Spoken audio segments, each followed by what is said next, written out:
Welcome, everybody, to the latest Tournament of Doom. I am your host, Senior Doom, professional illustrator. I want to say tournament organizer. I got my line mixed up this week. I've been saying this line for like 2 years, and I come in and I mix it up. So yeah, so as a professional illustrator, tournament organizer, and man who screwed up his own intro tonight, coming to you live from the beautiful city of Seattle, Washington, which right now we're all very disappointed in the Seattle Mariners for reasons, and I'm not going to talk too much about that tonight, even though I'm wearing them in it. I am joined tonight by another Pacific Northwest local. I don't know if they're native or not. They can say so here in a sec. Max Leedy. Max, why don't you go ahead and introduce yourself to our fine viewers out there? Hi, I'm Max Leedy. I'm from Portland, Oregon, so just a little bit south of Doom here. I've been playing for about 10 years. Yeah, just love the game, love watching Pokemon. I'm really excited to see what happens tonight. Big fan of Tournament of Doom and just thrilled to watch this. We should have some really good games. Yeah, we should have some really good games tonight. I'm looking forward to this. We get a lot of really good players come on. We were joking about making a bingo card, and one part of the bingo card was if Cash or Prince Vortex make cut, you can that's one of your stamps. Or how long it takes me to talk about wrestling. I would bet on Cash being a cut. Yeah, Cash is usually pretty good for cut. Vortex has been killing it. He's been killing it with what's the deck he's been killing it with? Why am I forgetting? Grimstar Frostlass. So he has been just playing that. Pretty interesting one. He is currently 1-0. I will actually update the standings before we go over to metagame on the Twitch end and YouTube end. So here we go. Metagame has been updated. We have our metagame here. Unsurprisingly, Dragapult, Dusknoir, and Gardevoir are 1 and 2 because that's just been what it's been for weeks. Pretty good decks. Raging Bolt, Ogerpon seeing kind of an increase. Yeah, 10%, pretty high for Raging Bolt, I would say. It goes anywhere from like 1% to 10%. Yes, Grimithy Snarl. I love that name. That's one of my favorite names for it is Grimithy Snarl. Funny enough, I made that Raging Bolt skateboard. I did a Kickstarter for it. It came in today, and I also got the Walking Wake and Gouging Fire because someone paid like all the money to make sure it got printed. So I want all 3 boards. I said, okay, you get all 3 boards. And I got that today. I was so happy. Here, actually, I'll pop it up on the screen real quick because I am completely always going off topic. Let's check it out. Self-promotion. Go to doom-gaming.com and support the stream and our sponsors because I need to be better about that. It says Frodo.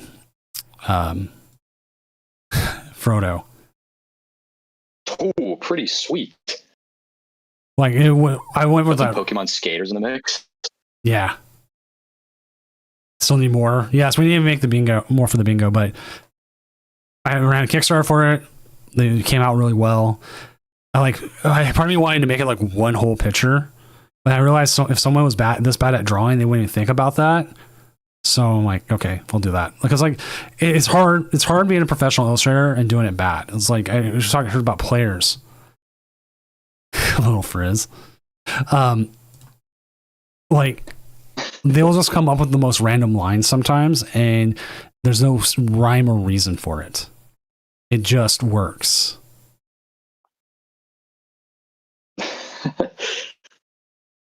Just looking at this meta chart, Goldango at 7%, a little bit low for one of the best decks in the format, I would say. 25 and 10 right now. Pretty interesting. Ooh, 71% win rate right now. Yes. It's just named Pittsburgh Testing. That's it. Done. Which we know what he's preparing for at least. Yeah, which chat I can 100% or 99.9% confirm. There's still a small 0.1% chance something could go off the rails. I always say 99.9. I will be at Vegas. I think your title change. That's gonna be a fun one. No, I just forgot about it. I didn't miss it. I said something about it, and then I forgot about it. What do you want for it, Pawn Art?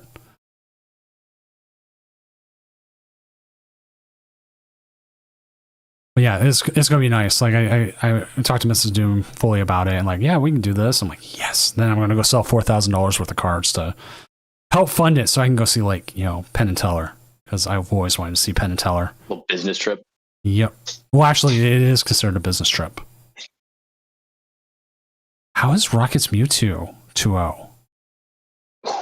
Somebody won a local Portland Cup with Rockets Mewtwo not too long ago. It's pretty sick to see. Oh, he wants to do Malamar. You know what? That is right. I forgot. We're doing everything with Malamar. So yes. Yeah, what is this Malamar craze on live right now? I don't get it. I'm not tapped in. It's to reveal the new Mega. Oh. It's Mega. Yeah. And part of it is Malamar, like okay. Malamar makes hypnotizes you into loving it. So that's the joke. Yeah. It's like Hypnotoad. I don't know why they don't have a Hypnotoad channel with Malamar right now, like on a TV. Just going like, ooh. That'd be a cool touch. Oh my god, that'd be so good. Like I could make that like really fast, like having like a simple loop. Go pitch it to Pokemon. Dude, I have access to it. I'm like, hey Pokemon, why don't you have this? Like, got a free $1 million view here. $1 million idea. Come on. Well, we've got an Ethan's Mag Cargo at 13th. What? Papio King? Sick. He beat Crustle too. You know what? He probably that is. Oh, taking out all the rogue decks. Going through Nidoqueen and Crustle.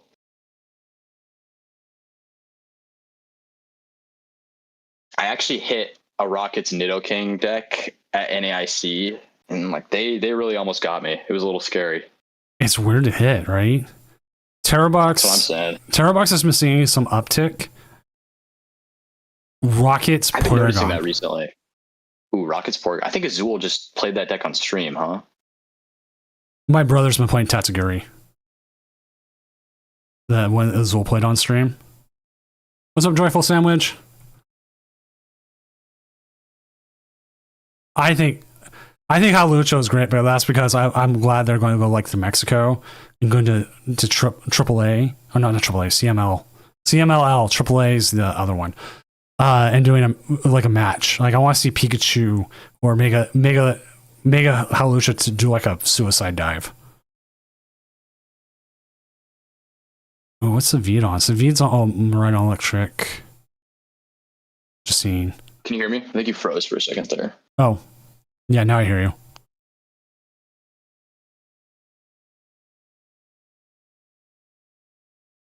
you still there?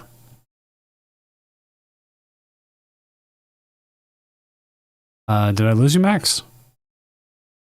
I'm registering on Discord in this, so I didn't know if you're hearing me or not. All right, back. There we go. Okay, perfect. I was wondering if it was like on your end because like on my like levels and everything, it's like here it is. I did spend some time today looking at Mega Gengar. Oh, that card is sweet. Did you realize Pheasantipity is a dark type Pokemon?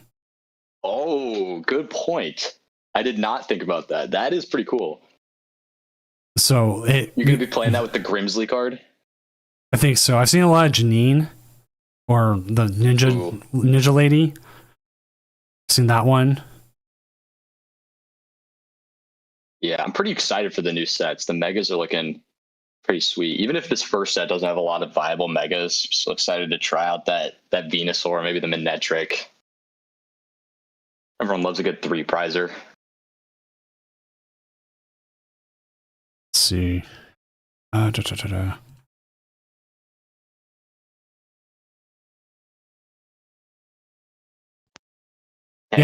not that like popular, but it's really dominating so far in these first 2 rounds. A lot of Dengos at the top. We have one match left. What is the match we're waiting on? Fireball, if you want your match, tell me what table you're at and we'll what deck you're playing, and I can always check.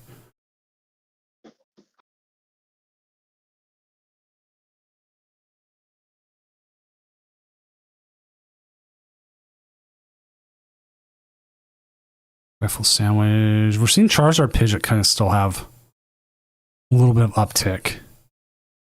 Yeah, that deck's, I think it was pretty underrated going into Worlds. Got the 2 top 8s. Pretty powerful.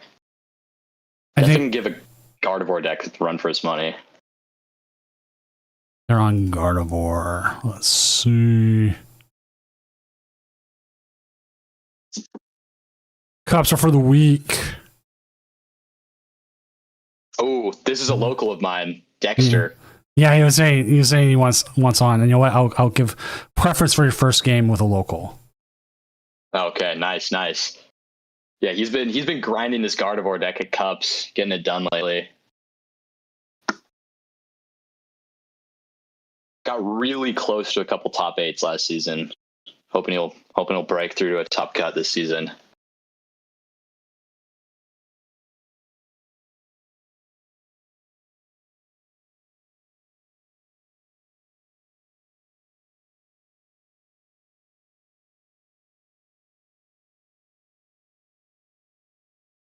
Did I disconnect again? Or No, can no, you hear no. me? I hear you. Oh, okay, perfect. I was checking on the game that was going. I was making sure like we're not gonna get like a slow play call or something like that. Like you get that one game at the end, and it's the final game. Gardevoir versus Dragapult Charizard. Oh wait, they just reported. Like literally just reported. So round 3 will be up here momentarily, and we will get games going.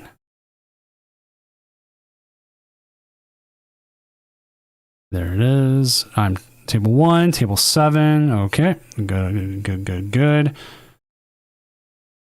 Round 3 is up, and we will start getting games up because that is what we do. Nice. Getting it beginning. All right, I'm going to move you here. Okay. And the reason I have to move you is it's a whole bunch of admins, right? Stuff like it essentially locks the room so we don't get people coming in and trying to like essentially cheat. Like we've had people come in and like harass other opponents and all that. And I said, you know what? Nope, I'm done. Nobody gets in but me and whoever I want. And they're up against Ho Armor Rouge. That to say is a deck is a deck. Do I even have a thing for it? Uh-oh. I might not have a graphic for it. I don't. Oh no. I'm gonna make a graphic up real quick. That is what happens, kids, when you don't think a deck will ever show up.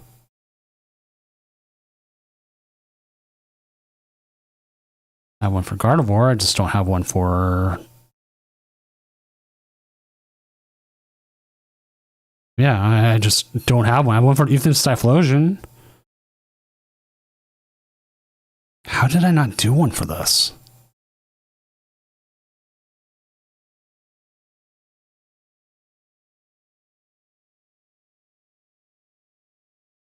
Did you get disconnected or did I forget to drag you? It just wouldn't let me like join I think I just didn't get into the table. I was stuck in Caster Cave. Oh, okay. I thought I dragged you. Yeah, I'm all good to go now. All right, there we go. Now we got the game up. Nice. Just waiting for them to get started. I'm uploading my stream card thing so I can update this so we have one for our Ho-Oh. I went through like the top 20 decks, and I think that was the problem. So I went only through the top 20 decks. Do you know what this matchup's going to be? Let me check real quick. It's going to be like Guardy versus Ho-Oh. I see. It's going to come down to, I believe, if Guardy gets set up and is able to Scream Tail away the Armor Rouges. Yeah. I've been playing a lot of Gardevoir recently and hitting this deck on ladder a lot, and it's been pretty good for Gardevoir, but the Armor Rouge deck can definitely get in there, especially with the Wellspring earlier in the game. Well, you get the Wellspring, or you could get the Iron Hands. You also have usually they play the whatever it's called, the Legacy Energy. Yeah. Looks. Oh, this guy's actually. Oh no, he has Legacy. Never mind.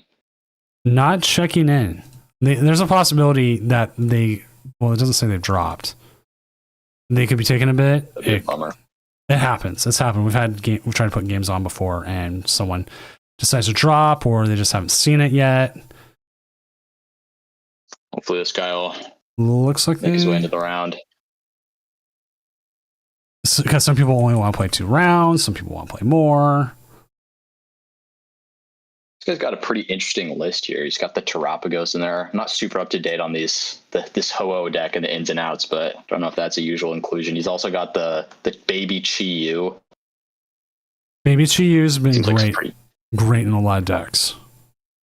Yeah, super strong option, especially into that Dango deck. You know what? Also, something in this matchup. Oh, sorry. What were you going to say? I just realized I need to make an LGM card. Because that is becoming more and more of a deck. Ah, yes. It's not out of other yet, but it's enough that I feel confident enough to make a card for it. Because like Slight Shift is just it's a good control move. Yeah, for sure. Especially with that, I think Sander Wojcik played that Dunsparce LGM deck. That deck is pretty cool on control option. We have a couple people playing it tonight and other. That's what I mean. Like, it's just not there yet, but I feel comfortable enough. Like, it's going to show up at some point. And I'm willing to make a stream card for it. I don't remember what you said, Pawn Art. Type exactly what you want right now because I am all over the place. We might have a no-show. So we might need to jump. Bummer. Yeah. So we might need to jump. Which is fine because we do have other games. We can go jump to TCG Demons. Yeah, sounds good.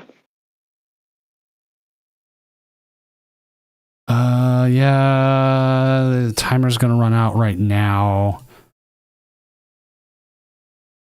So we can always put Deox on later. So let's jump to that TCG Demons. Okay, there we go. It looks like they're already going. Yes, they're already going. Nice. They're up against Go Bowling. I will update everything on the screen here momentarily.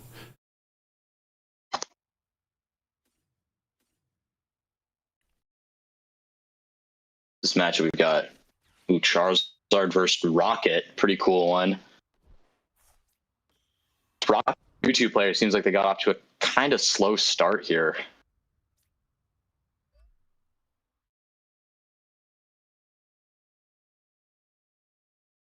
We might see this Charizard player just run away with it.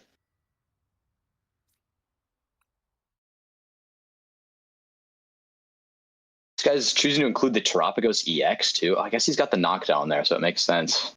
Bit of an interesting build. He's got the Knockdown, Pidgeot, and the Dusclops option. Pretty cool. He's got the Rockets Transceiver on the other end, though, so this Rockets Mewtwo player will be able to get things going a little bit.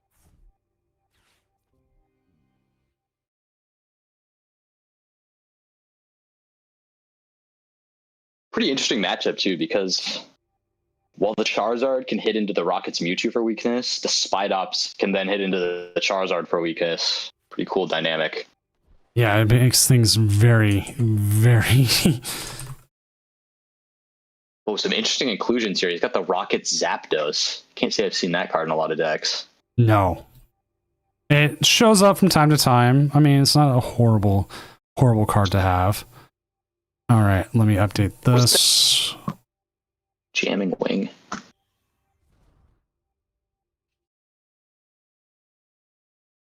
Like 5 things. I got people with like incorrect usernames.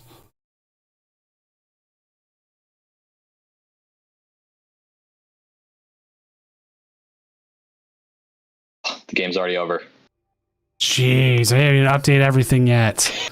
All right, we've got another game we can throw up real quick. Give me a second here. That is PJ Fan, or what's Vulcan Turtle on? Ooh, some cornerstones in there. He looks like he's playing walls. Walls versus Charizard Pidgeot. Probably not that good. Yeah. We've got this Guardy versus Bolt game. Which one's PJ that? Fan. PJ Fan? We'll do that. We'll get that on. I'll get a game on for everyone.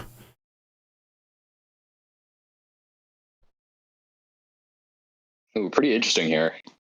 Game hasn't gone too far, but this Bolt player has a pretty solid board here with the Raging Bolt, 3 energies. Everybody wants something. Always the third round.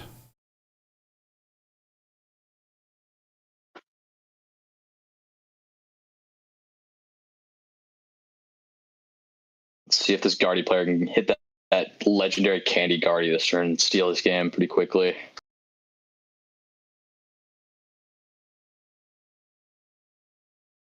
All right, somebody missed check-in by a lot, and they were asking if they could still play. And I'm like, there's only so much I can do. Help me help you. Yeah, it's all right. There we go. Getting the names updated. It's the right thing for the third time. I don't have a fancy super series thing like Pokemon does. Have you ever seen their setup? I don't. Maybe I probably have seen it. I'm not sure if I know what you're talking about though. Like on their stream. Yeah, like you can. Some people have taken back behind the scenes pictures of it. It's like 12 screens, multiple setup stuff. It's amazing. Oh no, I have not seen that. Pretty sweet. Well, this guy hit the Candy Guardy though. Looks like could be off to the races.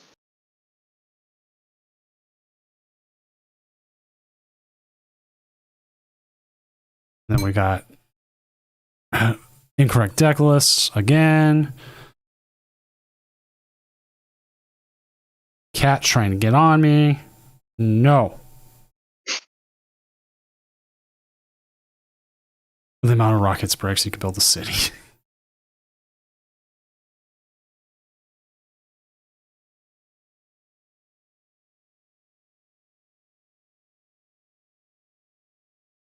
Curious to see what this guy grabs off the Seeker box. Probably looking for some fodder to discard with the Ultra Ball. He's like no. Oh no, he has a couple energies in the discard pile. Wonder what he's going to attack with this turn. He could swing with Guard EX, but it seems a little bit bad to put that in the line of fire.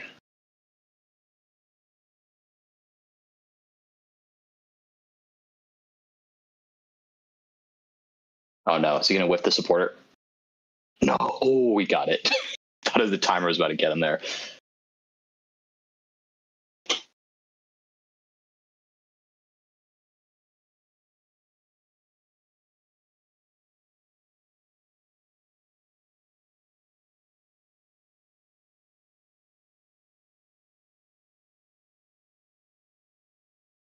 I'm killing the ad break because we don't need an ad break in this round.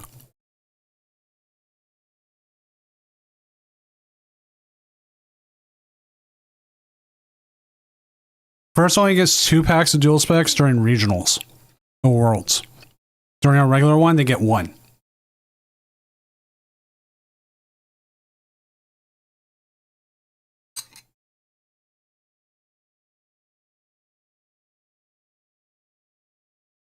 Well, pretty interesting Guardy list here. He's got the Flutterman and the Drifloon in there. I think Fluttermane is really good right now. Yeah, I agree. Super strong option.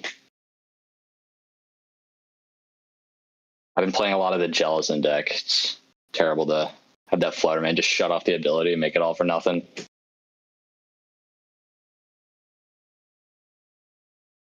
Oh, this is a pretty powerful play in this matchup. Just counter catcher up and Knockdown or something like that, and then hit with the Scream Tail.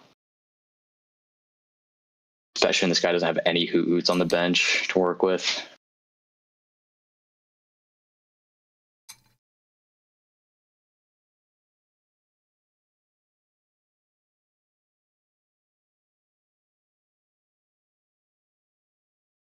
wonder what he's going to hit here. He doesn't have enough energy to really take any knockouts here.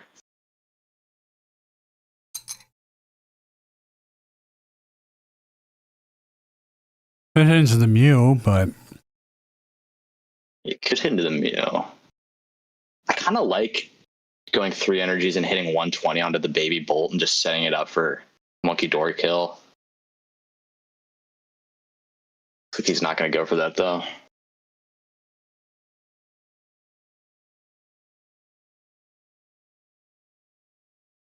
Yeah, I can't say I'm a fan of this play. I would have liked to see him grab that 3rd energy, unless there's something I'm missing. I don't totally see why he didn't go for that 3rd energy to hit for 120.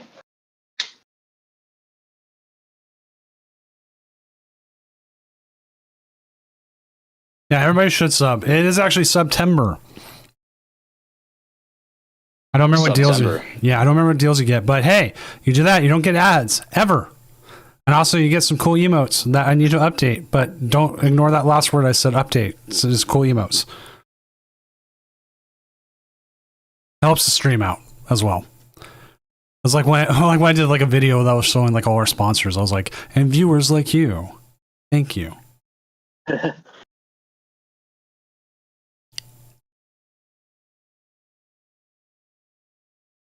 This is pretty interesting here. This Bolt player really does not have much of a board going on. At the same time, this Guardy player has not taken a prize yet. Gardevoir can play the slow game though. Yeah, for sure. Because like, okay, they are up 2 prizes now, but all right, yep. I would have liked to see them capitalize more on getting that early Candy Guardy, because usually if you can get the Candy Guardy before they've gone down to like 4 or 3 prize cards, you're really chilling. That 80 damage doesn't feel like it's going to do a lot. Could be relevant, but yeah. We got the 2nd Dark. Love to see it.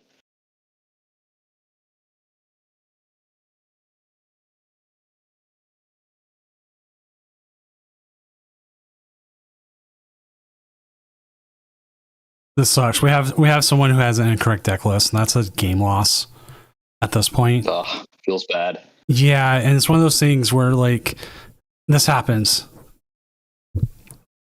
You submit and you make a change and you think you resubmitted and it didn't work. And this happens. And there's not much I can do for it because I can't change lists after they go live. And that's something Robin made sure. And I can confirm it. It's on there. And like the deck he's playing, it makes sense, but for some reason it also has Bangle in it. And there is sometimes a bug where it will export the wrong thing, but it only exports the wrong thing from the same set. No, I didn't know about that. It's interesting. It's rare, and usually it's very obvious, but this isn't. It's not going to export a future booster capsule with a Brave Bangle. That's White Flare. Yeah. So it's not.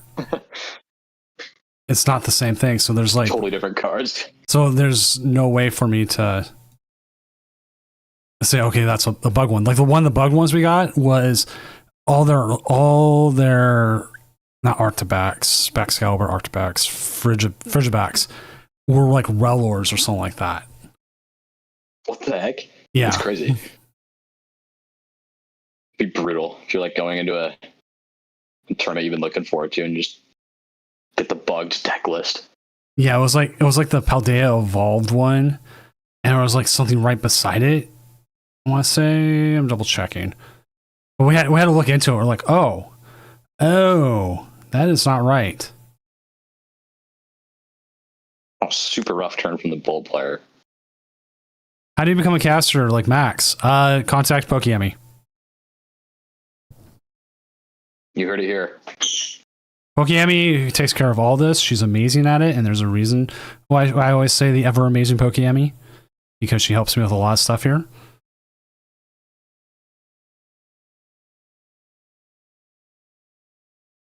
And she's good at Pokemon too. Destroyed me with Raging Bolt earlier in the season at a regionals.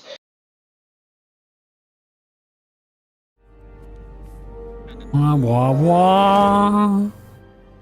Hello there. What's up, everyone coming in from Azul GG stream? I'm Senior Doom, professional illustrator, tournament organizer, and man with a big fluffy beard. Joining me tonight is Max Leedy. As we're here in round 3 with our third game of the round already because we watched a no-show, a donk, and now we're watching Gardevoir try to eat up Raging Bolt. Hopefully I saw you were playing Silk Song after I missed the rest of the stream, but I was watching some Silk Song. I need to buy that. I'm like dragging my feet a little bit because like, yeah, I'm just dragging my feet because I don't want to get too deep into it. Like I know I'm going to 100% go into it. So hopefully you're having a good time with it. Hopefully we'll be doing that soon. Yeah. And like, hopefully everything went well with it. Why don't you give yourself a little introduction here to everyone, Max, as we see Gardevoir start continuing to pick them apart. Hopefully, maybe. As this Gardevoir player just destroys the Bolt. I'm Max Leedy. I'm from Portland. Been playing for a pretty long time. Yeah, that's about it. It wasn't really it was close to a donk. Like I'm trying to set things up because we had to run to another game, and then it was like oh, it's over. Uh-oh. Yeah, it's lackluster first couple of games. Oops. Let's move on to the next game, and then it's like, okay, here we go. To all three, I'm thanking for the follow. And then this game, like Gardevoir's doing Gardevoir things. I mean, it's set up pretty well here. Yeah. Can't really see the Gardevoir player losing this at this point unless something crazy happened. Okay, Raging Bolt can win if they take 2 prizes here. But yeah, that is true. If they could go like boss or something, kill Mew, and then boss again next turn. That's true. I don't see it happening with this board state though. And we came into this game a little late, so we don't know if they've used our Prime Catcher yet. Much less. Yeah, that's a great point. A great point. Ooh, the energy switch, pretty cool card. Yeah, Guardy's going to do Guardy things. And I will always say Guardy is a high floor, high ceiling deck. Because, like, you have to have the skills to be able to play it. But at the same time, if you're able to play it well, you're hitting top. Yeah, I think it's underrated. I mean, I think a lot of people know that Guardy's a hard deck to play, but, like, there are just so many intricacies. Like, there's so many places you can mess up when playing the Gardevoir deck. Those top players can really just elevate it to new heights. Okay, now they got double Guardy set up. And the Lilies. Oh, and a Clefairy just going to one-shot this guy. Oh my gosh. Yeah, this is about the point where you're saying, yeah. Oh, dude, watching Furren? Yeah. Furren's good. Furren's good. Furren's good. But yeah, this feels like it's a checkmate point. You can't stick something in the active and get stuck there. He's on the next Bolt. I don't even know if he plays the Iono, but Bolt playing Iono? An option. Bolt play Iono? Me fail English? That's impossible.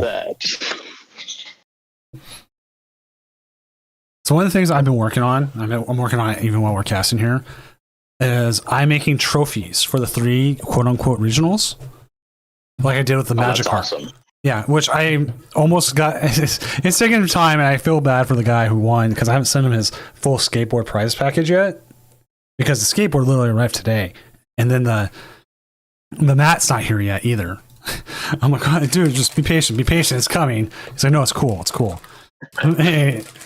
because it's going to be there. I got to play in one of those and trying to win a trophy. It's small trophies. It's not the big Magikarp trophy, the Doomy. These ones, you probably hear me. I don't know if you're hearing the crinkling in the back. It's opening the latest part of it. I'm making one of every Paldea starter in full gold. I was going to make them like partly gold, like the Quaxley with like the gold hair and like gold blue parts, but it didn't look good when I did the original version of it. It just looked awkward.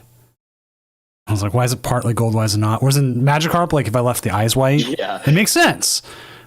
Shiny Magikarp's gold. Made sense. Gold Fuecoco doesn't look as good. So So I made them all gold. I'm getting bases for them, and I'm hopefully going to get a little plaque that goes with it. And that will be every regional will have a tournament mat now. One of these trophies, the first person will get to choose. Second person gets to choose between the next two, and the last person gets whatever's left. So, pretty sweet incentive. So I've got finally Sprigatado came in today, and so I'm gonna build it. I'm gonna build it, and then I gotta make it gold, which is layering it with black primer, because like the gold looks like if you spray gold on top of black, it gives a way better shining reflection. And then doing the gold, and then getting the bases and everything else. So I was thinking awesome. I was thinking about making the base part like the it's called the name like for the thing and everything in Comic Sans, just because I think that'd be funny. But I wonder what this guy's planning here. I don't really see how this is going to work out, but I guess he's going to get down to one prize at least. Mm-hmm. Got that Iron Leaves in there.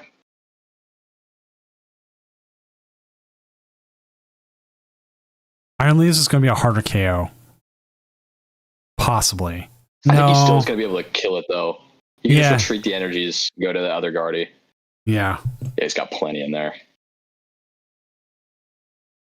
Just playing it out to the bitter end. It's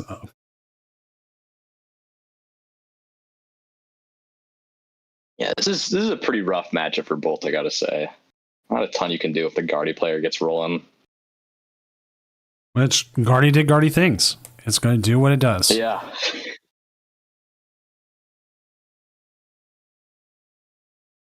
Like, Strong deck. even going back to the skill ceiling thing, I played Guardy in Portland when we were still playing Zacian. We had the baby Guardy. Ah, yes. I am still sitting here knowing I threw a game because I put the Zacian up.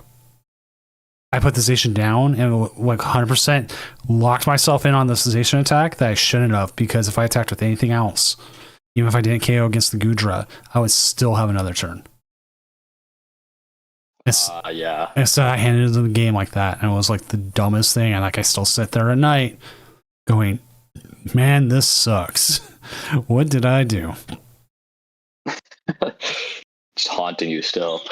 All right, I'm going to move us real quick. Your Gardevoir deck's pretty... Oh, yeah. I forgot to put the Gardevoir deck up. I've been doing so the good. Gardevoir deck's pretty...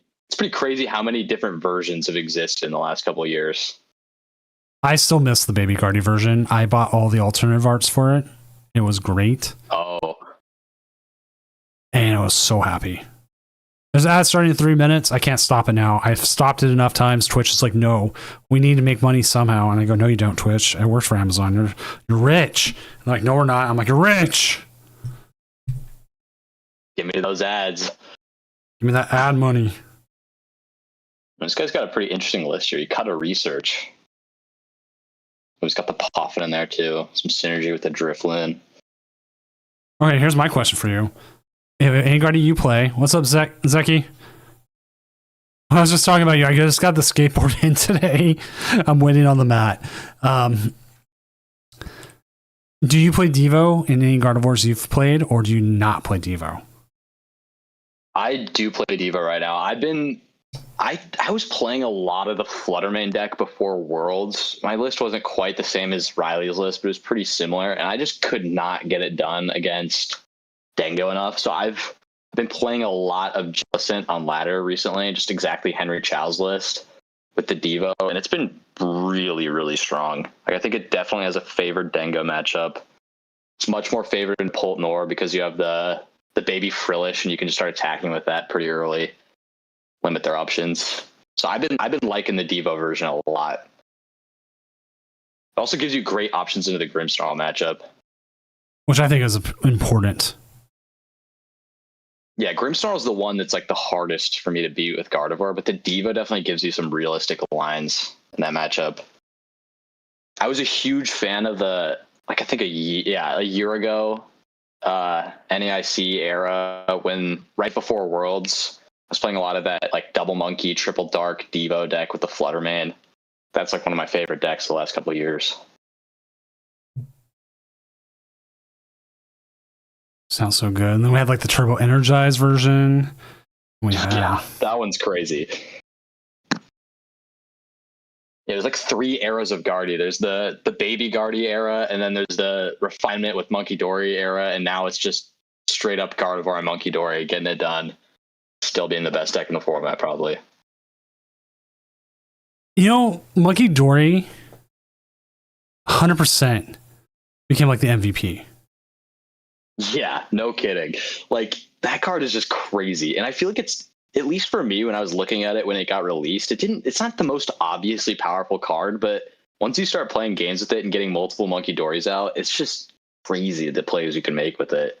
Especially like leaving things close, being KO'd, and then just taking a bunch of prize cards at the end of the game and making yourself resilient to Iono. It's a ridiculous card. Round is done. We're going to get ourselves another one coming up here. Nice. Look at the standings real quick and make sure everyone knows round 4 is up. I'll start it here in just a second. But we got Goldangos up there. Conkeldorf's 3-0. Let's go. As soon as I put it on, Conkeldorf's gonna lose. Yeah, I don't think I've ever. What does the Conkeldorf even do? It's best. It's like a poison package. You look at it real quick while we find a game. I have played against this guy before. Or not this guy, but this deck. Let's see. Should we try to get Dexter on now? Since we tried last round, it would be another Gardevoir. Oh yeah, sure. But I think it'd be hyped to be on stream. It's a Gardevoir mirror. Guardy mirror. I'm gonna veto that, like, just for now. Nothing against it, but Guardy mirrors are like not so much fun. Yeah, pretty long one. Yeah. Nothing again. This is one of those things you see Guardy mirror and you go, oh. A pretty like technical matchup for sure. Like I try to keep mirrors off only because they can be some of the slowest. I will say the Gardevoir mirror, I think it's a mirror match where the better player, like if one player has slightly more knowledge about the mirror, they're gonna win a lot more of the time. It's definitely pretty skill intensive, but yeah, it's not the most interesting matchup to watch. Do you think we should get Grimmsnarl versus Ho Armorers? Oh, I'd be so down for that. That looks awesome. Let me see if Vortex is available.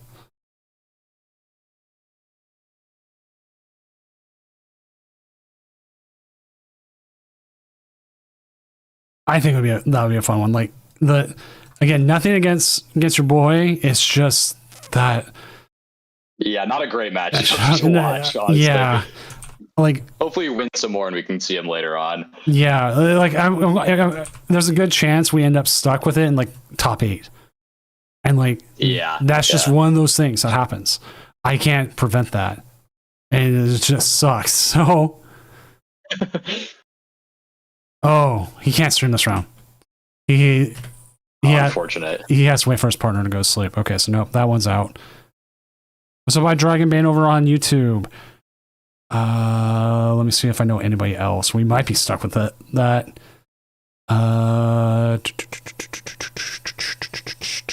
Got Walls versus Pult. I don't really know about that one. That one's going to be. You have to like. Well, actually, you know what? I'm actually fine with that. I can talk about this matchup. I don't know how that matchup goes, to be honest. This matchup is a little bit weird. And I'll get it right up, and then I'll worry about everything else. But if the pole player is smart about it, they can win. I don't think I've ever played or seen this matchup. I'm curious to see how this goes. I've learned it by learning how to play against Crustle using. Yes. The important thing is that Dusknoir in the Duskull in the active needs to get out of there, and they need to use the Dusknoir to attack with. Yeah, getting through that Melodic is going to be tricky without the Dusknoir for sure. Ooh, that Iono is going to be pretty nice for this Walls player. Not a great hand he had there. The other way you get through it is you have to like blow it up twice. So you have to have like a Yeah, really... you could go like Badu plus double Dusknoir or something like that. So there's a way to do it. It's just not as easy as you think it would be. The Blood Moon in the late game could get in there too.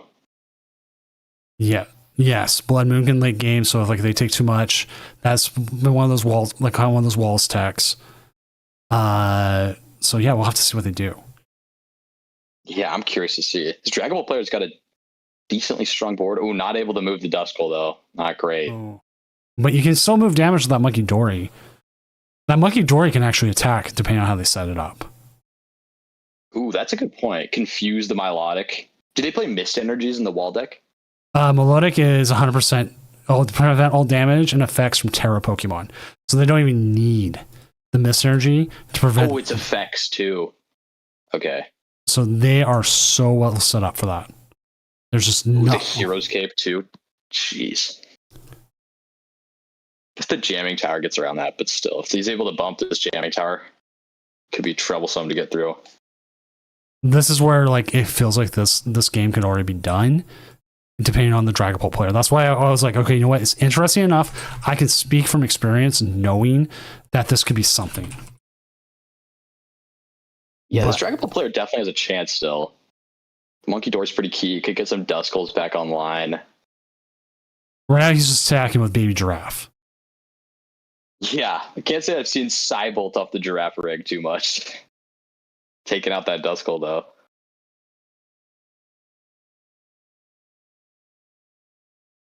To see what this Dragon Ball player mounts on his turn. Getting in there and then on the Monkey Dory could be cool. Just confuse the Milotic and put some damage on it.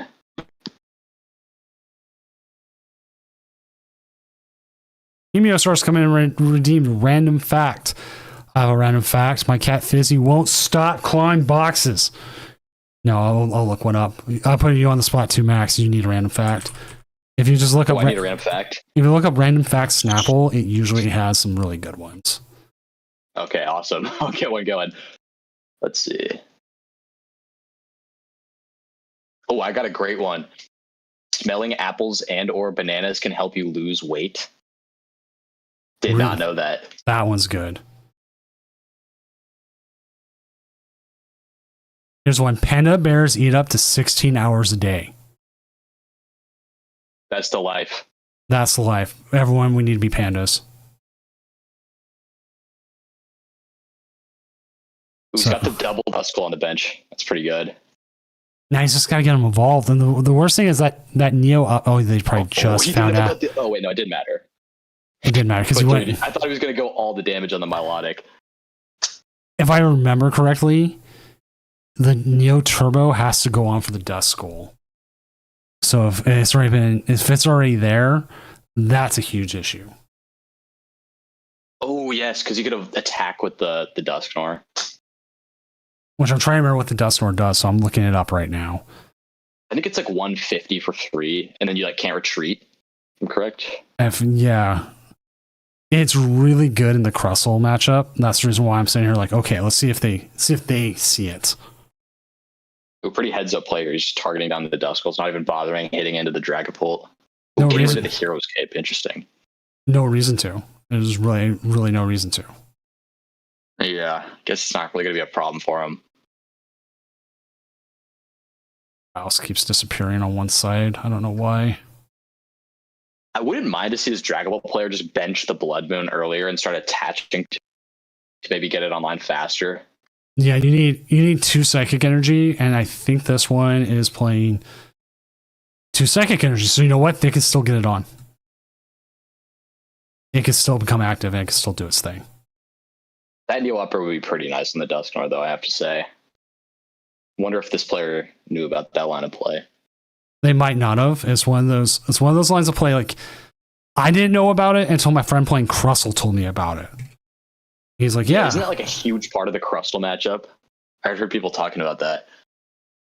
Yeah. He was like, I've tested it. I've done all this. And like the way Dragapult beats me is with that Dusknoir. But if they just don't use it correctly, that's it. Like, because the Dragon Do you think Pole it's favored for the? Do you think it's favored for the Dusknoir player if they go for that line? not necessarily, but I think it makes the game. It goes from like a near instant loss to being a game they can at least hopefully put up a fight. Yeah, that makes sense. His hand is not looking that good for the Walls player though, so if he's not able to top deck anything soon, this could be problematic. He's be able to take out this monkey on the bench, maybe pop a couple dusk collapses and activate the Blood Moon. Yeah, if Blood Moon Could gets just active. bench wipe him.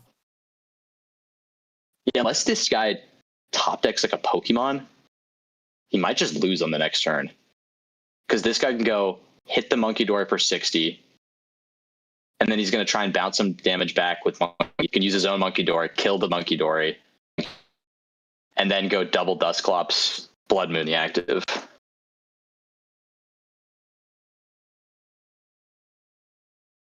That's pending they didn't prize the Blood Moon. Good point. Good point. Oh, we did get the Night Stretcher here, so he'll have something to work with at least.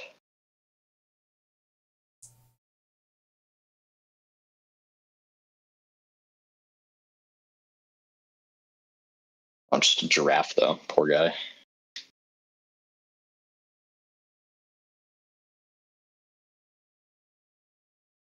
I'm actually liking this Dragonful player spot, though. Would not be surprised to see him take this down.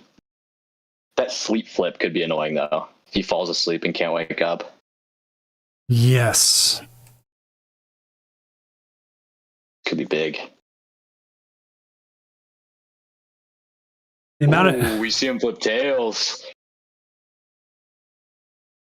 this is one of those random cards I put into Dragapult. It's either Switch or Turo for these kind of Turo is- situations. Yeah.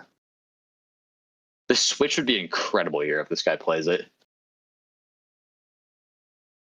I believe their list, I'm going to double check their list real quick, is 100% just the standard Dragapult Dusknoir you are seeing out there right now. So no cool tricks. Nothing. This is a pretty scary board, though, from this guy. Yeah, it's pretty much a little bit heavier. It's the 2 Psychic, 1 basic Fire, double Jamming Tower, Halucha, Badoo, Dragapult. I saw Zool trying out the double Halucha in his deck the other day on his stream. It's kind of a cool option.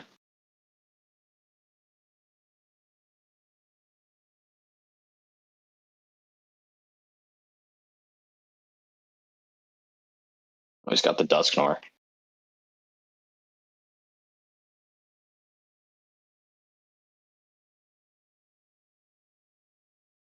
If he had flipped heads on that sleep, he would be in a pretty good spot, I want to say. That's one of the worst things about this game sometimes. Like, if I flipped heads here, I would actually be in a pretty good spot. Everything changes. The variance gets you.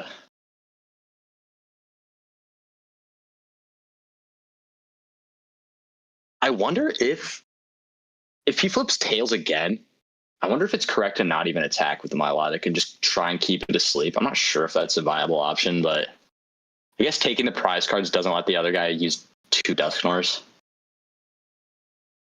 Right. That's probably better, to be honest.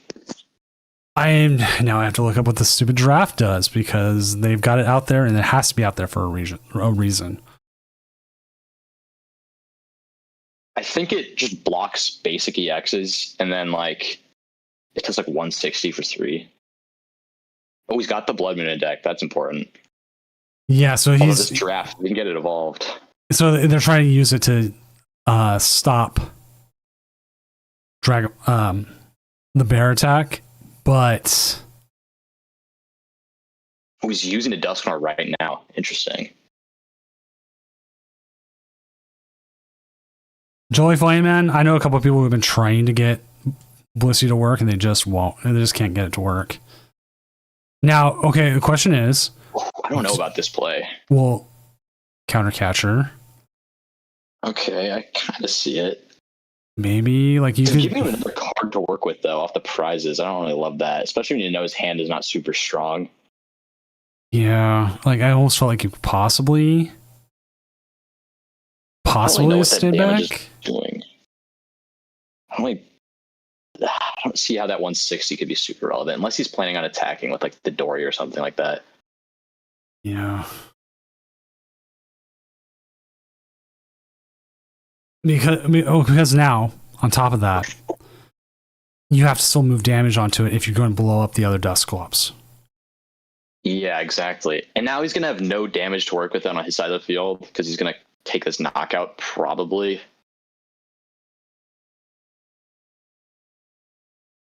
This is definitely a pretty interesting matchup, though.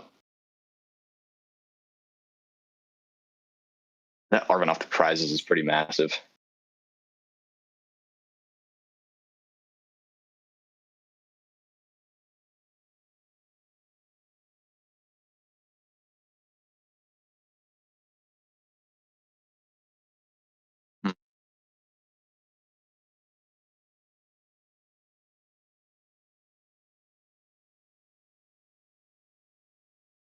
Check. So if we see him take the knockout here, it's still pretty close.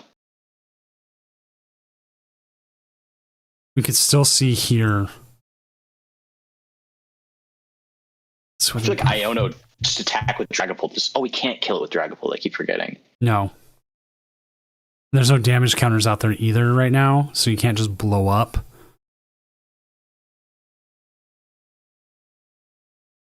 I think I'd like to see him go Iono to 1 Blood Moon, kill the active, and try and win in like 2 turns. Just hope he doesn't get anything off the Iono.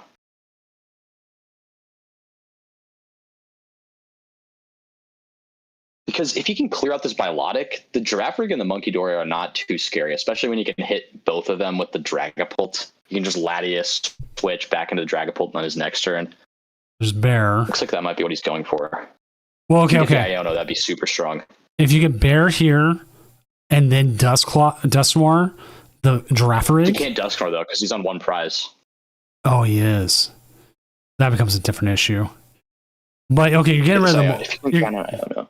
But you're getting rid of the Melodic regardless. I really think we need to see an Iono here, or else he's gonna have too many cards to work with. Ooh, no Iono. Okay. This is still pretty good though. Question is, like, can they find the Latias now to get this out of the active? Ooh, the Psybolt could get in there. Maybe Paralyze.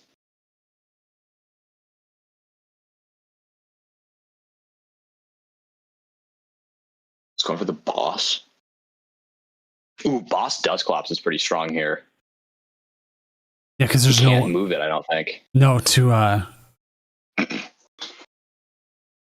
2 retreat cost. They have nothing that gives them a 2 retreat cost right now. This might just be wraps, honestly. I don't see how he's gonna.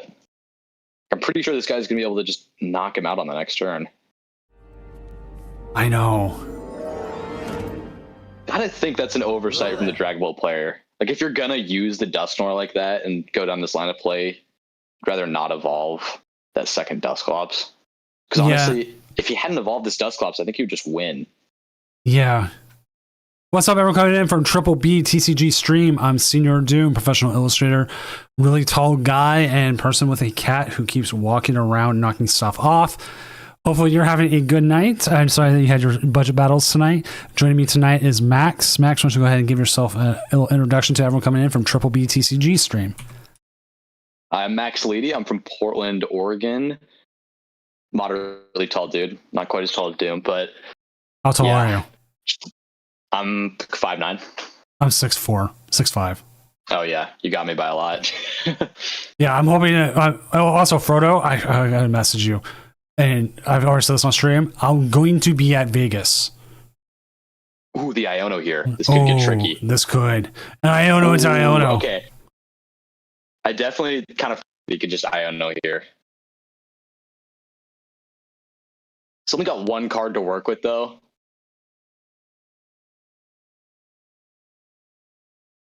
Nothing will ever get fixed.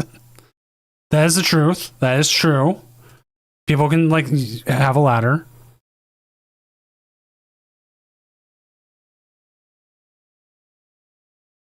Well, this game just got really interesting. He's so close to winning here. If you can get an energy and sidebolt flip heads, that'd be awesome. Just paralyzing. It's gonna have to hit it off the Iona to 1 though. Not great odds. Well, yeah. Oh, he's gonna pass. Okay. What's up, rice and fries? Oh, we get some. The research. Oh, we could see stretcher into energy. Does he have it? I don't think he can close it out this turn. Yeah, I don't think he can close it out, but he can still. Yeah, this is pretty bad. We could see him boss on the next turn, just bring the Dusclops back up, though. Countercatcher. Ooh, he has it. He has it. Halucha. Oh my gosh, this is a pretty cool play. This is it. That's it. They got it all. Wow. Total clutch research there. Oh my gosh. It was a wild one. Well, that was what we said here. Like, I was a little bit more focused up on the Dustmore doing the attacking, but they played around it really well and got to that bear attack. And then the bear did what it does best and takes a huge KO, setting themselves That up. honestly just sold me. I think Dragapult might be favored in that matchup. There's a reason why we don't see a lot of walls right now. Yeah, true. It's like it's out there, but it's not like the deck. Like, it doesn't shut everything down. Yeah, and if you can't destroy Dragapult Dusknoir and you're also just taking an awful Guardy matchup, and I guess you can use the draft rig to knock out a Guardy, but I can't imagine that matchup's very good.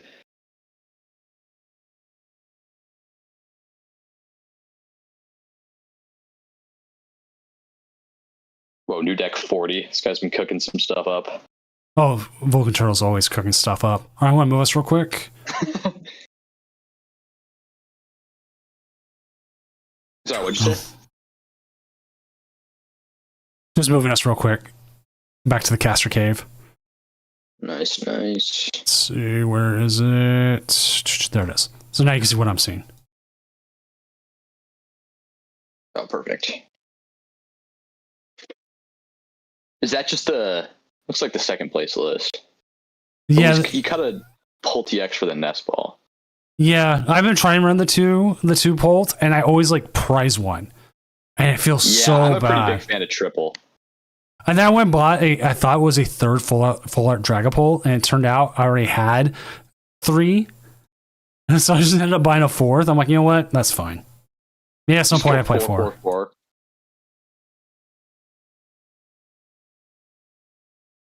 Yeah, I like having 3 Dragapults with all the Badoo running around. It can just be super annoying to find them. Also, if you prize one, it's bad news.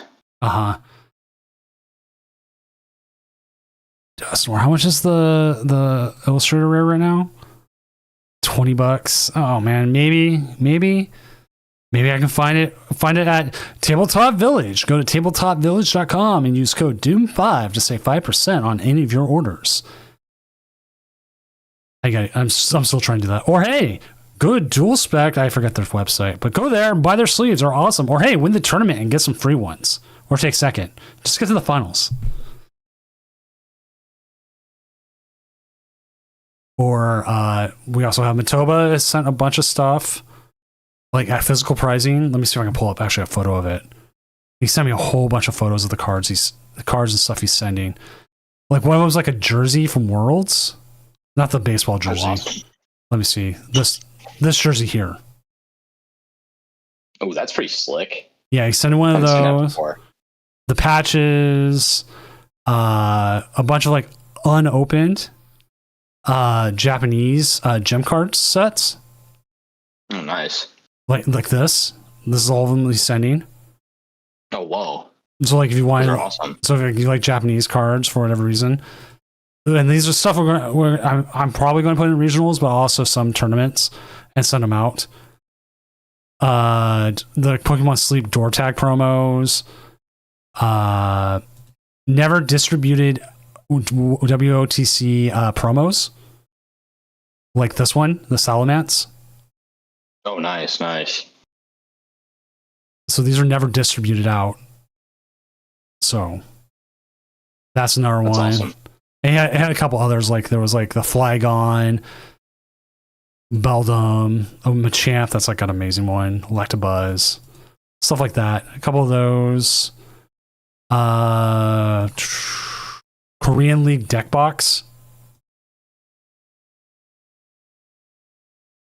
Oh, wow. That's super cool. Need to get myself some more Pokemon merch. I've just been using like the same deck box and mat for the last like 10 years. Yeah, like he has a full picture of like everything, but this is all stuff I'm going to put in and start sending to people, handing out, all that good stuff. These are not WTC cards. This is like a promo for like a website, but it still looks cool. But these here, these ones came from a WOTC employee, so they are slick and they are awesome. I wouldn't lie out. Were you at Worlds this year? I was not. Oh, me neither. But I am looking and going to San Francisco. I'm pricing it. I'm putting it together. And I'm going to 100% get in there. Once the tickets go on sale here in September, I'm buying tickets. Nice. I know I'm not going to. Never been to a Worlds. I know I'm not qualifying for Worlds. So I'm going to go with this Pokemon XP stuff. There's like no reason not to go.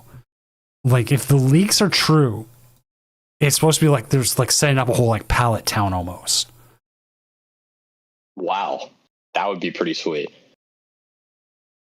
Hey, all you got to do is just win Vegas regionals, and you get that auto invite. I got 2 shots, Vegas and Seattle. I'm so excited about the Seattle regionals. That was actually my first regional I ever went to. Was the last Seattle. Same, but mine wasn't for TCG. I played VGC. Oh, no way. Yeah. I don't remember where I finished, but it was only like there was only like 150 players in it. I remember I was in the juniors division, and I was like not up to date with like I didn't even realize that a new set had dropped, and that was the tournament where like Grandpa Garb, which is the most broken deck ever.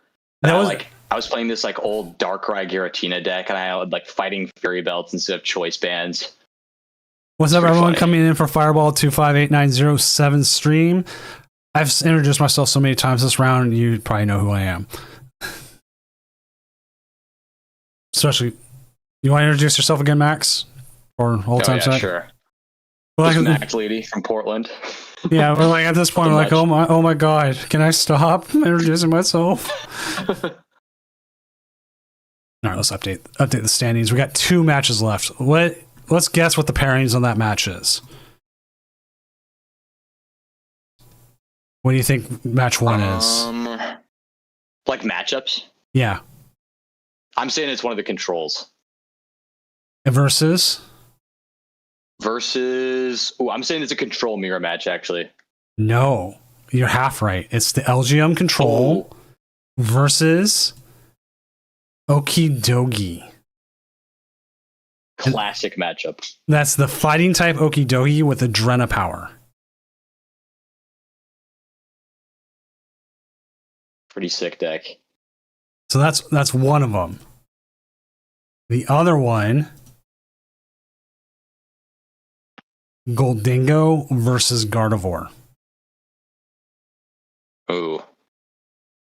That's got to be one of my favorite matchups of this format. Pretty interesting one, especially depending on the Gardevoir player's list. Look at this top deck. We got Conkeldurr at 3-0. Did he take the win?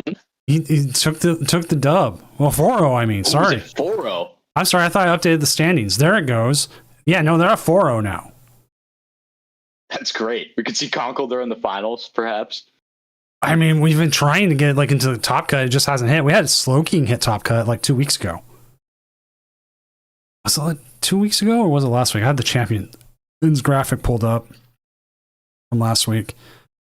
No, it was 2 weeks ago. Last week we had Lee Bui. I think that's how you say Lee's name. He's a local, Seattle local.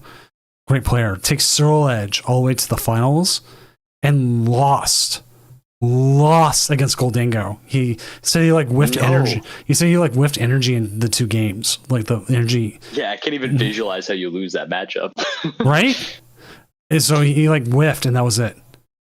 Like I was in the chat because like we weren't able to stream it, so I'm like sitting there just twirling my thumbs waiting for the game to finish. And I saw in the chat and I was like, yeah, I can't believe I missed the energy there. And like again, I missed and I was just like, what? How? Yeah, I gotta imagine that's pretty low odds to that happening. I feel like that's the reason you would play Cyril Edge, just to beat that deck. Let's see, who else? Pawn Art, Salamence, Rory Moon. Lost a Joyful Sandwich, Charizard Pidgeot. Let's see who else. Prince Vortex won. That is a good question. Oregon a 3-1.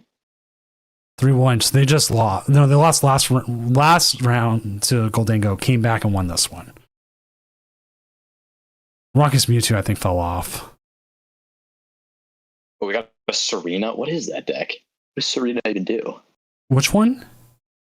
It's like right below your mouse. It's like 46. 46. Oh, yeah. It's trying to poison KO with the Serena.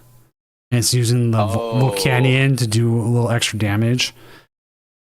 Because you're using Icicle Soul to get them down to 30. And then you have the poison, which is doing 10, and then you have the burning, which acts like number 20, if I remember right. And so it's a KO, and it doesn't activate Fizzendipity. That's pretty cool. Yeah, it can do it. The problem is trying to get that Serena out. It's only got the 3 grass energies in there. That's pretty cool. And then the petrol to go look for like the rare candy or whatever else you need. So I would love to see this deck make it far. If you don't know how to play against it, you're not going to do well. Like I lost 1 Terrabox. I'm one of Terrabox to Terrabox things and just used Wellspring the whole time. Ponar is correct. The stadium Ponar is correct. The stadium also reaches 30 as well. So they have a couple outs to getting 30. It's definitely pretty interesting. Who took out the Hydreigon? Got to imagine that's pretty good for you hitting the grass weakness. Oh wait, it's a water type. Never mind. It's a water type, but you don't matter. You're still putting things down at 30 damage. Whoa, Tatsugiri. Well, that's the Tatsugiri version. It's registering as Hydreigon, but oh my gosh. I was wondering what they classified it as. Because I know people are playing it right now. It's like how many times this guy's mulliganing on average? It's got like 3 basics. A ton.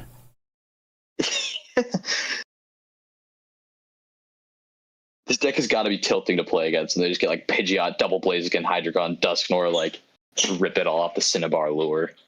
Hey Miser, if you're on chat, tell me how often you hit with that deck, because we spent the day hanging out, and he kept talking about the deck, like how fun it is, but also like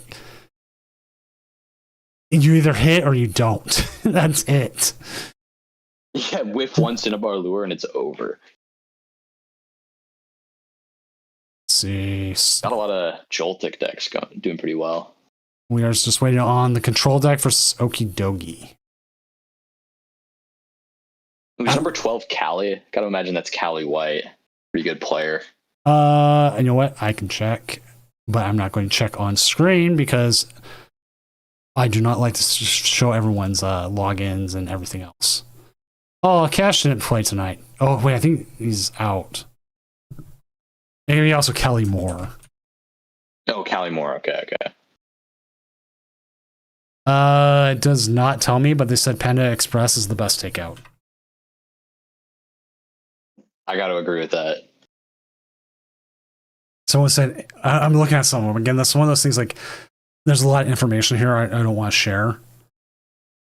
People saying stuff like anywhere but Zaxby's, Carl's Jr., Malamar, Chipotle, Papa John's, Bubba Co's Burritos, Doomed Gaming, I guess, Cheesecake Factory, whatever's the cheapest, a UFC fighter, some boxer I don't know, Brock Lesnar. Some people, I said takeout, not knockout artist. And then people were like, knockout, yeah. Takedown. I'm like, no. Your mother, of course. I would never go there. Your mother, of course. Yes. The Krusty Krab. What the hell are you waffling about? Doom's events and catering. Thank you. Wingstop. Yeah, pay an extra $100 and we can send you food while you're playing the tournament. John Wick.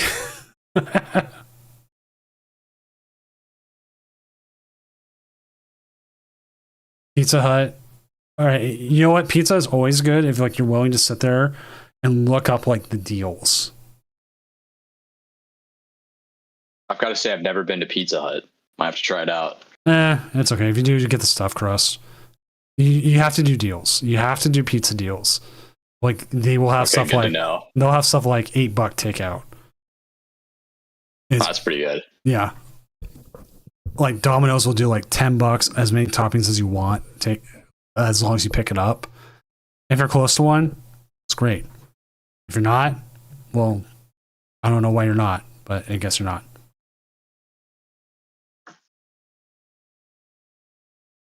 Mama said to take you out. What? How's that song go by? LL Cool J.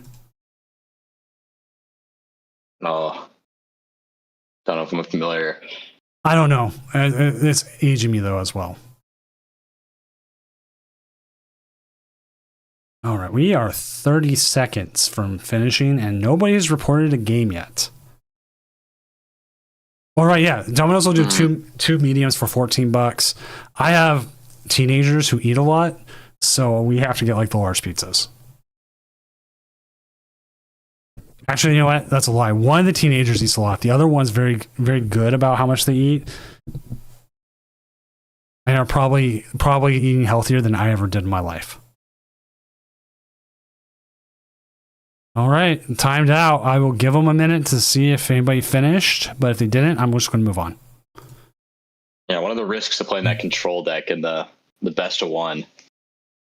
Well, it's a risk playing it anywhere. It's like you playing best of 3, you get to cut, and then you win game 1, lose game 2. You can't finish game 3. Yeah, just that auto loss. And it's like you go by. Oh, this is how you handle it. In game 3, it's whoever's head in prizes. If nobody's head in prizes, this is the thing. Like you have to hope they don't take prizes, kind of thing. It goes to the highest seed. So again, then you have to hope you're the higher seed. So it's a lot of hope. And then you have the very fun thing is the infinite lock. Infinite locks. Oh yes. We this is something I had to find out.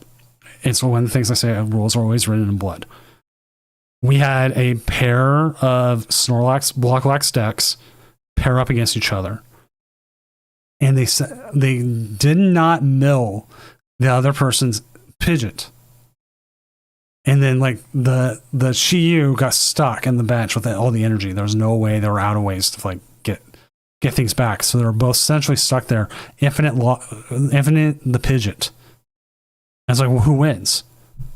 The rulebook says at that point, you check a few turns. If it's still an infinite lock, you start a new game. Oh, no way. Yeah. So nobody wins that game. And if it continues to get into infinite lock, then it goes to the highest seed. That's Pretty if sure that happened. Sorry. That's if they have a way to finish the game. They both had ways of like milling their opponent to win the game. But if they don't hit it or like it leaves or whatever else, there's just no way. It's just stuck in the infinite lock. What can you do? Were you playing much at I'm assuming you were playing during when Sword and Shield just dropped and there was that broken mill deck. Yes. Like the Belelba Bryson man. I think that happened to me a couple times with, I was playing the mill deck against someone with Victini Prism, and they would just like, I would just hit him with the mill all their energies, they Victini them all back, kill a doll, and then I put up another doll, and they just keep shuffling them back in. It's infinite loop. Yeah. I played ADPization during that time, and that's how I got my Limitless page, was playing the first Limitless tournament where there was a lot of that, and I beat all of them. A lot of the mill. That was a fun time. A lot of mill. I would just get set up. Joyful Sandwich, what are you playing? They are 4-0 versus Goldingo, Charizard, Pidgeot. I'd be down for that. Interesting one. I guess for 4-0's on. 4-0's on always good. Yeah, Joyful Sandwich, if you want to jump on, we will put you on. Get the 4-0's on. I think I've seen much of this matchup too. Curious to see how it goes. Let's check if Joyful Sandwich has the Chi-Yu. Oh, yeah, got it. Okay, so that makes it, this, I would not say 50-50 is a matchup, but it does make the matchup a lot better. Yeah, gives you a reasonable option to win. Do they need the Defiance? Oh, I guess they can kill it without a Defiance band. It's 140 times 2. Mm-hmm. I want to move us real quick. So we are with them, and then we'll get this game going as soon as they are ready.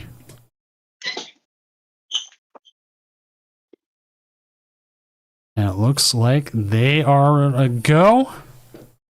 Here we go. Well, Joyful Sandwich here going up against Rose Little here in round 5 of the Tournament of Doom, Best Takeout Edition. I just name them random things every week. It's to a point that I can't stop. Now,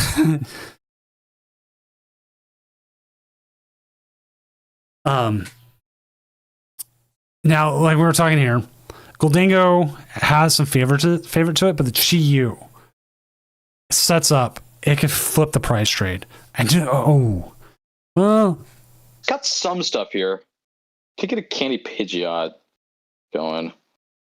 they also play the Dust He's Swarm. going second though, so if this opponent can just kill the Fez in the active, that would be not great. Lucario Stan, thank you for the more advertising. You and Frodo are like my 2 best advertisers. I'll draw a picture of you 2 high-fiving or something later. It might just be stick figures. I've got the Buddy Poffin. Love to see it. That Messagoza is a really interesting card. I think that was in Ojvin's top 8 list. Don't know how I feel about it, to be honest. Yeah, but it's like it's a flip search. Like, it worked well for Lucario. Lugia. So, but Lugia was like wanting that so they could use the Ultra Ball to get rid of the Archeops. Yeah, Lugia was also just dying to have ways to find their evolutions. They were just looking for any possible way. They're playing to capture Garoma too. Yeah, they just played everything.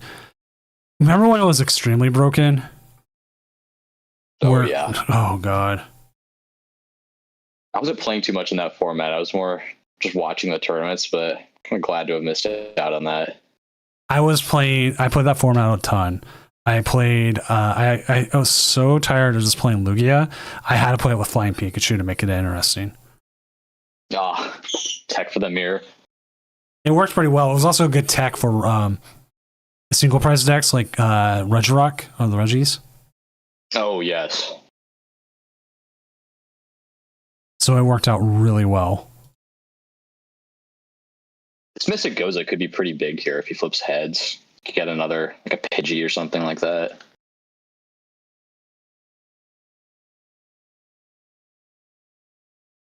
You also top deck that energy, which will let him retreat the Fez and get it out of the line of fire. Love to see that. Let him call. Oh, does he have the Chi-Yu in deck? I actually didn't see.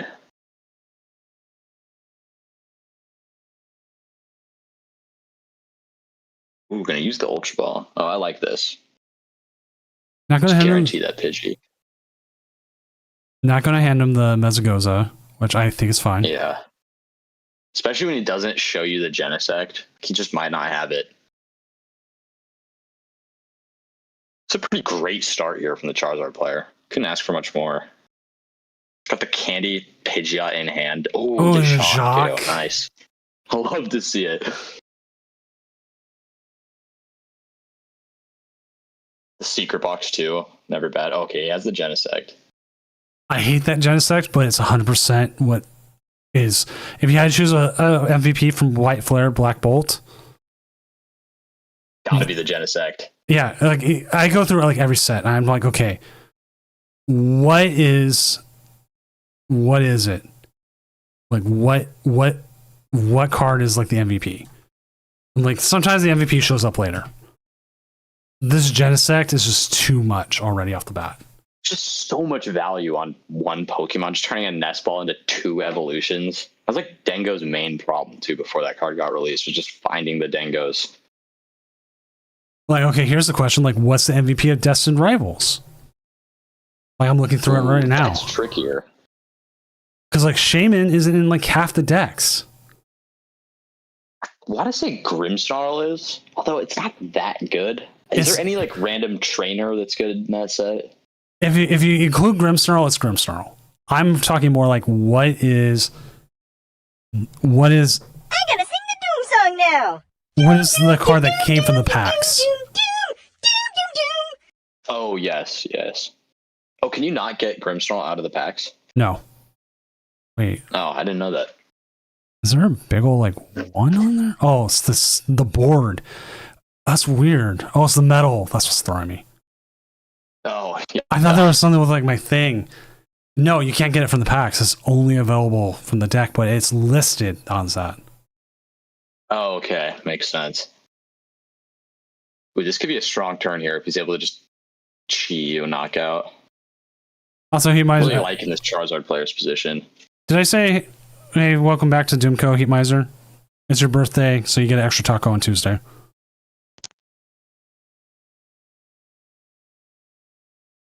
Oh, he prized the Chi-Yu. Oh no, he didn't. He didn't. Never mind. What, you can from the packs? Then if it can, then yes, it's the card. Yeah, it was definitely a pretty underwhelming set. Pretty much just the Grimmsnarl that's doing anything at all. Well then it 100% is the best card from Destined Rivals. I didn't know that. That is my fault. I thought it was just in the deck. Ooh, this could be a really strong turn here.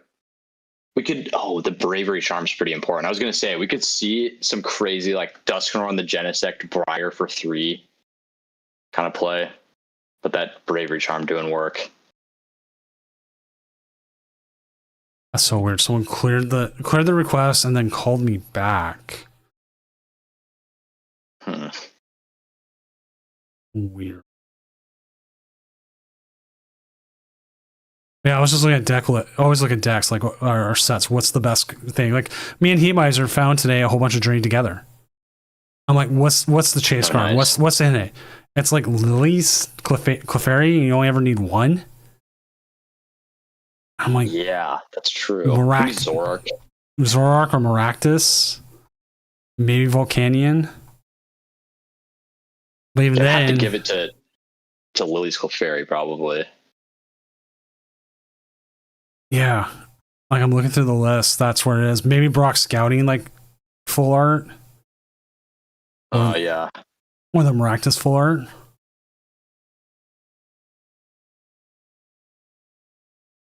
Rock Scouting might end up being the card with like the most longevity, to be honest. Pretty solid all around. I use it in tandem with Hilda.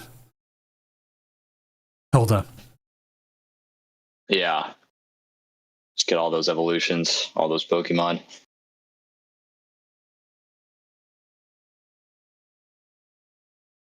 This might be pretty tough for the Dango player to come back from, honestly. I feel like they need something like a Togekiss here, or a Chansey combo. Doesn't look like they play that.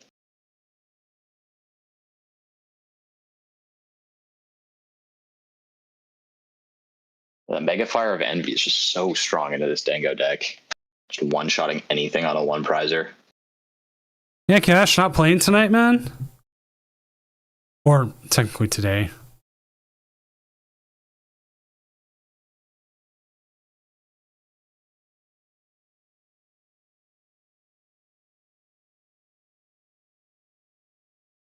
But that baby Goldengo could be pretty important.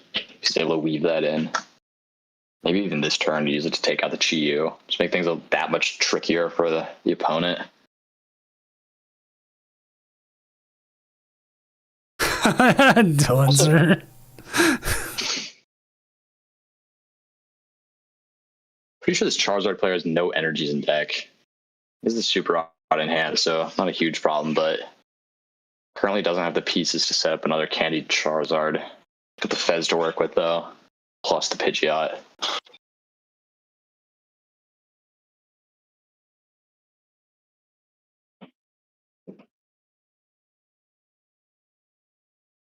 All right. Oh, season starts today. Well, boo. Now the question What do you is, think of the Dusknoir in this Charizard deck? for this matchup, I don't think it's needed. For other matchups, I think it helps. Yeah, it's a pretty powerful option. Like, you're missing here, so, but you could ping something. You could just go boss on the Genesect. Or even just Dusclops kill the active is not bad. It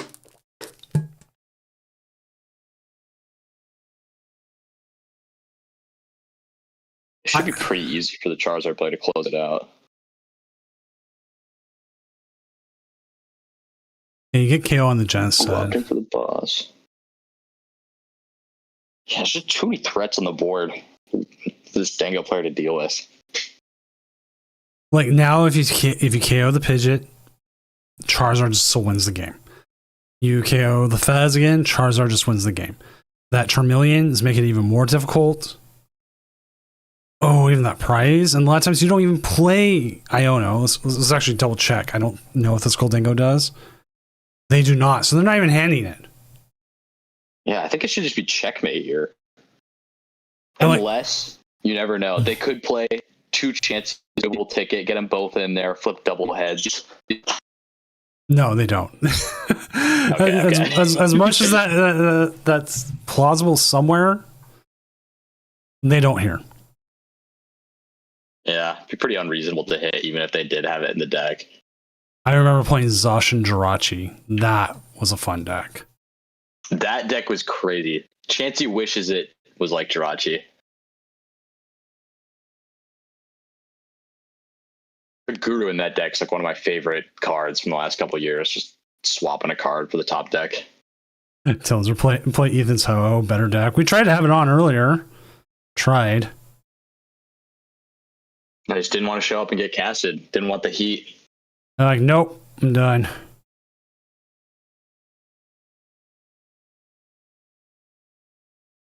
Didn't want the sauce leaking. Yeah. The Ethan's Ho deck, something that's come up for me is I'll try and go for some Gardevoir shenanigans and like spread damage, and then they just punch me with the heal attack on the Ho-Oh. Just like heal all the monkey damage. Can definitely be annoying. And when you turn off the Malamar field, no. You know what? I will ask. I as I always say, I am a computing community ambassador. I can give suggestions about the game and everything, and have a little bit more of a direct line, and I will bring that up as like this. The board. I've been telling them the boards have been better, and honestly, this is better than the black white flare one we had or the basic one. Goodbye, Goldengo. Do you think they're switching things up the board? I don't think this lasts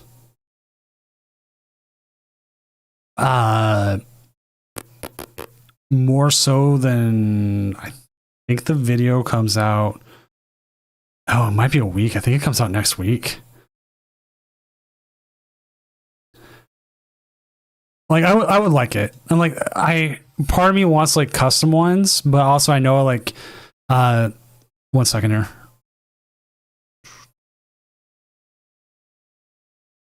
We would like go to a stream game and then somebody would have like something bad. But if they had custom as in like ones you bought from the store and they were pre-designed, I would be fine with that. And I think it would show more personality to the players that play. Like a playmat, which if you go to doom-gaming.com, you can get some great playmats. We also are going to have what I'm calling my first triple drop here coming up soon. If you haven't seen the Gardevoir design and the Goldango design, I'll show you right now because they're really good.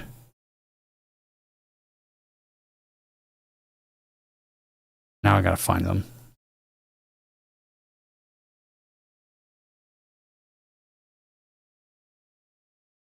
There you go. Here's the Gardevoir one, and we got both a shiny and a regular version. Pretty awesome. Those are the playmats.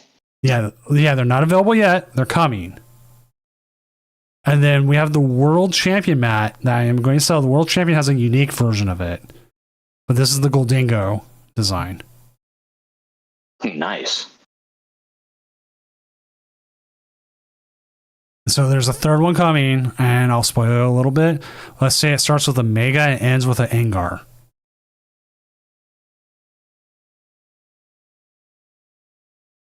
So that one will probably look pretty sick. You know what? It could have also happened as a possibility of a win condition here. Briar. Briar. He always gets in there. Briar's so good. Briar's so good. It's a little tricky to use, but it's just like the most powerful effect. Just getting that extra prize card. Yeah. I lost to a Sorrel Edge recently with that. If I had just taken the KO like the turn before and then took the 3 prize turn the next, I would have been fine, but I got greedy and went for a 2 prize turn. And I was like, oh yeah, that'll happen. So I was like, oh, great. Yes, I lost. Yeah, I'm definitely excited for open deck lists so I don't get scammed by any more Briars. That ends up being a thing. I think open deck list will not happen during day 1. I think it might be too much of a logistical nightmare. Day 2, I'm honestly a pretty big fan of it. I think day 2 will have it.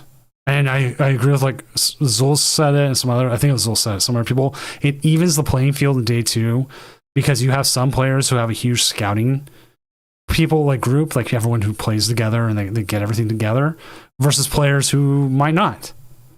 They don't have the same resources. Mm-hmm. And I do feel like that's a good thing. Like the reason like we have open deck lists here, like why I can pull up the deck list. This is 100% self-policing. It's making sure your opponent's playing what they should be playing.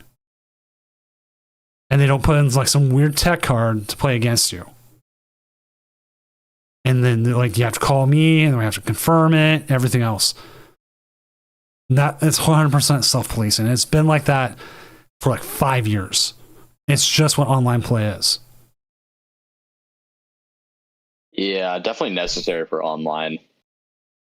And because the other thing is like I can't just take your deck and deck check it in the middle of a game or before a game starts, right? It'd be way too hard to police. So that's where this is the compromise for it. And this is one of those big compromises like we have a lot with online play. And I don't remember, I think it's FAQ that links to it in chat. Yes. We have a whole document going over stuff like this, what we do and stuff like that, like what happens with bugs, what we do with this, what we do with that. Why we banned you, even though you never played in the tournament before. Hint, it's because you're banned by TPCI. So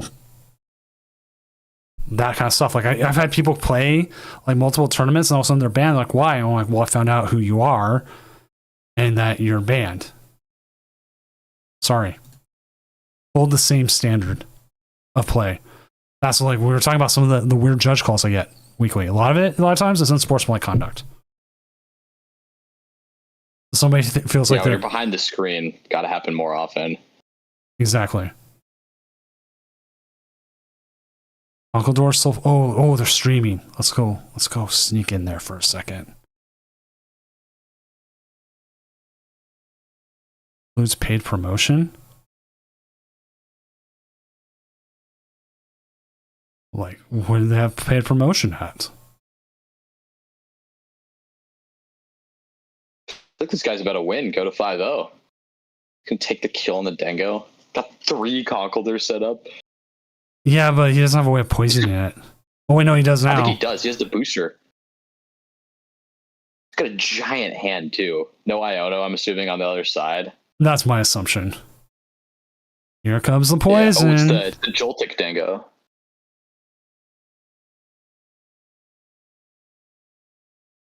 He's got the Blood Moon in there, too, for some late game action. Gutsy swing. Energy.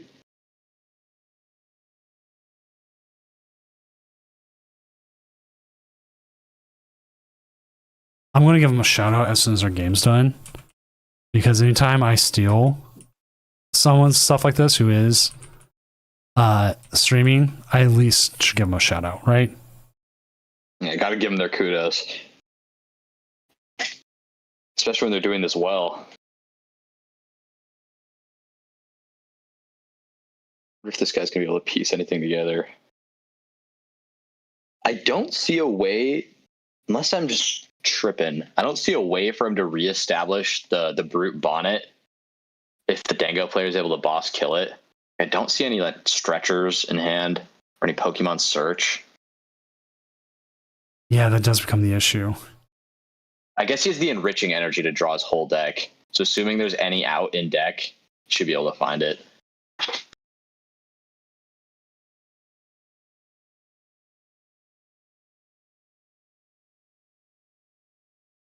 I mean, Bear can win the game still. Oh, yeah, you're right. Yeah, with the poison, that should be enough. Well, okay. If they take out the brute bonnet, then they just... Oh, yeah, they can't poison. They can't poison. Oh, I guess they could go boss Blood Moon the Jenny. That is true.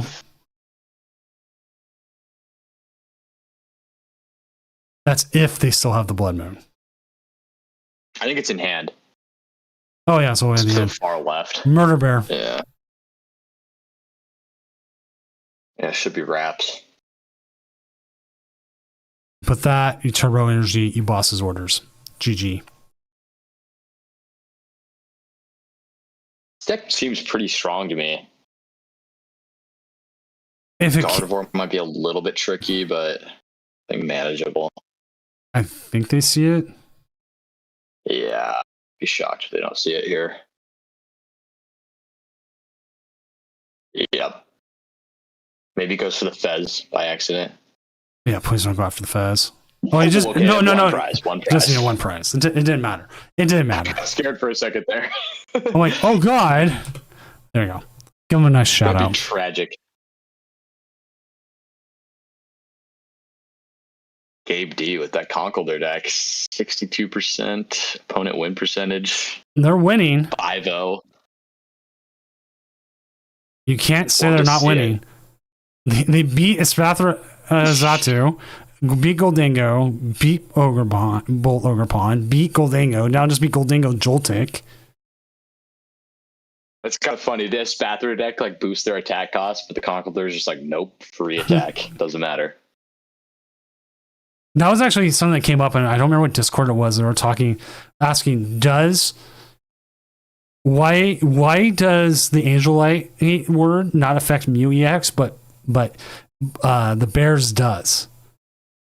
And it came down to is that when you use Angel Light's attack with whatever Mew's attack is, you're not using Angel Light, you're using the effects of your opponent's attack. Hmm. And Blood Moon says like this Pokemon cannot Yeah, attack, which would right. apply to the Mew. Exactly. And like, oh, and then they realized, and I said, like, I told the person who was like that, I was like, your big issue now is if you're playing Eevee box and they use their Angel Light against you, they're going to use it again next turn. It sounds gimmicky too, but it's actually like a very legitimate play in that matchup. Just Angel Light all their attackers. They only have the Sylveon, can't kill your Mew, and then you just keep doing it. Exactly.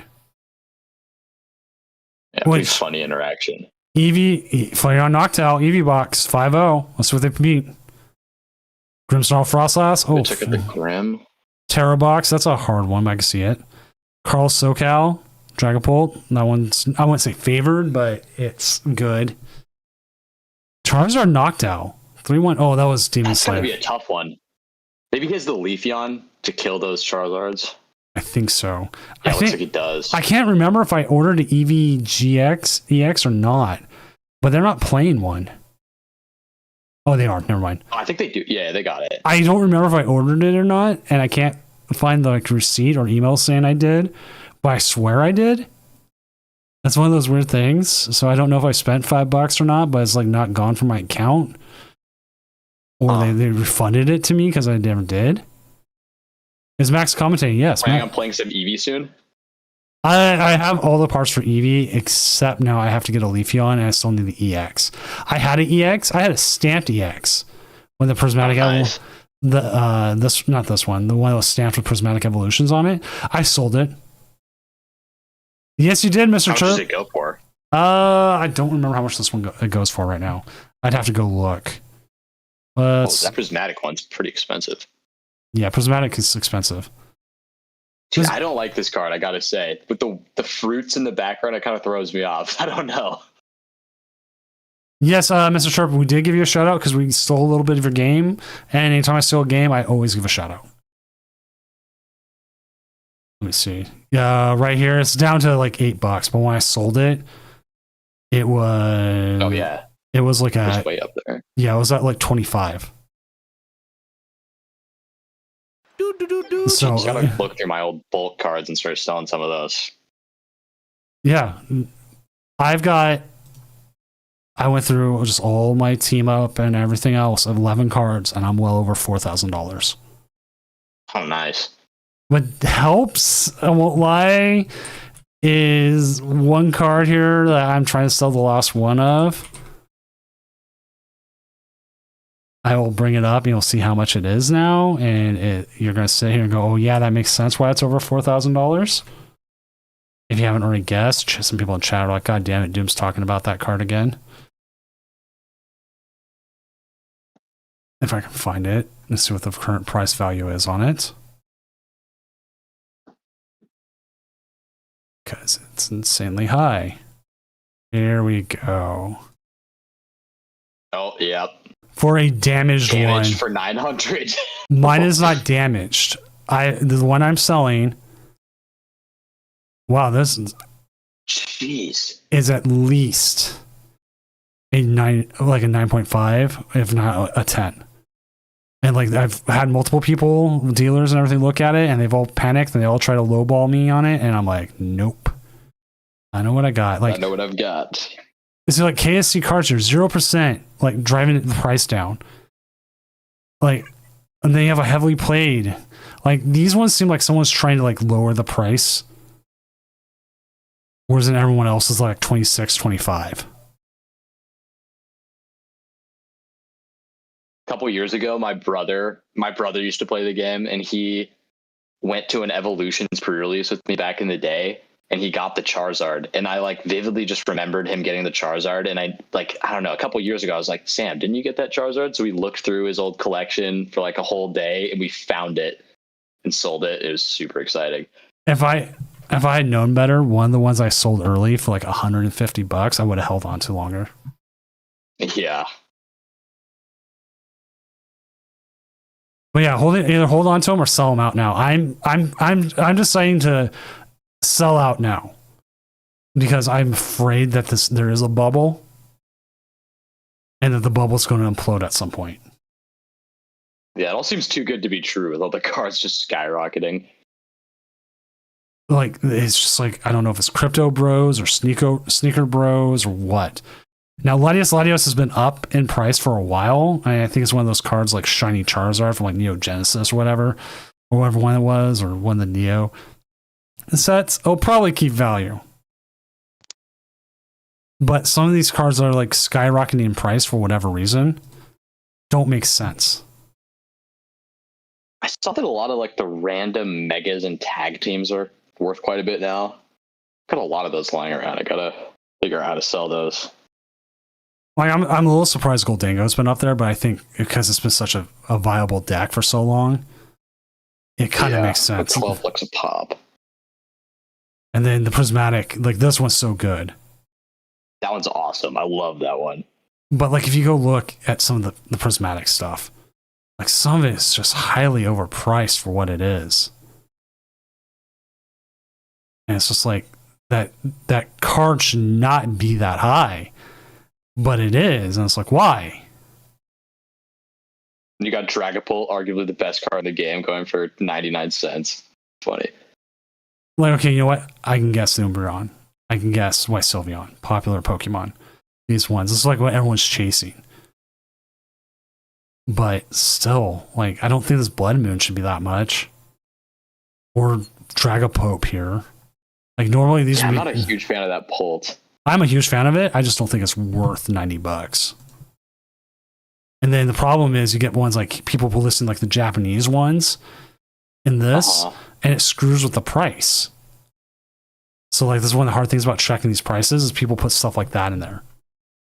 Which last game just finished, so we're gonna get moving. Sounds good. But that's just how it is. If I had Gamer on, he could talk more about price. He's really good at that. He does the wheeling and dealing. All right, so we got 1 of 43. Let's see who we have that we know. No, Prince Vortex is streaming. Double check. Still have Dexter. No, Vulcan's still on. PJ. Shira's already streaming their own, so I won't ask them. Punters 3-2. I'm looking at the 4-1s. 4-1s are people are going to at least keep trying to play. We just had Joyful. They're just reigning supreme. It's funny. Oh, MDJ is against Golding. I'll see if they can. Nice. That'd be a fun one. That'd be a good one. Whoa, just farming the Dragapults in those first 4 rounds.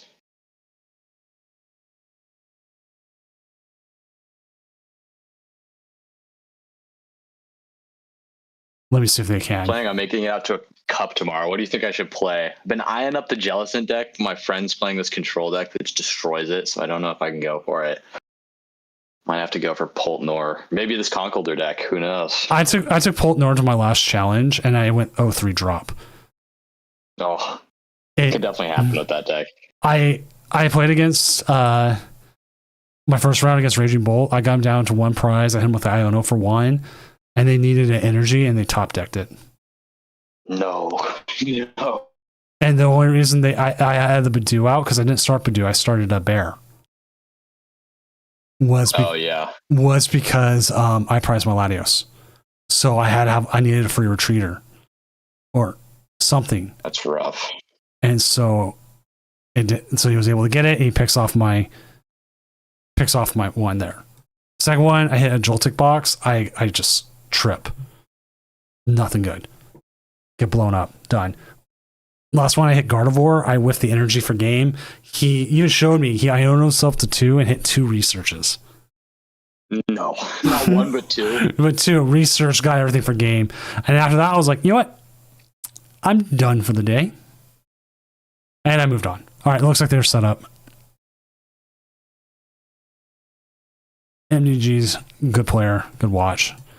Should be a good matchup. They even got the Fan Rotom start, which chat's like, what do you mean they're on Fan Rotom? Yes, they are. A pretty great start from him, to be honest. Got the Terra, got the Noctowl. Ask for much more. The last time I played Terra Box, I got into cut, And I played 3 whole turns the first 2 games. No. Yeah. That is not what you want to see. No, I won those 2 games. Oh, you won them both? Oh, I thought you meant you like bricked or something. No, I got in the cut. I played. Oh, I see what you're saying. I played a Goldango who drew past with a single gimme goal out.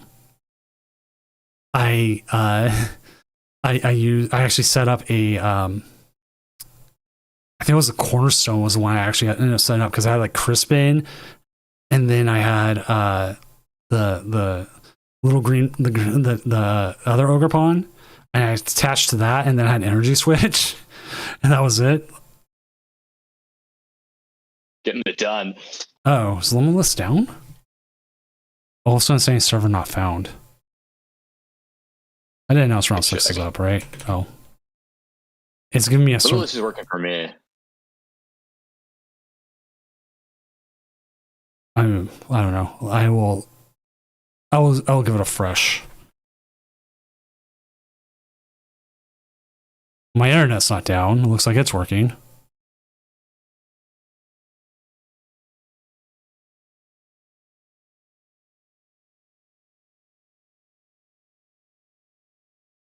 This is an interesting play. He just chose to boss up. Oh, this could be rough for this player. He's going to lose his only Goldango. That is rough. Brutal start. Do I need to reset Firefox? I might need to do that. I'll just do that real quick.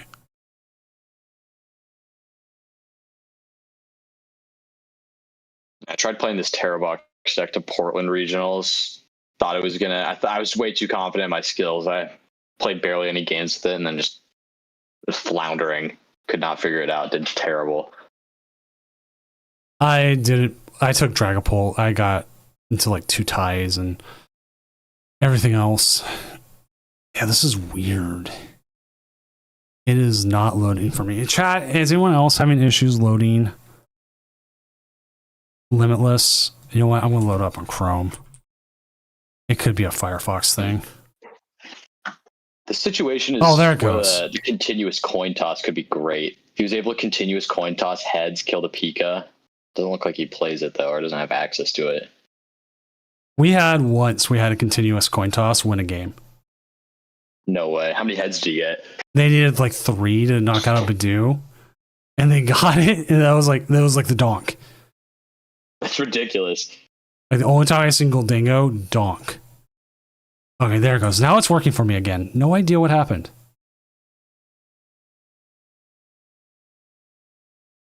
Yeah, I've been using Firefox for like 20 years. I don't think this player has a way to retreat this knockdown. Say top deck. Didn't top deck. So he's stuck for a turn. This hand is terrible, actually. They don't have anything for the turn.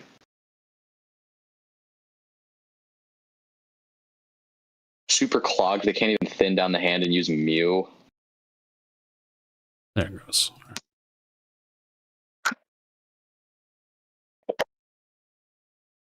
That was weird. Like, I'm kind of surprised we're not seeing more Togekiss in these Goldango decks. I really like that card. It would be useful in a lot of these matchups, but it'd be a lot of fun. Yeah, not a lot of people playing it.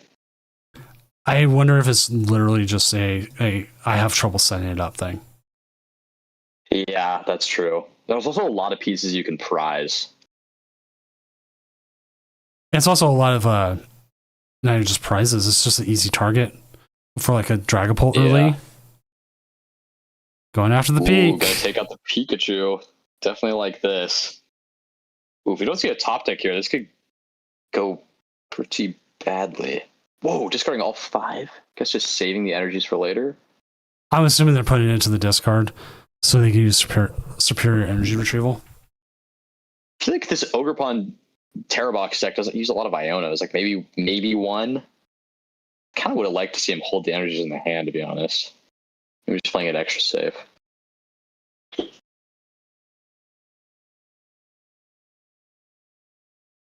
Oh, nothing off the top deck. This is rough. All you're doing here is putting something else up there, like thinning the hand. But even then, you can't thin the hand more from you. Yeah, you've got all these dead cards, like the Stadium E-Switch, bunch of basics. Huh. They still got some time, though. They're not completely out of the prize trade. I think they need the Pikachu back.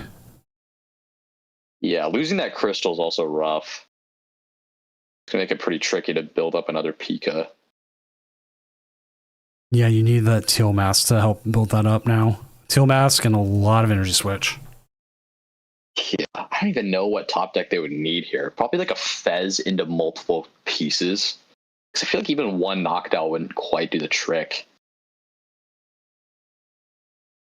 Maybe you could go knockdown for an Ultra Ball and something else, thin down the hand, go for something like that. This is the issue. He's got the Sarah Ledge. This is the issue I run into with the Terror Box deck. Is if you're not finding the owls, or you get a thick hand like this that you can't get rid of, put it bluntly, you're screwed. I was going to use something stronger, but it's not midnight yet. This could get interesting, though. He plays I think a couple top North American players are playing this to Worlds, but he's got the Sarah Ledge, assuming he's got the Briar combo in there as well. But this one prize will actually be pretty relevant because it's going to be able to take 3 prize cards with the Briar Sarah Ledge. So yeah, he doesn't include the Togekiss, but he does have another way to take extra prize cards, which I like a lot in these Dingo decks.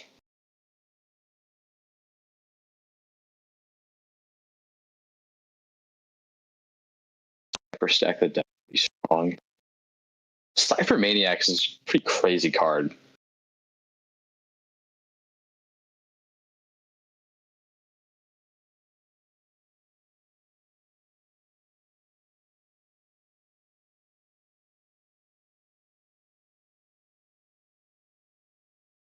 We were just talking about this Dengo art. He's rocking a lot of them. It's good. It's a good deck. It's a good deck. Yes, and we know it's a good deck. It's a good card. I have so much stuff in game. Like I think I've had that one for a while. Oh my god, that top deck is horrible. Yeah, this is looking real rough. I think this is where we're seeing. This is where Terra Box has its issues. Yeah, this is definitely pretty unlucky, but kind of is something that can happen to these Terra Box decks. Usually, okay, honestly, as a Terra Box deck, usually what you're trying to do here to win against a Goldingo is to hit that early water pawn. You hit that early water pawn, Yes. you wipe out maybe two gimme goals, and then they're behind. He definitely would have liked to see more value out of that Pika with the crystal on it. Only got 1 attack off, which is not what you want to see.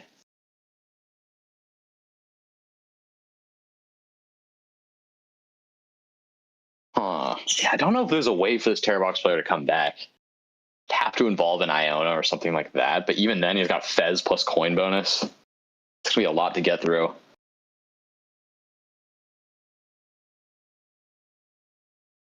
It's definitely how these games can go, though, with these more aggressive decks that don't play as many Ionos. Someone can take an early lead and just hold on to it.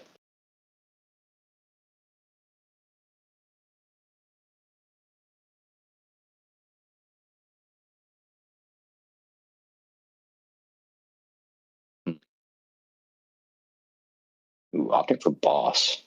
Don't mind that.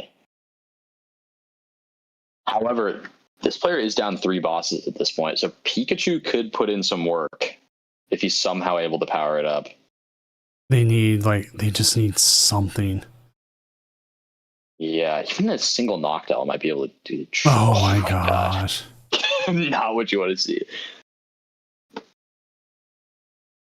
These Terra Box decks can have a hard time thinning cards in the deck, so yeah, like he's got 32 cards in the deck. The odds that he's top decking things here is not that high.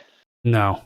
Yeah, he's got this last-ditch blood moon effort. Would be shocked if the Dingo player isn't able to piece together the knockout, though.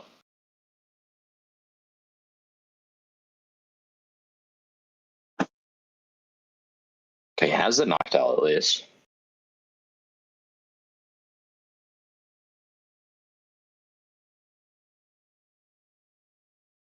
Didn't catch how many superior energy retrievers is down, but this Dingo player's deck is pretty thin at this point. It shouldn't be too hard to piece this together.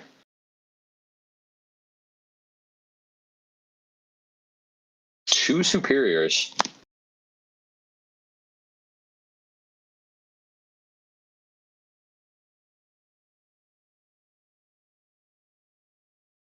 Oh, Boss. this should be it. Yeah, that's anything. Superior. Yeah. Yep. Hate to see it. They almost got there. Almost got there. Just weren't able to. This is what we call a stream curse. But things like MDG is like won a lot of games on here. All right, 1 second. There we go. Just making sure. Nice. Now, I do like the Swirl Edge edition. It does make a nice in-game attacker for Goldingo. And on top of that, not just being an in-game attacker, it does hit other Dingo decks for weakness. That is very true. Pretty nice in that mirror match, especially with the Briar. The only thing about it is it can be pretty tricky to find the Briar in the late game. Sadly, though, it does not take care of Crustle. No, it does not, unfortunately. I need a Crustle tech. Well, it's not Swirl Edge. I can say that much. Could chuck in double fire Chi Yu, manually attach. Something ridiculous. At that point, you got to stew. Yeah, He's that's got the quad boss in his deck. the picnic basket. Like, Genesect freed up so much space for Goldingos just to have boss. I also really like it because in my experience playing Dango, it was really annoying when you had to TM your 2 prizers early. Like, you can't. I like to play these stage 1 EX decks where you just use a bunch of 1 prizers against something like Bolt, let them take 1 prize, and then you go 2, 2, 2. And this Genesect makes that a lot easier. You don't have to like Evo out your Genesects or your Goldingos and have them hit the board early. Yeah, this card's just too busted. It's just so much value on 1 Pokemon. I'm looking at stuff. I want to look at the standings here in a second. I might be able to cut around. I don't know. We'll have to see. Like, if it's... But the thing is, like, people like to play it out. Like, we had last week. We had Gabe Smart go 9-0. And they played it out. Oh, nice. And that made cut more interesting. We had someone who was, like, guaranteed for cut, ended up getting, like, down paired. If they didn't get down paired, get knocked out. Yeah. So, like, the issue is, do you keep that or do you not? Like okay, I don't know.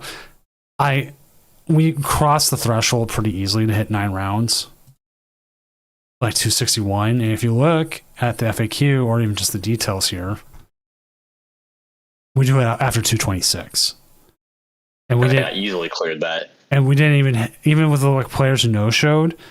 Like the first round and like drops and stuff, we still didn't like go below 226 for like a couple rounds. So it's like that's round 6, right? Yeah, so we're we on got 2 more Swiss. No, we got 7. No, we got 7, 8, 9 still. Oh, we have 9. Oh, yeah. The conch has fallen. Oh no. Well, you still got a chance. The conch has fallen. No.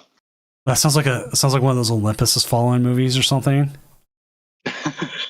Conch has fallen. Conch. A lot of raging bolts gravitating toward the top. Like 1, 2, 3, 4, 5, 6 of them. Yeah, we had a couple in more. The top 15. We had a couple more games finished. Let me go ahead and update again. Yeah, Cali 6-0, codes 27 6-0 with the Fire on Noctowl. How many? 0 Goldingos. Just getting it done against everything else. Yeah, beat Joyful Sandwich. Well, okay, you know what? Not any Gardevoirs up here, so this could be smooth sailing for that Flareon deck. That's like the one matchup you really want to avoid. I mean, you could do well into Bolt. Because like looking at the list, you've got the Sylveon, you've got the Clefairy. You even got the Flareon 280. Yeah. The biggest issue you're going to run into is making sure you're hitting those Crispins and getting powered up. Yes. Also got the Briar to smooth out those matchups. If you fall behind a little bit, you can just use that to even out the prize trade. Pretty nice. So it could definitely win. And I can see why it could beat something like Charizard is because I have said, okay, maybe I want to go Angelite. No, Angelite's not the play. It's using the Leafeon. Yes. Leafeon's crazy. Even that first attack on the Leafeon is super strong. Against the Gardevoir deck, they're building up a lot of energies on the board. You can just one-shot stuff for 2 energies.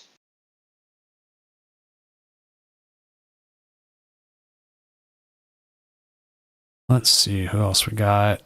I mean, like, I don't know if X2 makes it tonight. We'll see what PJ's game's going like. I mean, I guess I could just jump to their table, but this is quicker. Ooh, hit the Okie Dokie deck. Oh, if I'd known that. All right, you know what? We're going to jump to the table because it's going to be quicker. Sounds good. I'd love to see this.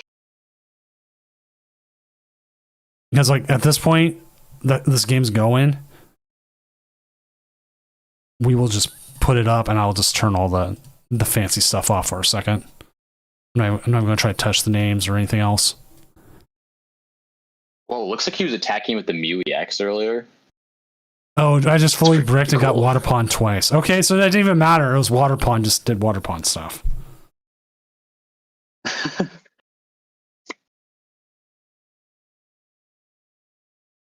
I wonder if they have enough energies in the discard to retreat here, if this Gardevoir's stuck. They do not. Only got the 1 energy. They have a supporter, though. Depending here, you could. Okay, they have the energies. Yeah, you have a way to discard them. I'm guessing that other one's a psychic energy.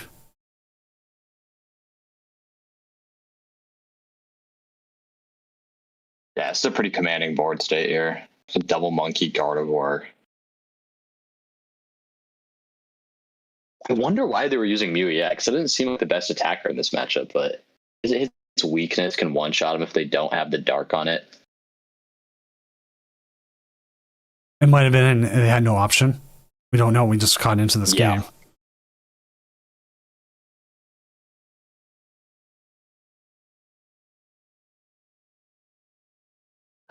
Interesting to see a lot of these Gardevoir decks gravitating towards the Drifloon, and Riley McKay won with just the Devo deck. I like the Drifloon, but I like hitting big numbers. Yeah, the Drifloon was definitely good for that. Smack for 300 on a little guy. Pretty good into the Grimmsnarl matchup, too.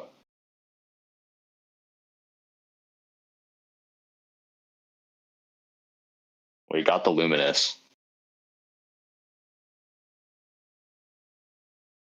That psychic weakness on the Okie Dokie is so annoying. This matchup would be much, much better if it didn't have the psychic weakness.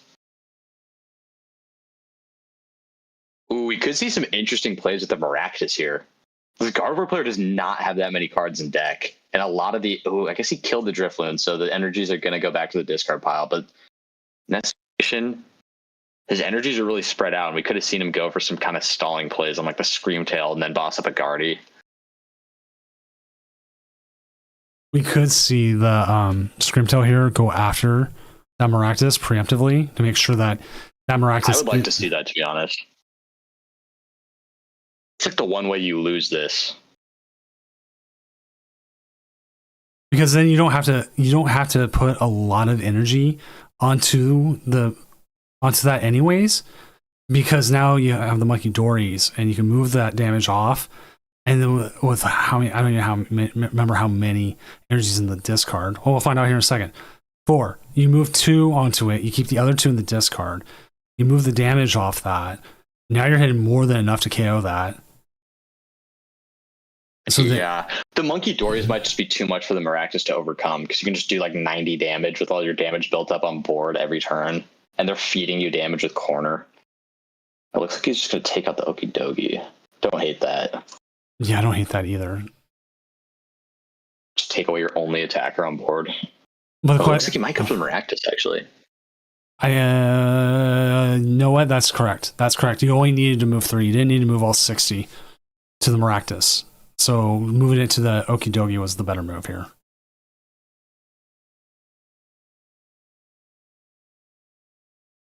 This game could get really weird if he's able to, because I'm pretty sure this deck only plays 3 Darks.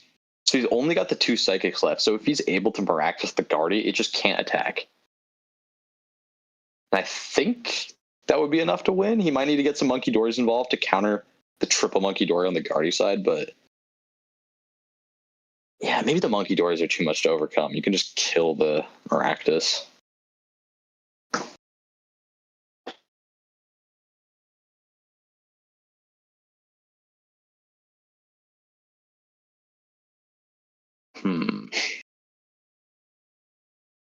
This is one of the decks I lost to at Portland with Terrabox, the Okie Dokie deck.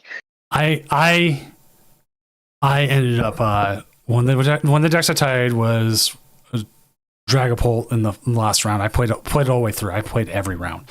First time I've done that with a regional.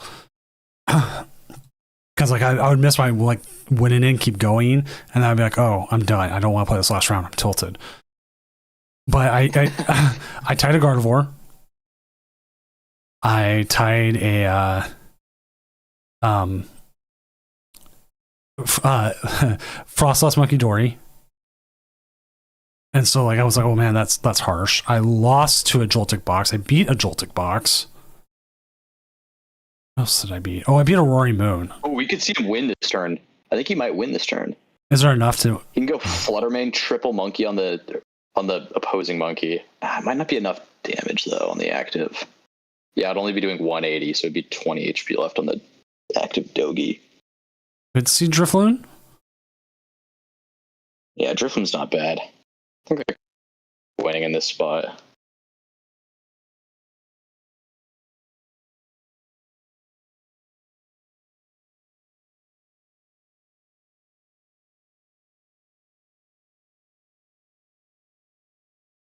It's one of the problems with attacking with the Mew EX too, is these energies can just get stuck because there's 0 retreat. Like you're just not really a problem in this specific game, but you're just hoping that your opponent knocks it out at this point. Yeah, it shouldn't be too much of a problem. Just has 1 prize card left.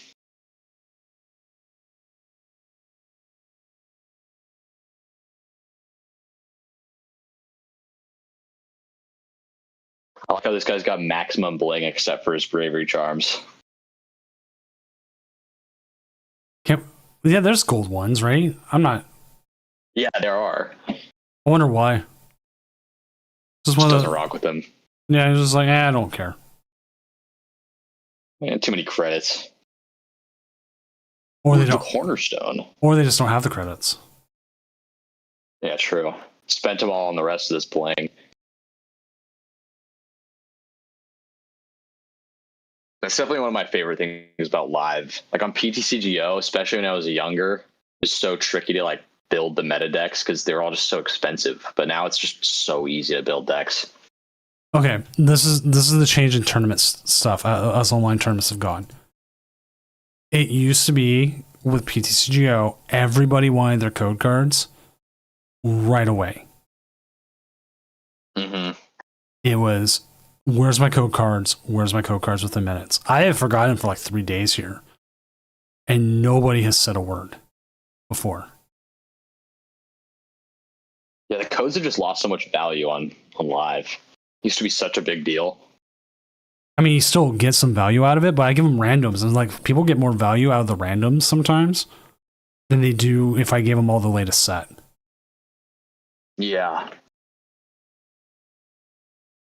I remember when I was playing I was playing one of the limitless qualifiers. I never used PTCGO before COVID happened, and I like didn't have enough codes to get the bosses because they were super expensive on release. So I had like 3 counter catchers in my deck with no bosses, and I was playing Pikarom. I somehow like managed to get day 2. It's funny.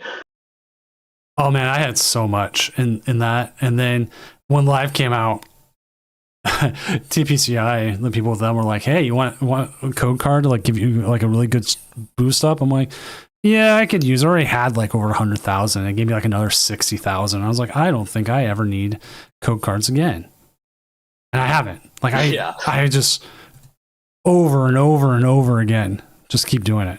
1 second. It's just like, here, I have it all. I'm just set. And like the new set comes out, I'm like, okay. I'll even buy out the battle pass because I'll make back all that usually pretty quickly. Yeah, and especially if you like max out one set, you can just like use your in-game credits and just buy more packs and just infinite loop the credits. And they hand out so much stuff anyways. Yeah. Which is, again, is great. If anything, what I like live as, like, is the first off accessibility, and that's huge. But that's also the thing. Like, these tournaments are about accessibility, and I've been sitting on this video for a year making it. To be honest, I do things better off the cuff, and this video needs to be very not off the cuff. Like, my bosses always go, like, you go off on tangents at your presentations, but they're so creative and we find new stuff. Like, I don't use like projectors, I'll use whiteboards. That's just what I like that. That's cool. Because I'm a creative director. That's what I do. It's so hard for me to sit there and like do that. I would rather sit here off the cuff. And this is the thing is like, I've talked about this all the time, and I always keep stressing it because it's important, and it helps me refine it as I say it out loud. The Doom Champion Series is 100% about accessibility for players. Not everybody is able to make it to a League Cup. Not everyone is able to make it to League Challenges or a League. Some players don't have players around them. I grew up in one of those areas. I didn't have access to PTCGO or anything like that because I was 13 when Pokemon came out, almost 30 years ago. I turned 40 I'll be 40 for the Worlds. Like they'd be like, if they interviewed me, I'd be like, I've been playing Red since forever. I need to go find. I think I still have my copy of Red. I sold a lot of copies of. I had a bunch of copies of Red and Blue. Like I had multiple from that time. I think I saved my original. It's faded. I put a Charizard sticker on it. You know, I might search for it tomorrow. I have an idea where it's at. I'd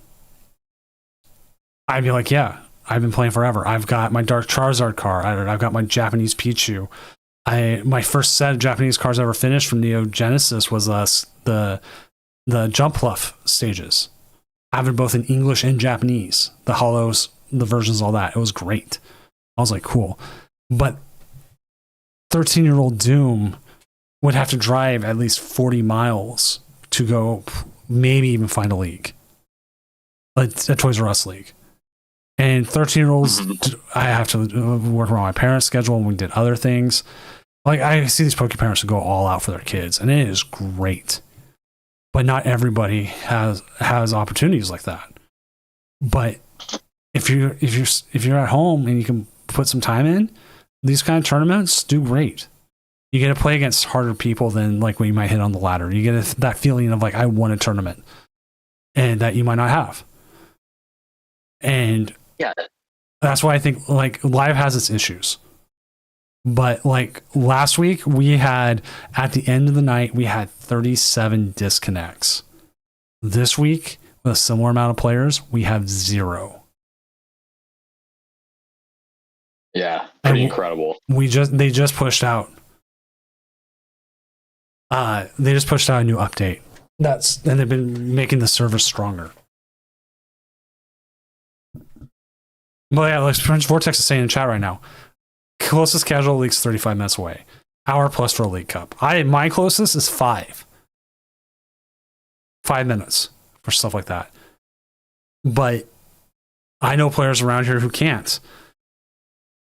And then it is what it is. And like, I think this helps. And some people go like, oh, like it destroys the meta or other things because like these decks come out, or like all of a sudden, Conquistador is out there and it's giving people the wrong idea. That's good. No, it's fun. And someone's having fun playing it. And this is essentially a 200 plus person League Cup. But it's fun. I have fun setting these up. I have fun doing these. And if anything, I want to prove to Pokemon at the end, and whoever's like charged of their competitive, that a year-long series mirroring what's there is viable. And that I think there's enough people who would be in it. And if you add some sort of official pricing to it, I think even more people would show up.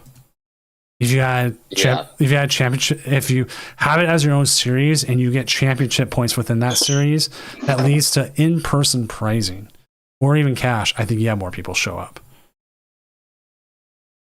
Yeah, that would be incredible. And because it's their For client me too, I feel like I had it. Oh, sorry, go ahead. And if it's their own client, they could charge like a $10 fee to get in. For like not like every event. I really stress the free part, but if you want some sort of thing with like big pricing to it, you need to make money back somehow. We saw them kind of try that with the Players Cup as well. The Not player doing that anymore, but that was a cool idea. Yeah, I took top 16 North America Players Cup 1. Awesome. I almost qualified for the top 4. I got stream sniped because I stupidly streamed it without a delay. Oh. And so I lost the Pika Raw mirror. Like they did some moves that would only make sense if you knew what my hand was.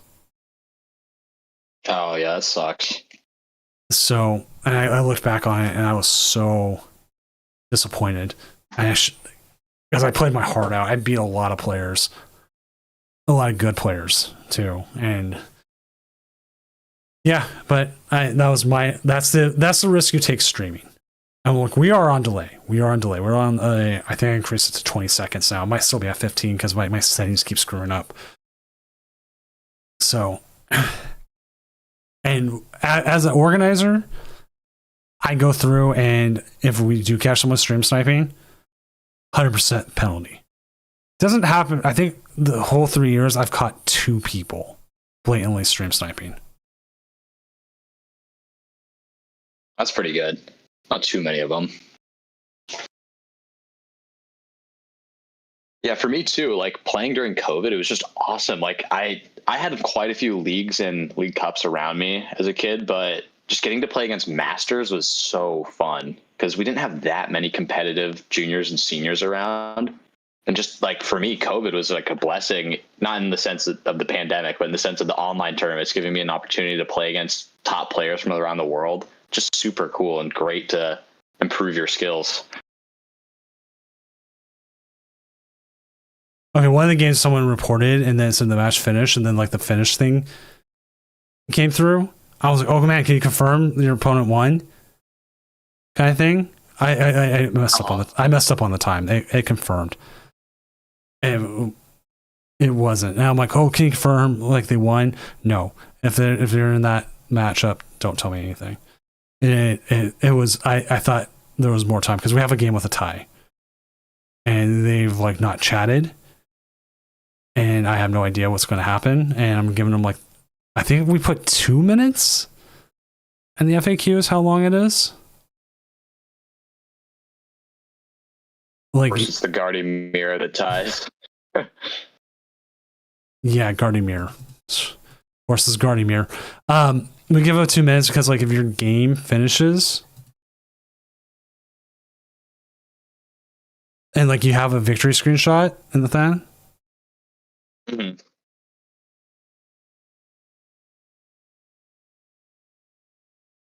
Okay, they're saying their other player.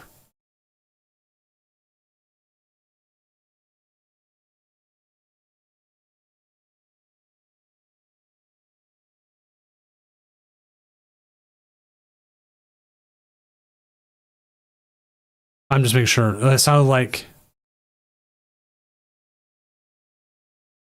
something here.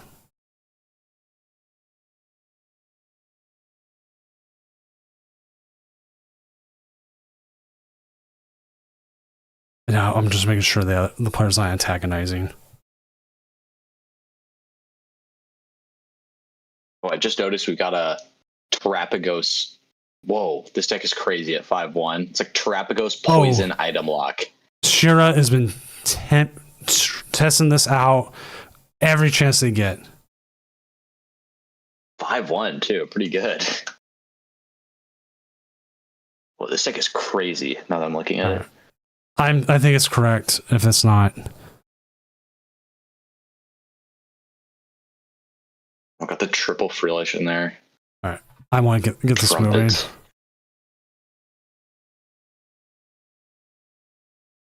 All right, round 7 is up, and we will find ourselves a game.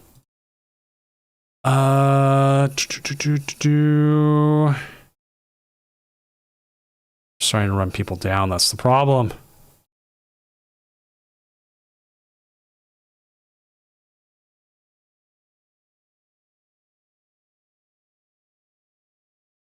We still bring Vortex on. It is 4/2s, but it's Grimmsnarl, Frostlass versus Flareon Noctowl. That's a possibility. Oh, I'd be super up to see that. I don't know who else I can get on. I'm looking at some of these matchups. Like Shira's streaming themselves, so I don't want to ask them.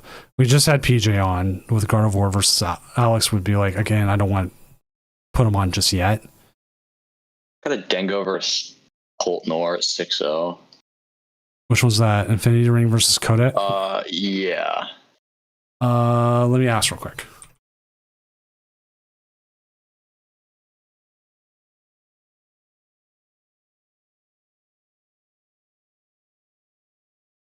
Yeah, Vortex, if you can, we'll have you as like a backup, because like X2 might make it tonight. I never know, but I like to have a match on, and like I'm in the Wild West territory right now where I don't.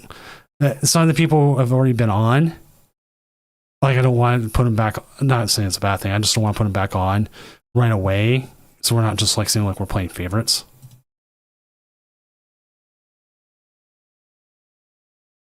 Even though sometimes I do play favorites. I won't lie.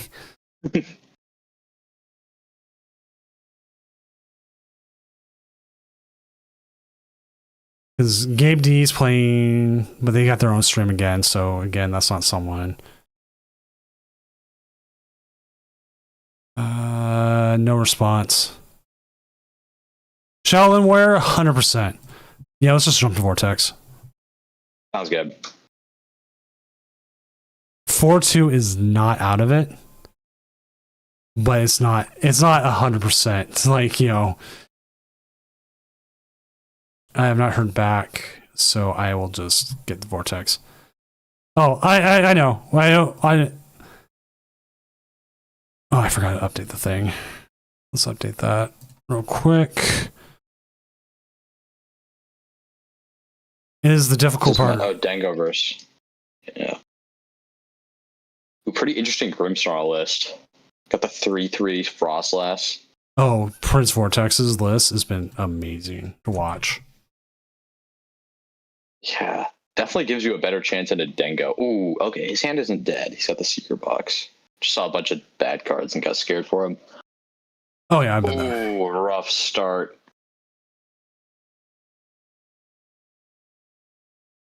We could have cursed him. We could have cursed him. Hopefully he's got a supporter in that hand. Yeah, not gonna eye on him. Double Frostlass in hand is a little bit awkward. Gonna make it difficult to TM Evo out multiple of them, but not a big deal. Dude, the Spike Myth Gym Stadium is just so powerful. Reminds me of the Ultra Space card for Ultra Beast back in the day. You know what card there's cards I never want to see reprinted.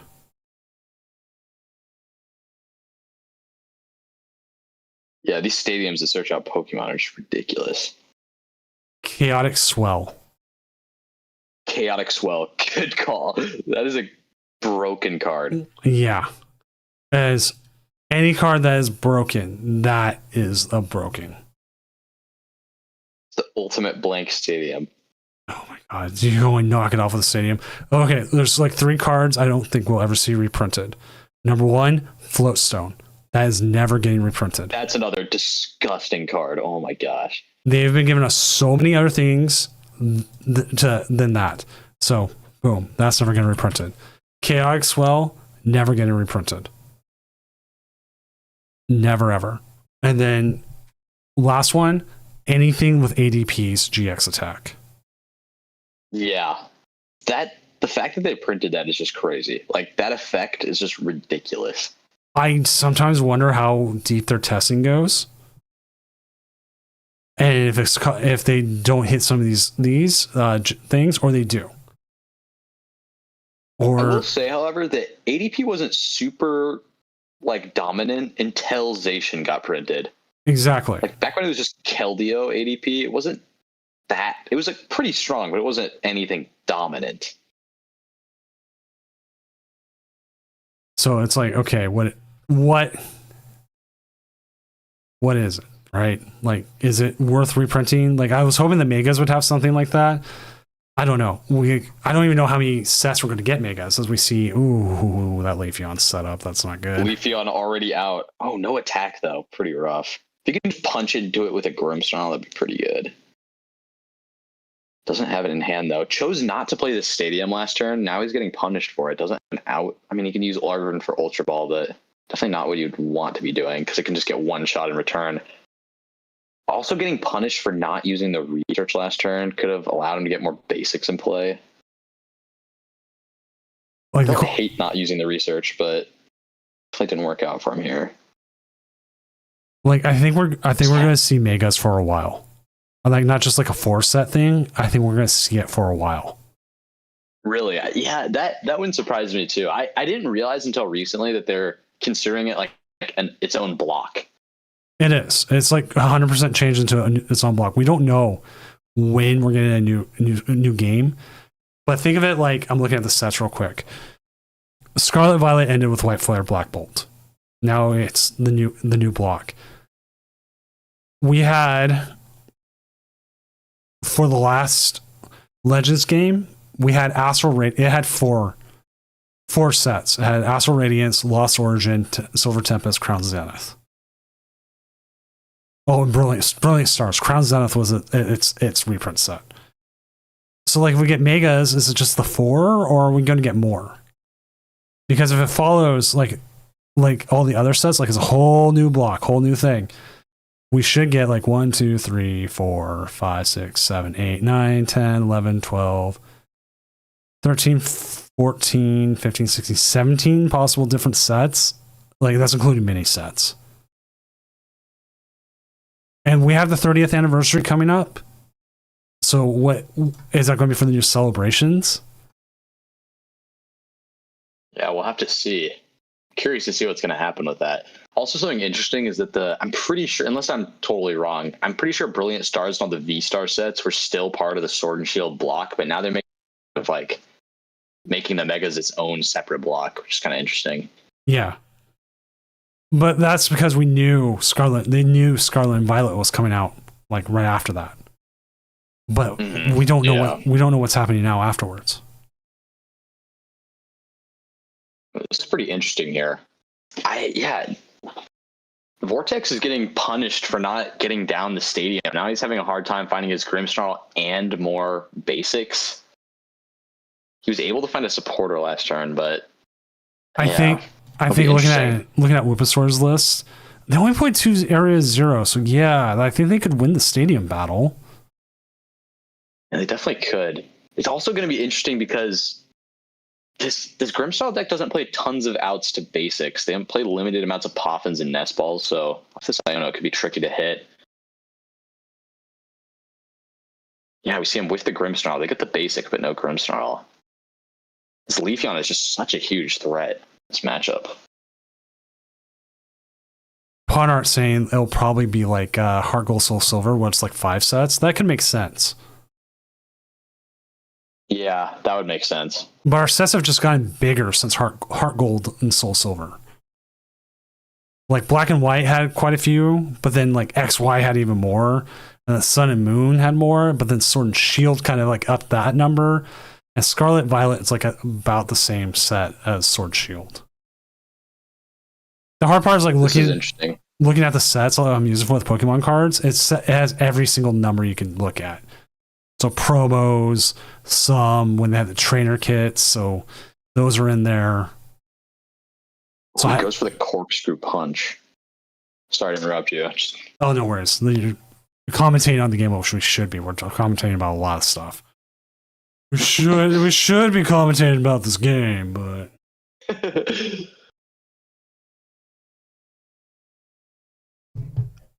Okay. Got a bunch of Hoot Hoots now. That's pretty strong.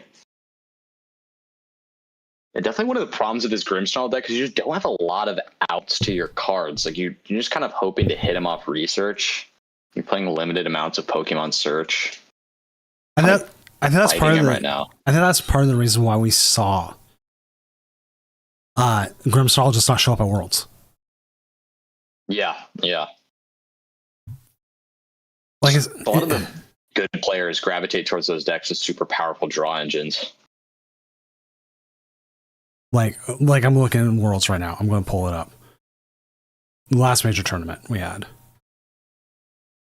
I am not seeing any Grimothy Snarls right now until 41st. Wow. 44th. I'm going to double check just because sometimes I can miss details like that, but I'm not seeing anything.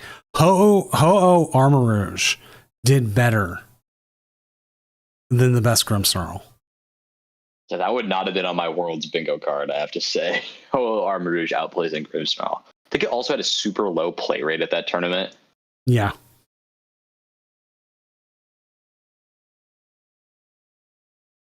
Looks like with the Monkey Dory, he's still going to be 10 damage shy of knocking out this Leafeon. So many Goldingos. Do you know if does the Leafeon's attack heal the active as well, or is it only the bench Pokemon?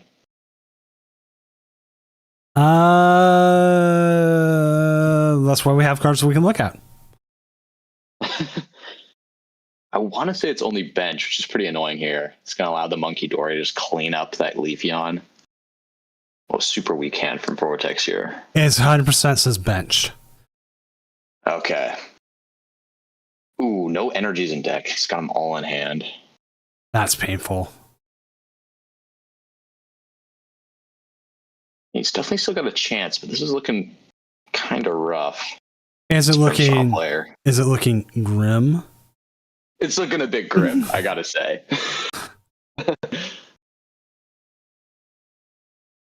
He doesn't even need to attach an extra energy. You can just swing with Verdant Storm to knock out. That's pretty cool. Yeah, but with the 10 damage left here, we'll see on Monkey Dory easily move 10 damage, take a KO there. That'll be for 2 prizes. Yeah. If you can find a way to get Candy on his next turn, that'd be pretty strong. You could take out this Eevee on the bench unless he's able to evolve it. Well, it looks like that might be what he's going to do. Into the Flareon, though. Yeah, I want to see. Sun OC pointed out the big testing groups were selling on Goldingo, and the Goldingo from Grim was horrific. Yes, I knew one of my friends played Crustle because that matchup was so good against Goldingo. And he went like 4-0 to start off, hitting all Goldingos, and then he hit Charizard. And the Charizard player played Chi-Yu and played around. It was actually on stream. If you go to round 5, that was my friend Greg who played it, Crustle. And that was the matchup that like ended up beating him. It's going to be a big top deck here. Pretty good that he didn't put double Frostlass, because if he had even 2 Frostlass in play, the whatever the attack that does 280 on Flareon would knock out the Grimmsnarl. Oh, he got the Arven. That's pretty good. The problem is we have too much energy in hand. Oh, good point. He can't even use the ability. That's super unlucky, to be honest, trying into all 3 of those. Yeah, I don't even know what you do here. You could take prizes, get access to 2 more cards. I think that might be the move. Yeah, I guess gotta be the move. Okay, opting for the Arvin first. Ooh, Devo. It's pretty cool. Oh, he can Devo both. Oh yeah, he can Devo both there. I didn't even think about that. Ooh, and counter catcher. Oh, interesting. What is he? What does he have planned? Oh, I don't know. Like, wouldn't you want to stick something up Okay. there? Yeah, I was thinking he was gonna like counter catcher up the Fez maybe and then Devo both, but looks like he's not going for that. It's because the Grimmsnarl Master though. Gotta trust him here. Trust it. Trust in the process here. Okay. We're just setting up for next turn. The only problem is he doesn't have any more Does he have basics. Does he have any more monkeys? Gotta assume. Oh, doesn't even have more monkey. Oh, he has the Blood Moon though. That makes more sense. Blood Moon takes a huge KO here. Okay, that makes a lot of sense. It's gonna be annoying to switch this out of the active, but Well, you had the balloon on. more price cards. Oh yeah. After this, it's gonna be annoying. Okay, yeah, this makes more sense. The Devo is looking cool, but yeah, this I can see why he's going for this. That's why we trust in the player. Yeah. We could see this player on player win this turn though. If they get into the EV that evolves on the first turn, it would require a lot, but they could do it. They would need that, and then they would need Crispin and Crystal, and they can hit 280. And a way to find the Flareon. And they've got what, 7 cards? Too much to ask for with 3 Hoots plus Fez. And you need to get the Fez out of the active. Terra. All his Terras are in the bin, which might be a problem here. This Terrapagos could do enough damage if he gets Area 0 and a full bench somehow.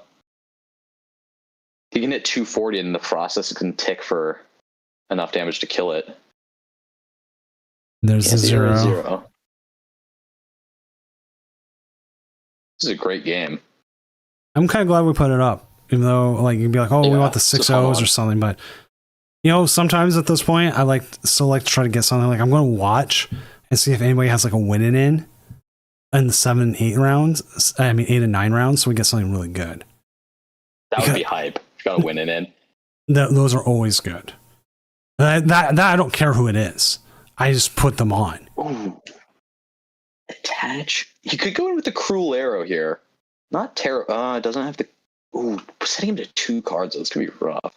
But they're going to set to 2 as well. He does have a turn to work with because it's gonna be pretty hard to move this Blood Moon unless he plays something like Switch. Let me check his list real quick. Does he play a second balloon? He only has the 1 balloon and no Switch, so I think this thing is stuck in the active for at least a turn. I guess he can't just swing with Blood Moon though. I'm liking this Flareon player's odds though. The EV down. Doesn't EV interesting? I guess Monkey Dory would just kill it.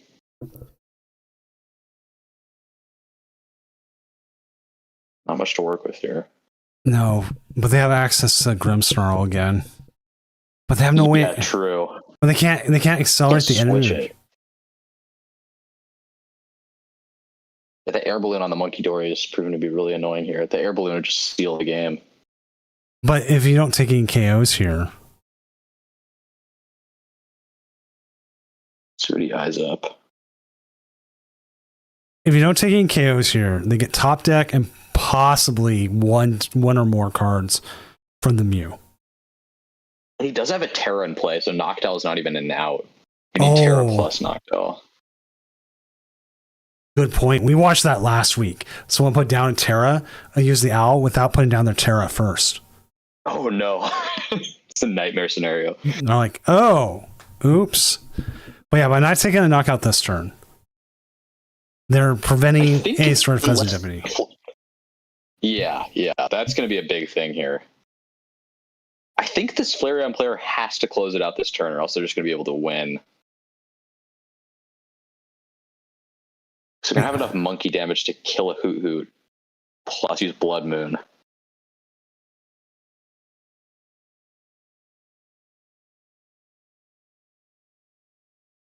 Restart for 1.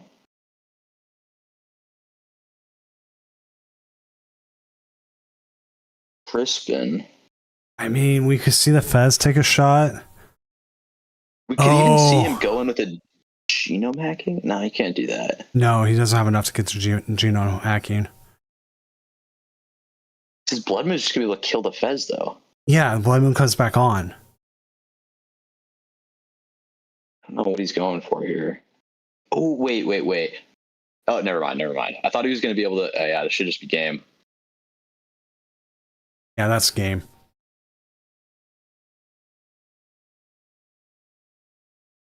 The Brimstone player able to squeak it out. Grimothy Snarl taking the dub. Let's go. Yeah, I don't know why keeping the Fez there. Like, you could have retreated and maybe tried to get a knocked out. But even then... See, the problem with that, though, is he just has enough monkey damage to kill a... He could just kill a Hoot on the bench, then use Blood Moon on the active and take 2. Yeah, Vortex always trust Grim. I want to move us real quick.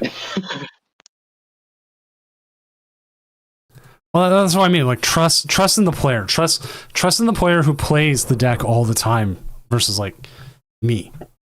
Who doesn't? Yeah. There's a reason we're behind the booth and not piloting the Grim deck.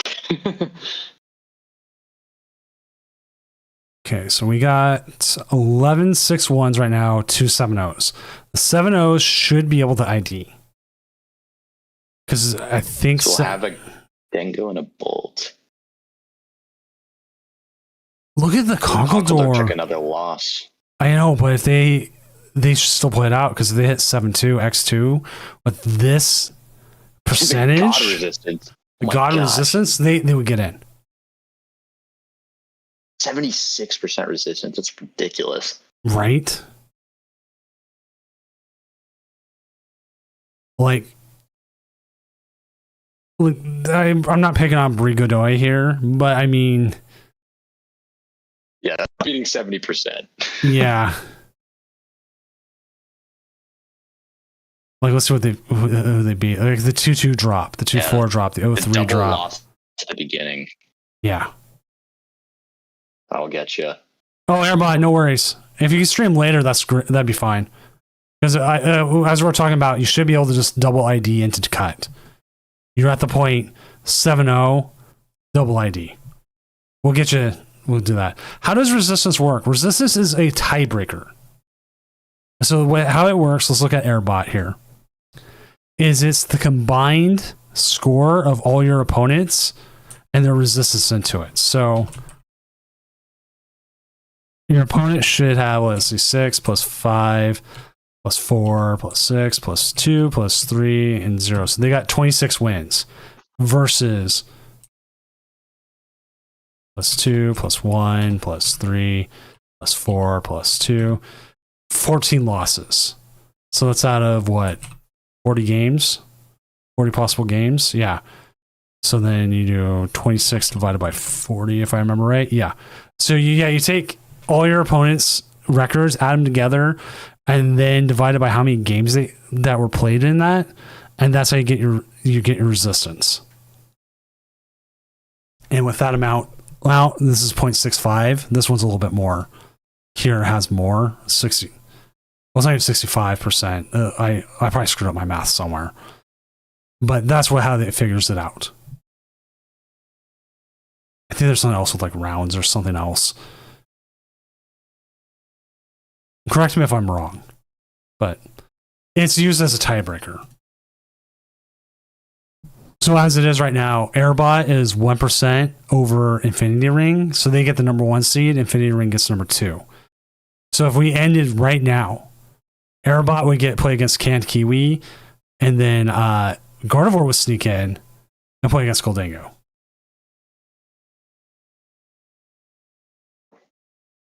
I'm a huge Gardevoir fanboy. I'd love to see some of those squeak into cut.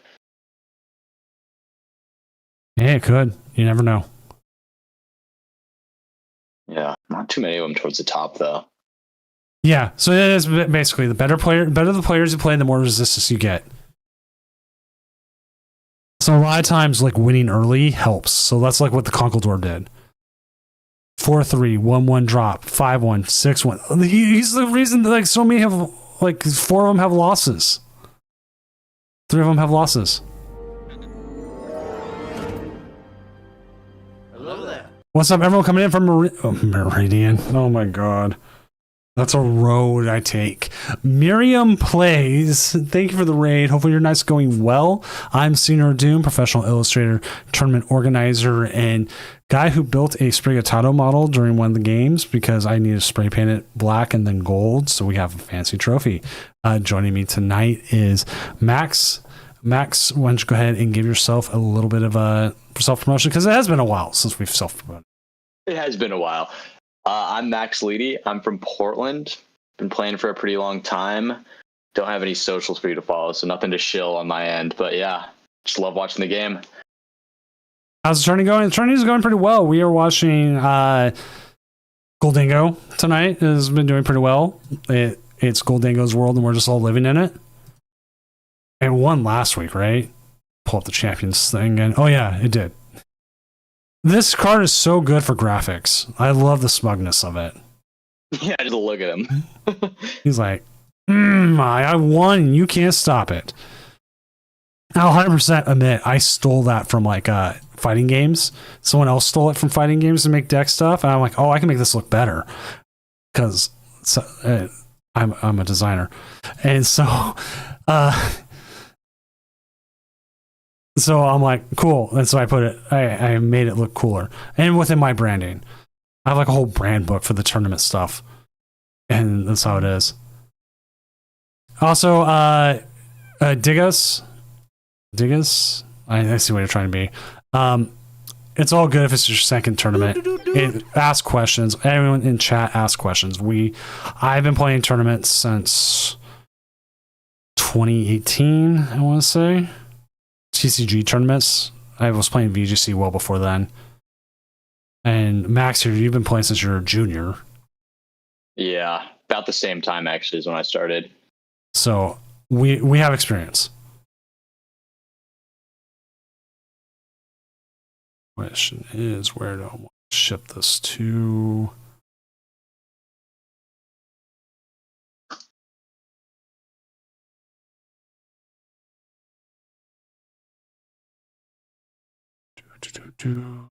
I'll be lurking. I mean, I haven't lurked.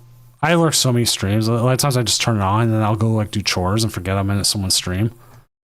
I'll come back and I'll be somewhere completely different. I'm like, oh, what the hell happened? How did I end up here?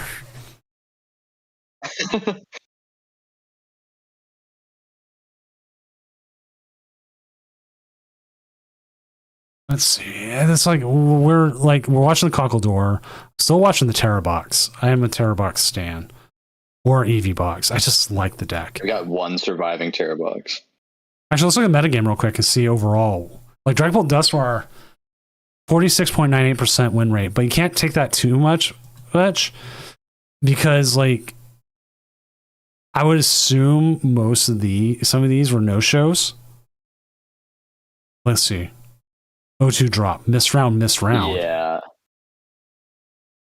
Did they like sign up and not get paired? Well, they signed up after 2 rounds. So, and then they lost in round 3. So like, you can't take that. 0-1 drop. You gotta take that out. 0-1 drop. Tony Sensei. 0-2 drop. I would take that out too. And even then, fairly, the 1-1 and 1-1, I would take that out as well. So from like once this upward is where I would start counting in numbers. But even then, I don't think that's enough to like fix it. It would give it. Actually, no, it would. It's also just a really hard deck to play. Yeah, and there's a lot that can go wrong. Yeah, for sure. Like you look at the matchups. It's beat other 7-0. 7-0 into the other match. But like, let's see what its worst matchup is. It lost Okie Dokie, but no way. See, it even has their buys missed rounds, 2 and 7. So that's stuff you can take out easily. That would be even easier. Buys missed round. So he takes 2 wins, so it goes to 68, 7 losses. So yeah, it's still underneath. But like, Dragon Ball Dust War better be 50-50. It's not 50-50. Something's gone wrong. But I mean, like some of these, like it's 1-0, 1-0, 1-0. Melodic Paragraph went 2-0. 3-0 on Slow King. But like 4-0 into the Flareon deck is pretty interesting. I know. I think part of it is just Flareon just trips over itself. Sometimes very dead opening hands. Yeah. You just don't know what's going to go on. And like this is great. Like I know some people don't even realize you can go into matchups for decks and see what it is. We have Trainer Hill. I was kicking this idea around with my brother today about trying to get like an overlay and pulling up like Trainer Hill deck list stuff, like the meta overview, and be like, this matchup is favored for so and so according to Trainer Hill because Gardevoir is 51, 64, and 8 is one, or Dragapult is won 43.6% of its matches, or go the other way and have Gardevoir. So Gardevoir's won so many more of its matches. Like cross 54.2% of its matches on online tournaments. Like it's like just cool stat things like that. Like I'm like, hey man, I see it in the NFL, I see it in baseball. Is there a way I could incorporate it into the stream? Some nights I had trouble like just even updating names. Other nights, if I'm right, like I think it would work better for the regional just because I have more time to produce things. Also, round 7 is done. We're going to round 8.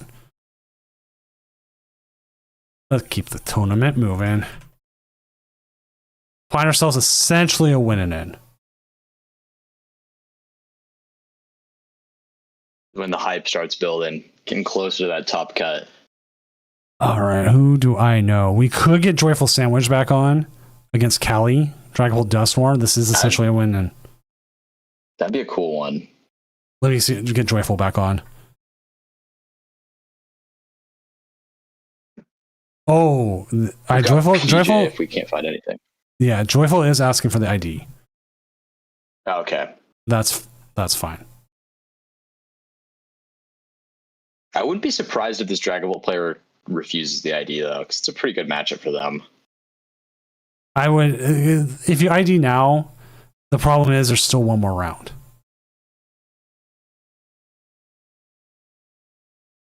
I think Canned Kiwi can. Let me ask here. That's Dragapult Dusknoir versus Raging Bolt. Well, that's always a good one. That would be 2 players we haven't had on. Yeah, that'd be awesome.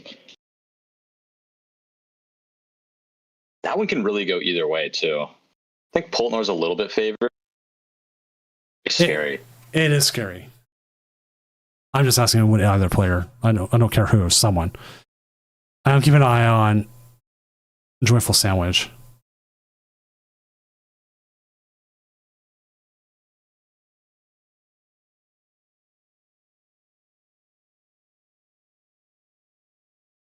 Where can you get that graph from? Trainer Hill. I will link to it directly there. Okay, Joyful said they'll jump on. I asked Callie, Nice. ask Callie and Abyssal, but Callie can. Yep, there's Callie. We'll get that game on. Sick.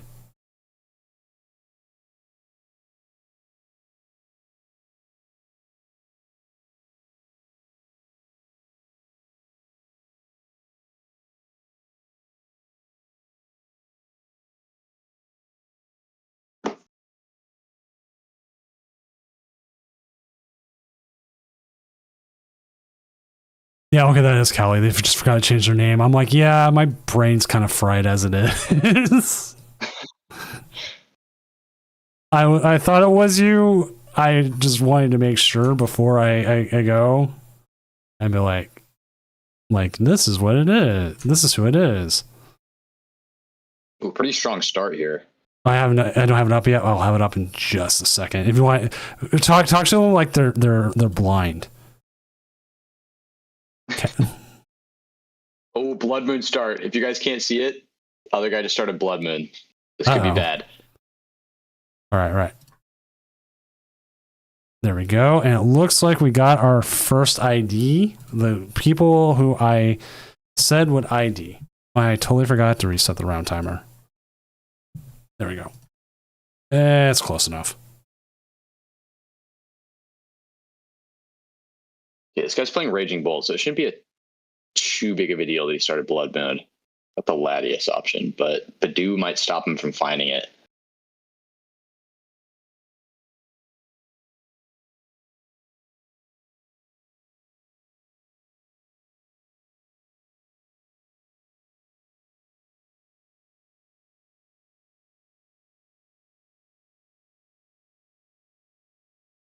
Yeah, so they're just making sure 711 should make it unless someone really goes like crazy.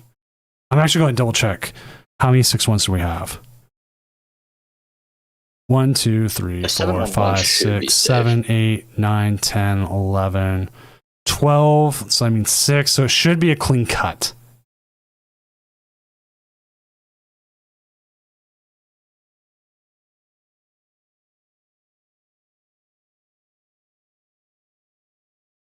So if they take the tie now, they could lose next round to their down pair and be 100% safe. Or just take the ID.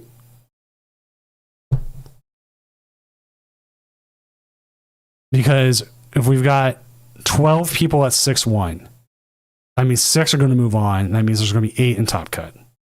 That gives us a clean cut right there. Oh, I forget they changed the window and it changes. Which is also a good sign that this, like online playing, checking your opponent's deck, like what they might have, what you might have. Maybe they're taking notes. You know, that kind of stuff. Yeah, pretty smart to do, especially when you have access to the open deck list. Just peek that as much as you can. Pretty strong start from the Dragon Ball player. Not much going on the other side. Take a peek at this Raging Bolt list.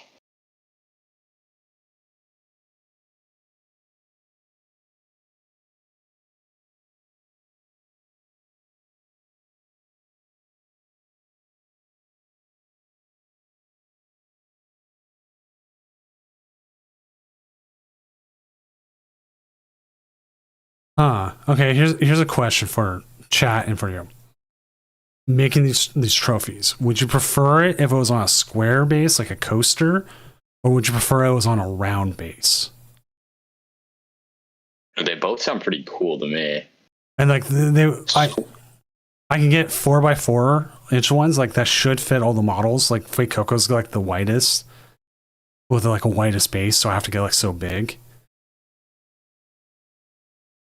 So there's like I can get wooden coasters or I can get rounded wooden coasters, essentially square or round, like that fit. Like they're essentially coaster size. I kind of like the idea of the square ones, to be honest. Yeah, like I think square might work better for some people, but a lot of trophies come on round. Yeah, I mean, either option's bad. Can't really go wrong with either one. Here's a word we haven't really said all night: itchy pollen. Yeah. Not too many Poltnors on the stream. It's doing a ton of work here, though. Just completely stopping Abyssal from getting anything going. Well, that's exactly what you want, especially in this matchup. Yeah, that's going to make things a lot easier for the Poltnor player. Can be good for them even if the Raging Bolt player gets rolling, but this does not hurt. Curious to see when they're going to choose to attack, because they kind of have time here to just keep setting up their board. Not in a huge rush.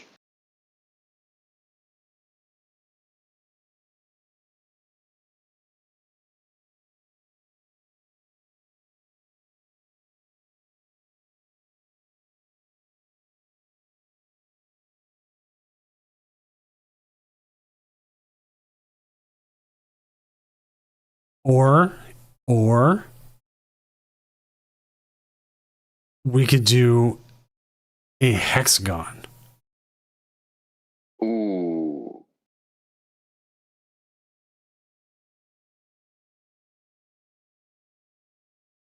Hexagon would be pretty sick. I know. I'm like sitting here like, oh, hexagon might work even better. Yeah, trying to get really tricky with it. The hexagon could be sick. Hey, look, This game could be over. they finally get a chance to do something. Did they play Penny? Yeah, I got that earthen vessel. Penny, that'd be incredible here. Let me check. That would just wipe all that damage off. Nope. I gotta sing the Doom song now. Jeez, no hoods in play is rough. Doom Let's for get 2 months. 4 prize turn here, probably. Possibly. Lucario saying, That'd be thank you for the 2 months. As 2 months at Doomco. As a 2-month Doomco employee, we're going to go ahead and throw your cake out the window. No, 2 months is not a real anniversary. I'm going to be kind of sad because Mrs. Doom spent a lot of time on that cake. But I have to make an example of 2-month employees. I'm sorry. Actually, if I threw a cake out the window like Mrs. Doom worked on it, she would absolutely kill me. And she is baking a lot of stuff, and it's great. And like, I'm getting fat on bread, but You can never have too much cake. this Raging Oh, Bolt. this is looking super rough. This Raging Bolt has to like get a KO this turn. Yeah, even then though, like the knee. Oh, they just conceded. My leadership is expiring. Yes. Yes. My leadership is extremely expiring. All right, let's go find Joyful Sandwiches game. Oh, and they might already be done too. Let me update the standings real quick. But Callie here, Ken Kiwi just sent their way into cut. There should be no reason why they don't get into cut. Am I missing them? No. Let's jump down to the Gardevoir game. I don't remember who they're playing, but we'll jump into there. Oh, they're done too. Or their opponent didn't show up. What about Prince Vortex? At worst, we might be able to steal Conkeldurr. Actually, you know what? Let's look at Conkeldurr real quick. Oh, they're done. Looks like they destroyed that. So you know what? Prince Vortex is back on because everybody's finishing their games pretty quickly or their opponents are not showing up.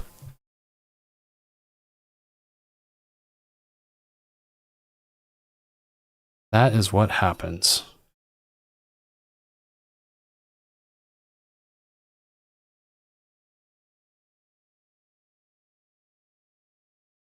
Oh, they're up against Shira too. Here we go. You might have a win in it. It depends on how many people want to ID. If everyone IDs, it's a clean cut. If someone says, I want to play it out, it's not a clean cut. So I would play, and you're banking on someone going, yeah, I want to play too.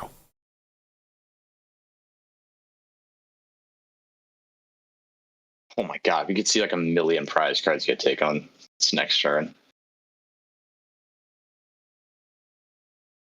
So Ross, that's putting in so much work.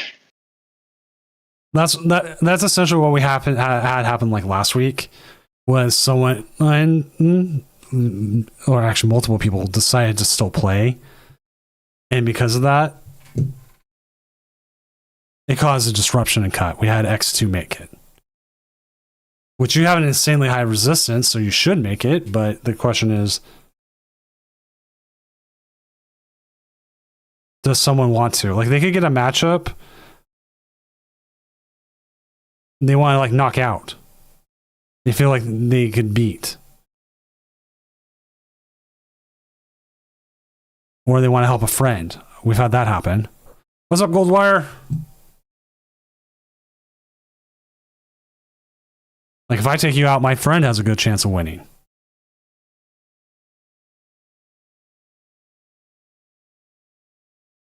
And if I take you out, I might ask you out to a second date.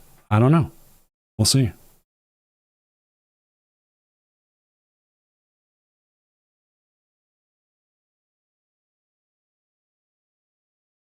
Now we got trust in the Grimmsnarl player here, but You should just have it here. He's got like a million process pings to work with. Oh, he doesn't have enough processes just to win. Can he just? Yeah, this should be enough.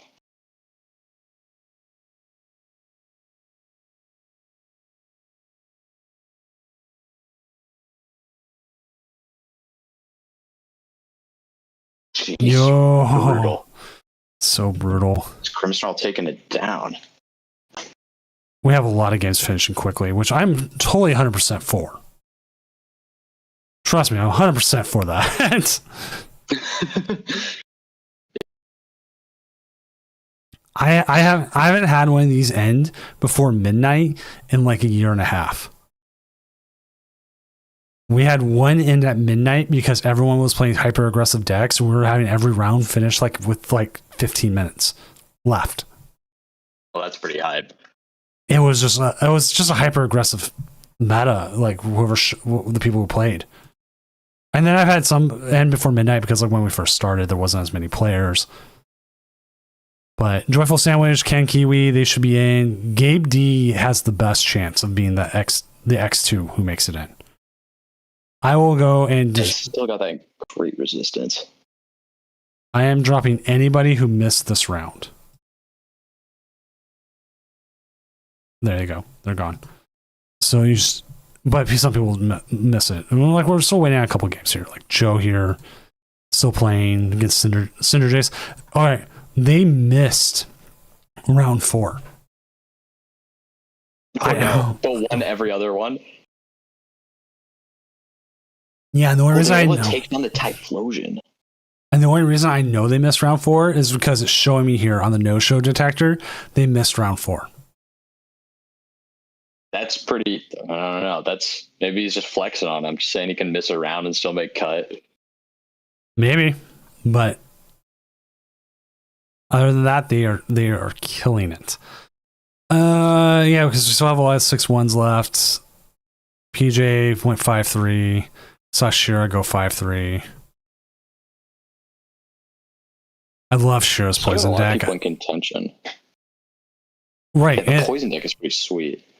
And again, it comes all down to like who wants the ID and who doesn't. Like Joyful Sandwich and Callie, Kiwi, 100% should be ID. Yeah, especially when you can see the resistance as easily. Yeah. Just know that you're on top. They're on top anyways. Like if for some reason a 7-1-1 bubbled, which they shouldn't, they would be up top. That's again with like having a high resistance. Yeah, I hate playing against Joel Dingo too. Not silly deck. Just jamming together all the good cards.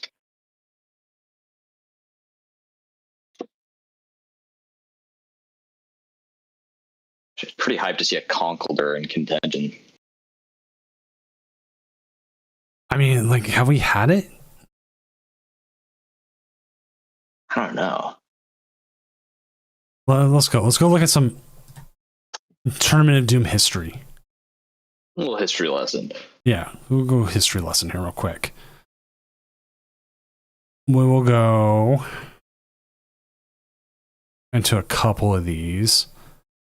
I think we had Challenge of Doom has done pretty well, but Challenge is like only 6 rounds, which that is back next Tuesday. This Tuesday.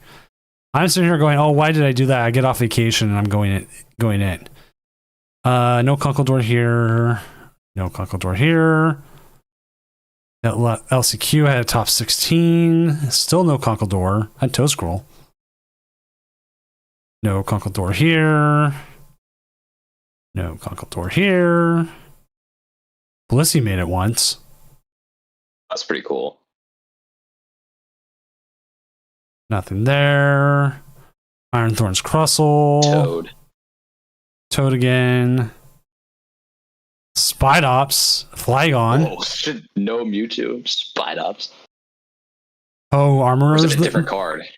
No, it's a whole different deck. Mandamika, this is a control. Oh. This is a control version. Oh, yes. Oh, that's crazy.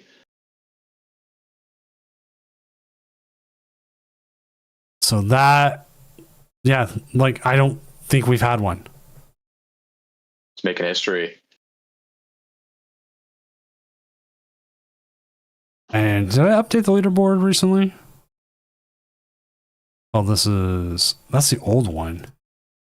Oh yeah, because I clicked the old one. Doom song now. Doom to doom, doom to doom, doom, doom, doom to doom. Hockey Dude, thank you for the tier 1 sub at 16 months. What do you think about the new glow-in-the-dark Kraken jerseys? That I think that's kind of interesting. Did you see that? They're calling it like from the depths? Because of the Kraken, right? No. I follow way too much uniforms as it is. But this is our current rankings. We're not that far into the season yet. This person here almost got banned for their original name. Switch it up. Oh yeah, it was someone who was banned from this tournament and a whole bunch of other stuff. Not a recent person. Not any of the recent drama. This is old drama. And I went, you know what? I'm just going to change your name to mine. That name to mine. And it worked.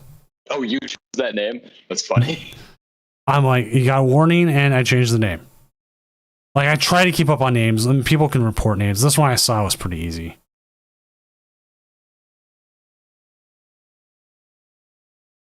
I just got the one ID. Everyone else having to play it out. Yeah, that was the only one, too.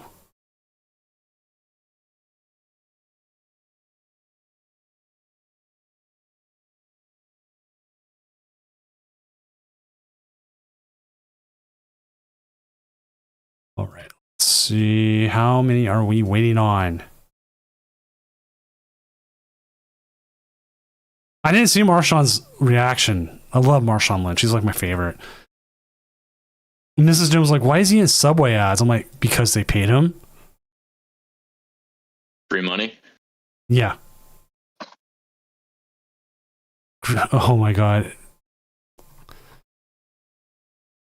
Is that you, Mrs. Doom?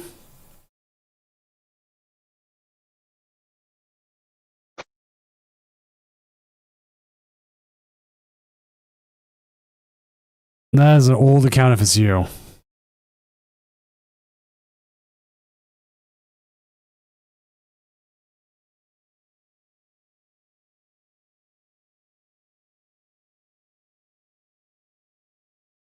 I'm looking at that. Like, and, you know, someone coming in saying, do you have your flannel on?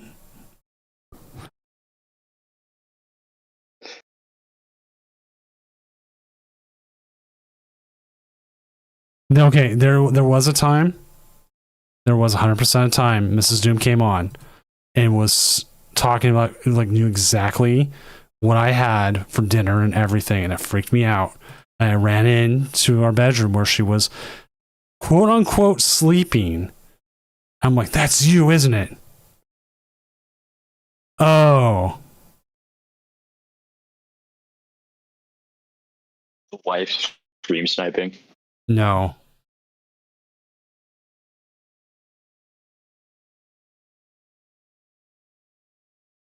I think Tearbox still up there.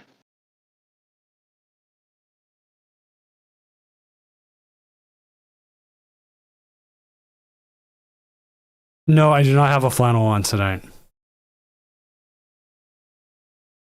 It's too hot in the office. Too hot in my streaming room.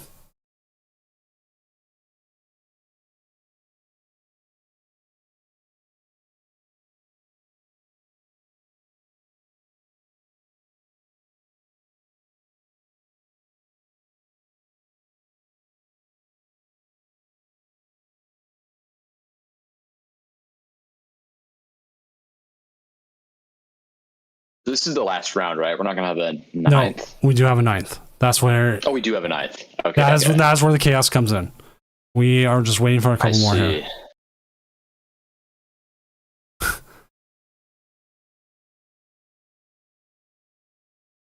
A flannel can give me the inspiration I need. Well, there's a couple good flannels out there. Like, I mean, and there's a couple I'm looking at. Buy. There's a Mariners one. They're having a Mariners night. Where they giving a Mariners flannel.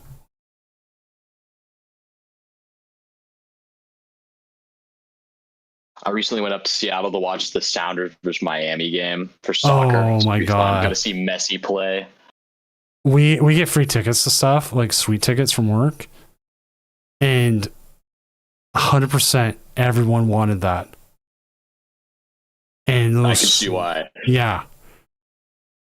I was like, oh yeah, like I was trying to get. Cal Raleigh is having like, oh okay, the whole Mariners are falling apart right now, but so is San Diego, which I didn't realize either. A couple teams are falling apart. And then so did who else is falling apart right now? No, San Diego has lost a bunch. Oh, Houston's doing horrible.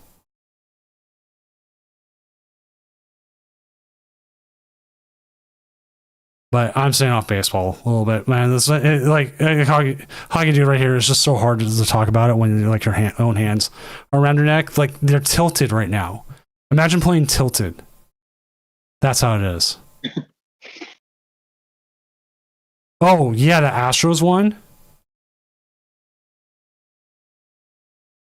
Oh my god, that was horrible. Did you see that? The Astros pitcher went and hit his own catcher on purpose.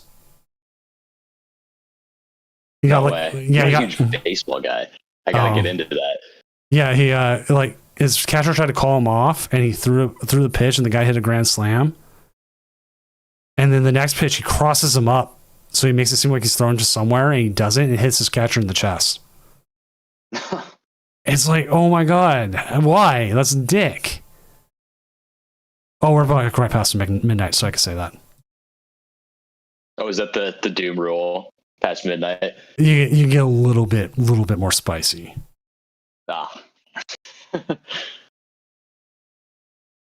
Yeah, I'm not a huge like sports watcher, but I'm starting at U of O pretty soon, so I'm pretty excited to see some of those Ducks games live.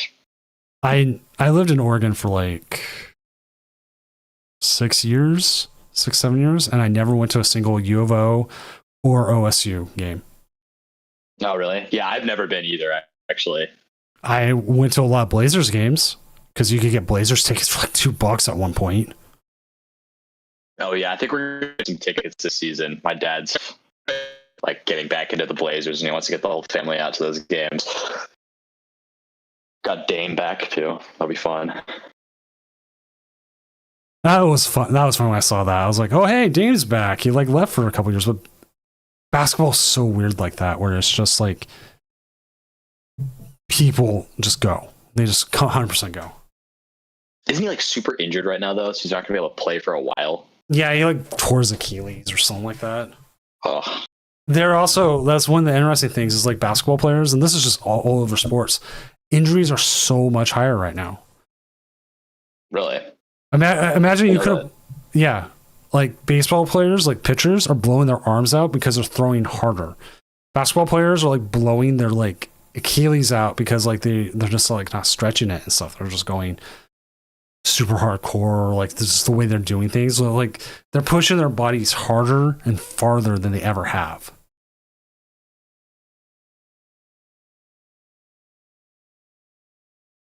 And I just realized I grabbed the box to resize the standings. I was trying to resize something else. All right, just make sure that's correct. So you're just ending up with these injuries like baseball pitchers, 100% are getting Tommy John surgery. Which, if you don't know what that is, they take like a tendon from your ass and put it into your elbow. Oh, what? That's crazy. I didn't know that was like a thing that could be done. I'm trying to remember where it is. It might be somewhere else.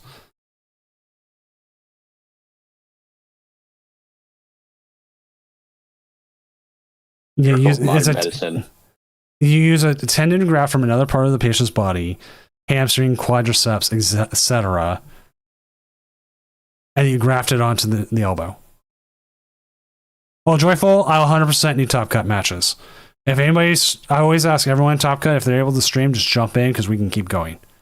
Yeah, 1201 safe. We are waiting on 2 matches. Okay, we're going to play a game. Let's find out what those last 2 matches are.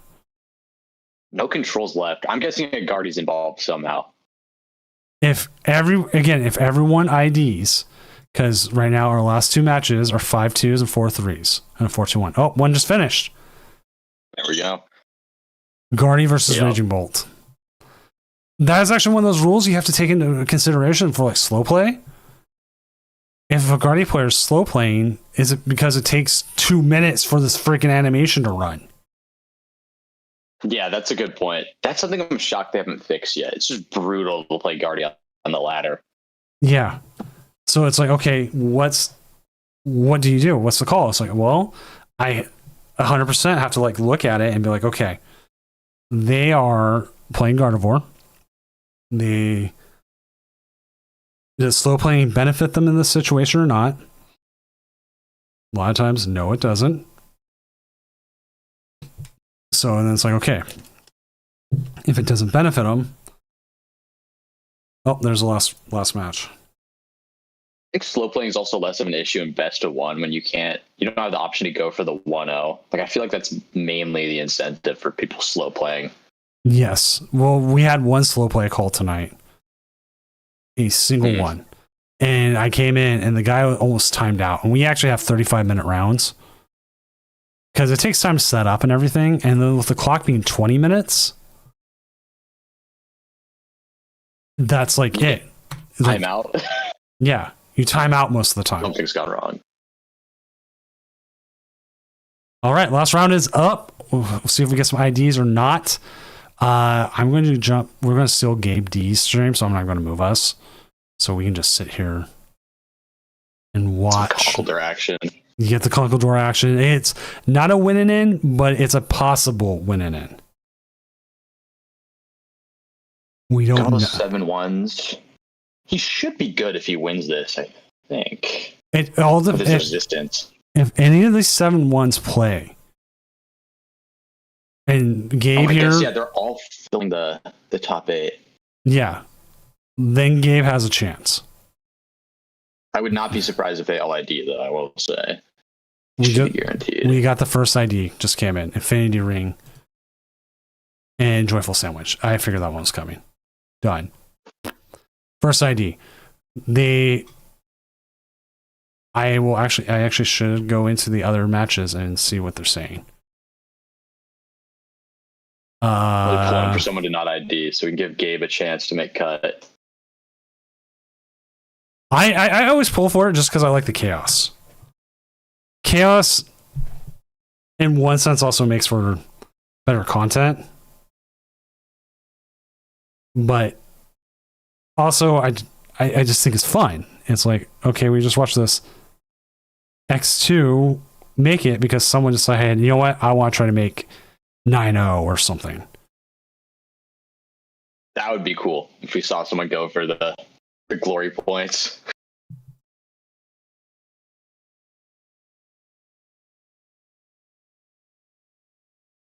Another ID.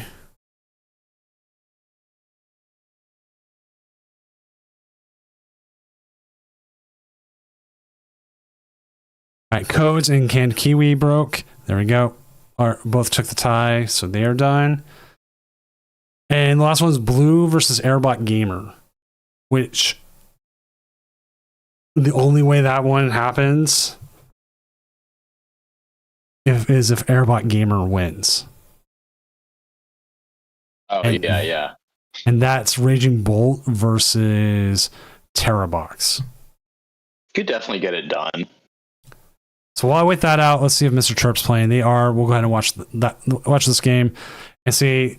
Airbot has not checked in yet. And the thing is, if Airbot doesn't check in, that's where the issue comes in. Because in Blue wins, and then 7-2 doesn't make it. I mean, Airbot doesn't even have to be here this round. They don't want to. Yeah, maybe they've just dipped, just taking a loss. Yeah. At this point, they can just take the loss. Yeah, I'm done for now. I'll come back come back for Top Cut.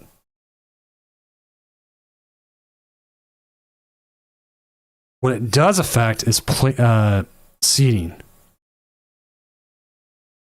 Ooh, true. Maybe he's got some plan to like lose on purpose to like play against a better matchup. Like, okay, well, I'll take a quick look at it. If they lose on purpose, where are they even on here? There they are. Did they? Are they? Oh yeah. So they would be like against Joyful Sandwich instead. So, but I'm keeping an eye on it. I feel like they would want to win to not have to play against the Charizard deck because that seems like it wouldn't be a great matchup.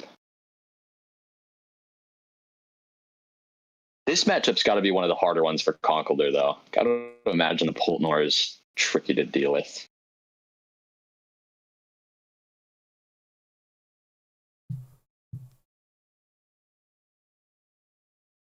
Like they're just gonna wipe out certain things every time. Yeah. Like, it shouldn't be too hard for them to just board wipe them, especially when they're doing them and making it difficult to get multiple Conkeldurrs in play. This Poltnor deck is just so strong into so many decks. The question is how. Excited to see the side deck come out. Yeah, I was gonna say the question is how many decks tech the side deck.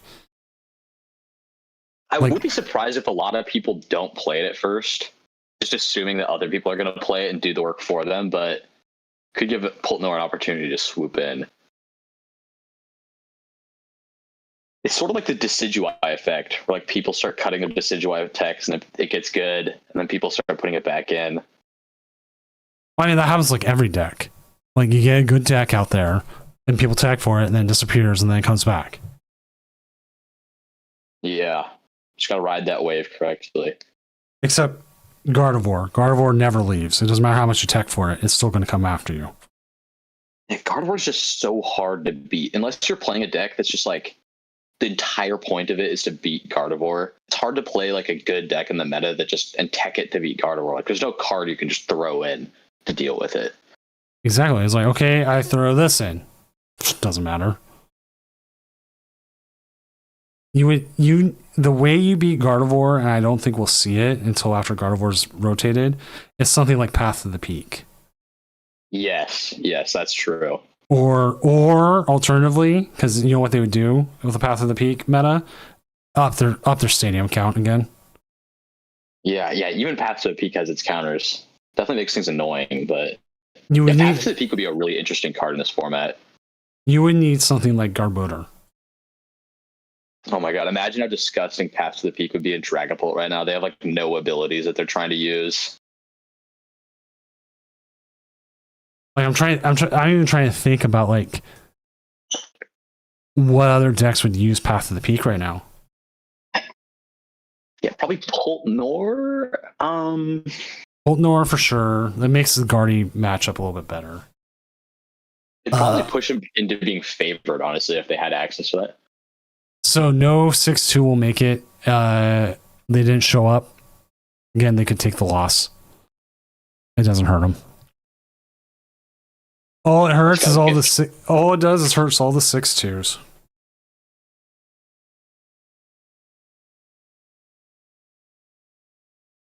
Oh, his Conkeldurr might just destroy him, though. They whiff Dracloak, and he's got the boss.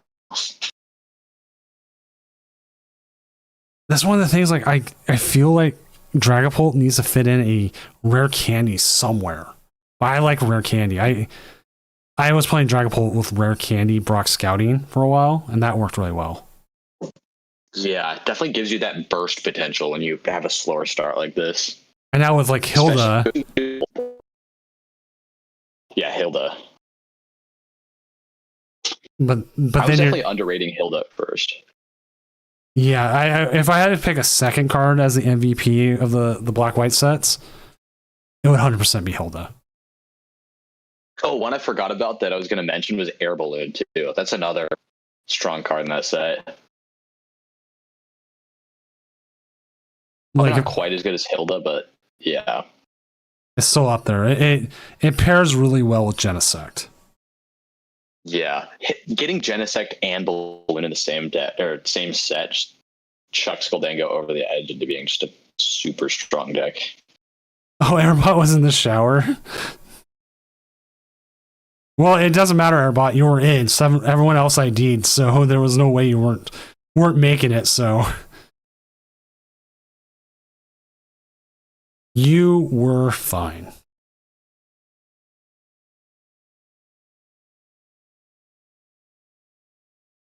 Super cool is Conkeldurr deck can just throw in the Jets because there's no need for the energies.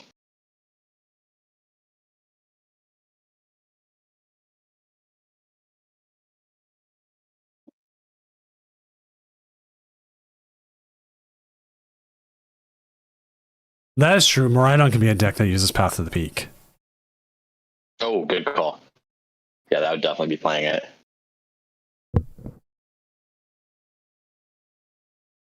I would honestly love to see them reprint Garbodor. That was one of my favorite cards. I played at one of the Portland regionals when it was expanded. I played Garbodor Klefki with Zoroark. Oh, what is the? Oh, is the Klefki the? Oh, it attaches and then discards. Yeah, it discards after your opponent's turn. Yeah, it's cheeky. I think I tried playing Zorb to some of those tournaments in seniors, but my lists were just not all there. Oh, this is a cool combo he's got. You can jet to the Dunsparce and then just shuffle it back in the deck.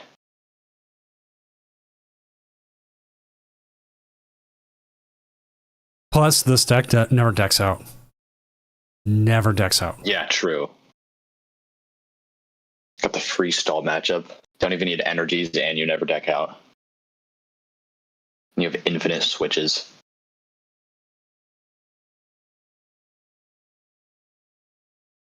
Well, let's see what happens here. I could get attacking this turn. They could actually board wipe them.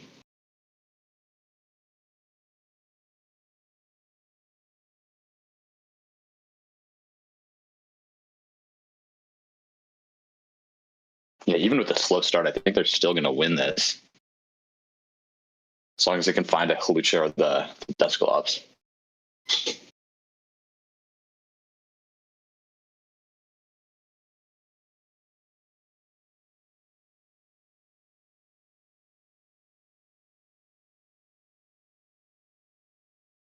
All right. Do. Someone talking in the Discord. First time I'm making cut, I'm excited. Oh, Archicat, or and here Lucario has a Bingo of Doom.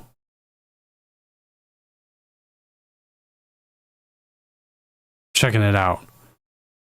Turbo Deck Mirror, Donk on Stream, less than 5% deck and top cut, pink card visual glitch, slow play called. Okay, that slow play doesn't happen that much.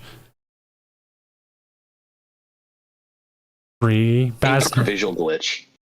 Yeah, bad sportsmanship. Talk about wrestling. Prince Vortex and cut. Doom curses before 12 a.m. Pacific time. Cat eats cord, jumps on Doom. Yeah. Game crash in round 7+. Guest caster. That happens. That's like a weekly. That should just be in free almost. 4-0 drop. No X2 and cut. Judge call goes after round ends. I have been good at keeping that down. Double game loss. I have never pressed that button. I am so badly someday want to press double game loss. Just gotta do it someday. Just farm some random person. Just double game awesome. I know. Talk about food. Yeah, that's another free one. I mean, this whole tournament was about me wanting to go possibly run out and get takeout during the middle of this. Yeah, that was like our whole first 30 minutes of just food. Yeah. It's free. That's free.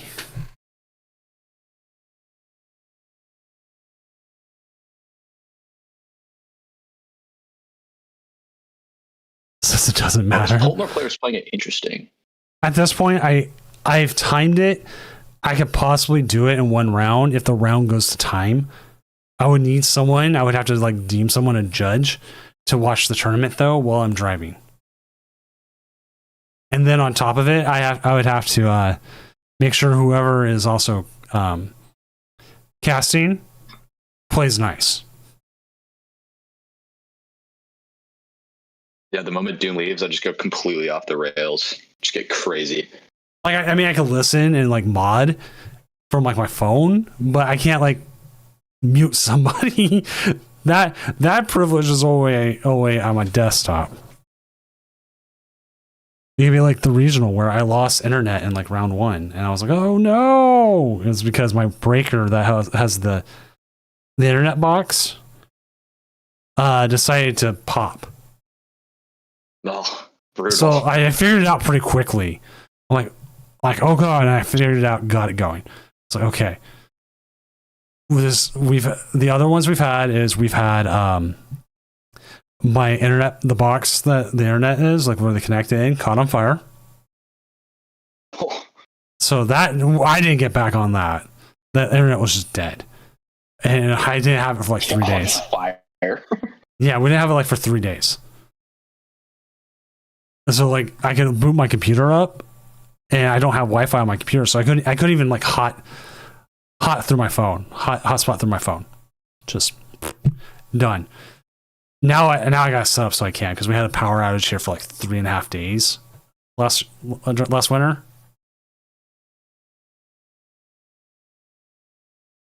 And I was like, man, you know what? I want to make sure I can hotspot. Thankfully, my kids still went to school, so I was like able to send them to school for a few hours. We had this crazy ice storm a couple of years ago where it was just like a full week. Everything's frozen. You can't drive anywhere. No one's got power. It was pretty fun. It's like camping in your house. Pretty much, yeah. It was that was what we had, that windstorm. Oh, It took down. that'll do it. We had 3 trees fall on power lines around our house.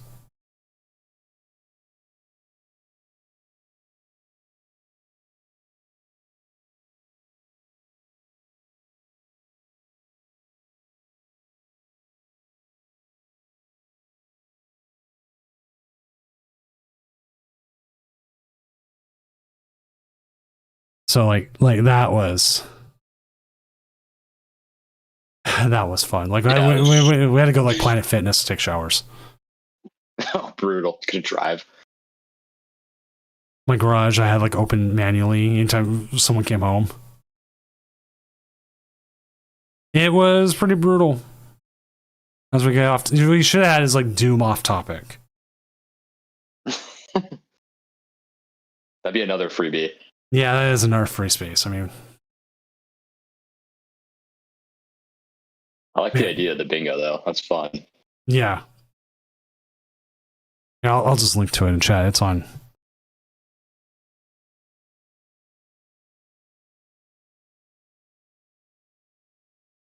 I think it moves it around. Yeah, it moves it around. So it's like the double game loss was like in a corner. I'm like, oh man, that sucks. What would happen? But it moves it around. Doom on topic. I'm on topic more than that. We could almost win here.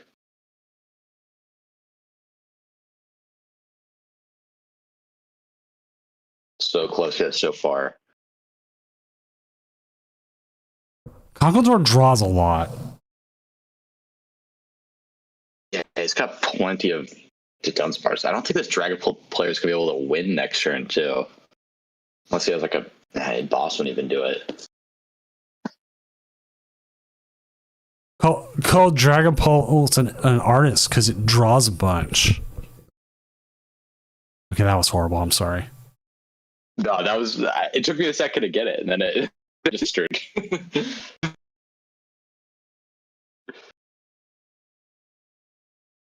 I once did lose to a Conkeldor deck. I Ionoed them to 1, and they had a single Dunsparce and essentially that's a single Dunsparce and a single Timber out. And they got like the research off the top deck. And then they got the Dunsparce and the rare candy and everything else. I'm like, oh my god. With the enriching it get crazy. They're like drawing 12 cards without any supporters.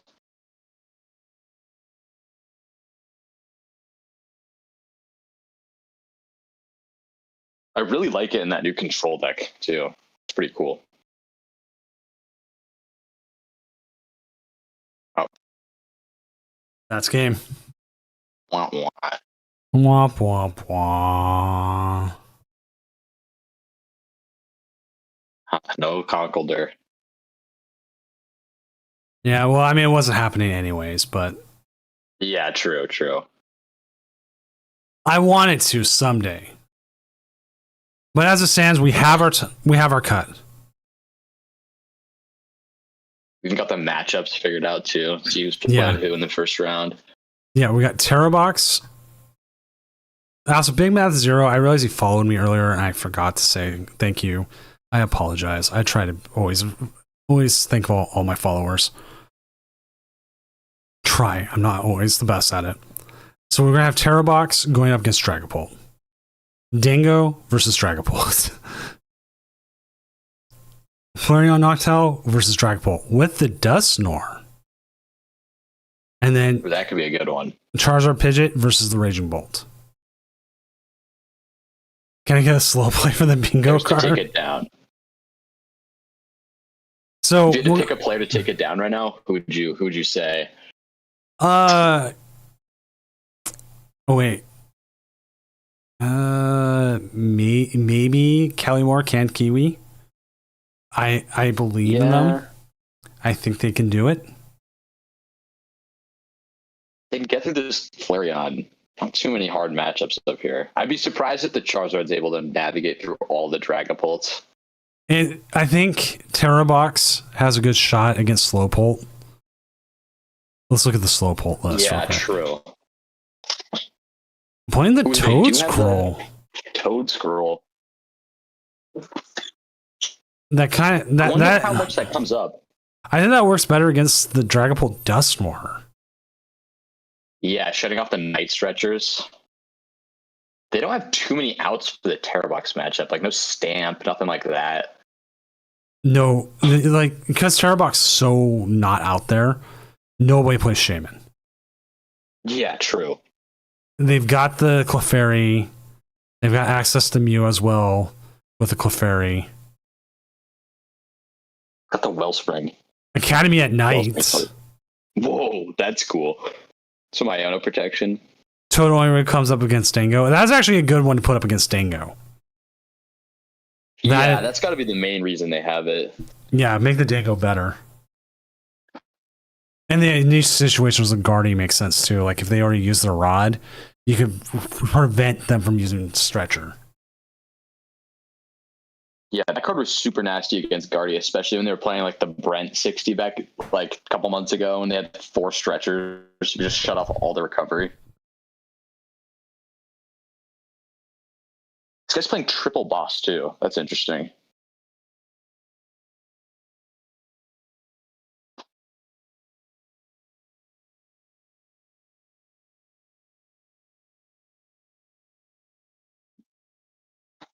Got that set up. We'll be set up for the top cut.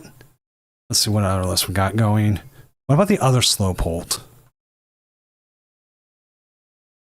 They also got the Elgym too. The Elgym. Ooh, I wonder if that's one of them games. This is a pretty interesting list. They've got the triple Psychic, Town Store, Crystal as well. A lot of these Slowpoke players rocking the Toad Scroll. It's gotta be like a newish tech. I haven't seen it, but Yeah, then gotta be. I haven't seen it, but I haven't kept up with some of the online stuff.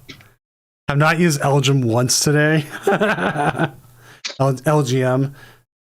I actually found out phonetically how you're supposed to say LGM, and it's BM. It's like LGM. Yeah, it's supposed to be for little green men. Oh, I heard about that recently. I had never seen that. Yeah, so like it's LGM, that's how you say it, and then it evolves into whatever it is, BGM. Which I don't remember what that stands for. Yeah, I think I heard that stands for something as well. It's like Big Green Man. Big green man.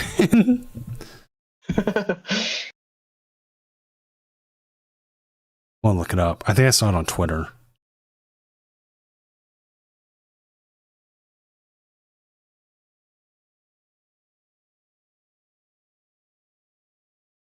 Yeah, it's BEM. I'm just not sure what it stands for. What it was.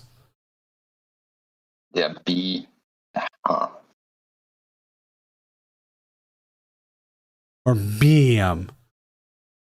BEM. Big What? Elgin, man.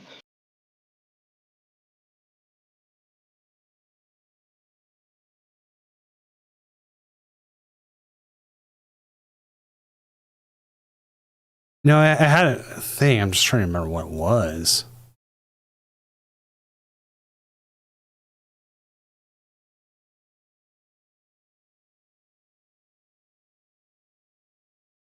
Bug-eyed monster. Ooh. Bug-eyed monster. So it's BEM. Not BHM. BEM. That's how you're supposed to phonetically say it. Okay. Yeah, that's one of those I've just never known how to pronounce. I was just change it every time. Yeah, so I remember it's LGM and BEM. Not that we're going to probably see a deck. Well, okay, we're going to see a deck with it tonight. The You could be LGM. saying LGM. But not seeing BEM. Yeah, unfortunately, no. See, we already saw Can Kiwi's list earlier. Nothing out of the ordinary here. It's exactly the second place list. Airbot, probably your standard Raging Bolt. Got Playing the the- glass trumpet. It's got the Briar with the Teropagos. So Briar's cool. you got the Teropagos and the Ogre Pawn who could possibly take more. That might be really important into that Charizard he's about to play against. Using the teal mask plus Briar.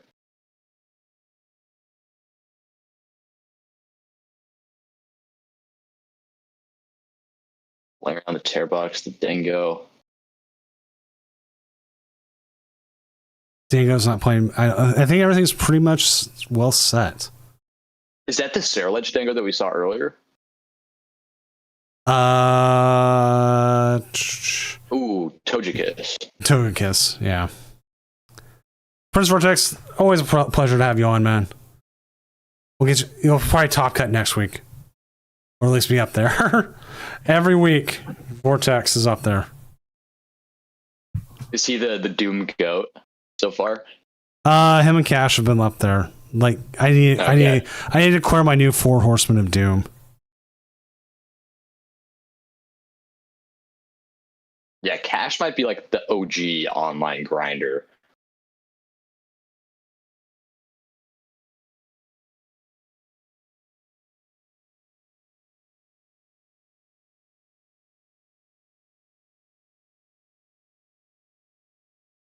That's one of the players I would love to see place high at like a regional or something like that. Just like one of those online faces that you see all the time.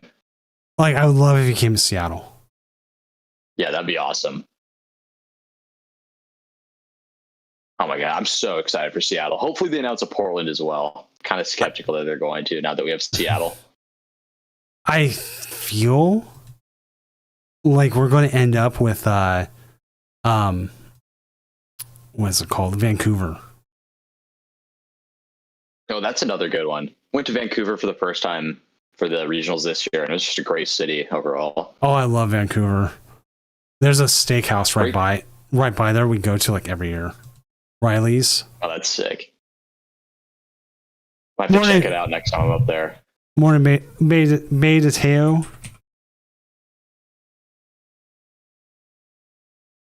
They've also just got the greatest convention center. Oh, the Vancouver So Convention big. Center is good. I'm gonna pull it up. Right on the water.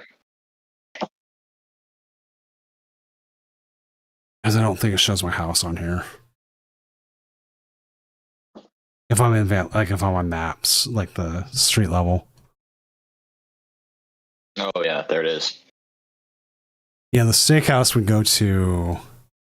It's right. No, not over here. Right here.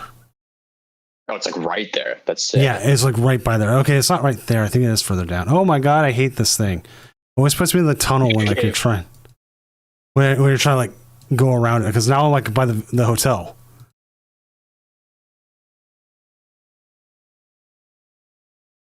Like, why does it put me under? This is such a dumb Google Maps thing. Always forget that there is a tunnel underneath here too. That's funny. It just teleports you down there. Yeah, there's like a bunch of public parking you can get to, and now I'm out. Oh, you're back. But there's like a steakhouse right by there that's really good. Okay, I'll definitely check that out next time I'm up there, hopefully for a regional. Yeah, that's December 2009 is when this photo was taken. Wow. The hotel I stayed at was like right over here. It was really good. There was, we're winning this last game. 5-3. So why don't I just give them a double game loss and call it good? Dude, this is the time to do it if there's any time. Yeah, but the problem is like placement. Like if I oh yeah, true. If I ban someone, I'll disqualify them from the tournament. If I don't, then I don't try to do that. They can both come in and start like, you know, calling each other names and stuff, and then I'll hit double game loss. Just gotta start instigating in the chat. Just be like, oh, how do you feel about that loss, man? Like, got anything to say? And just ban them. Just ban. Boom. I mean, I DQ'd a person tonight. I didn't have to ban. I don't remember the last time I banned. Actually, let me check. I do keep track of that. Let's see. Banned players. Last one was... Oh, last week. Never mind. It was last week. No, not too long ago. Before that, it was 7/19 when I found out there's someone got banned by TPCI. And then before that, I banned someone's alt. They had 2 alts they actually played with. I had banned them. That was back on 6/24 and 5/1. But Miwa, I'm glad you had fun. That's what we're trying to have. Before that was 4/25. I will message you this because I'm not going to repeat it on air. It's not horrible, but you can see why I banned them. Like, I save those as well because... Just gotta keep the log going. Yeah.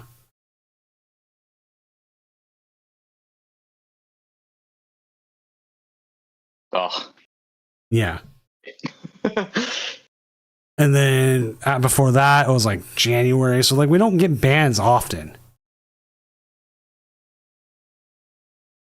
But for some reason, like, January 3rd and, like, 12/31 was, like, super racist time. Everybody's going wild.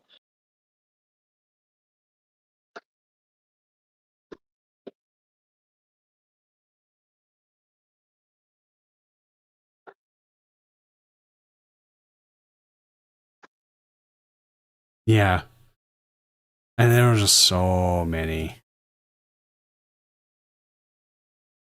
Well, good you don't have to deal with it too often, at least.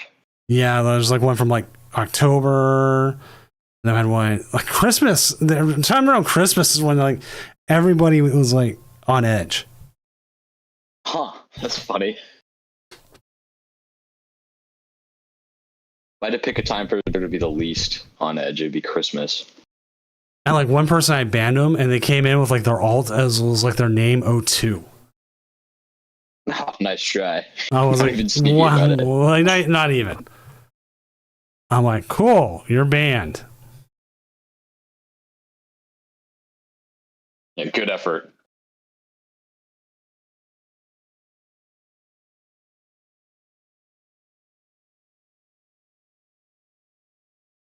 And then it was like PC McCockers who like would like try and get like people all the time like riled up. Like I found all of their alts and they've all been. And it just the list goes on and on. But hey, we're done. We're in Top Cut now. Let's go. All right, we can see the whole bracket real quick. Here's your bracket. Here we go. That is where everyone's going, and we're going to go ahead and pair the next round so they can get going. So we're not spending too much time here. And we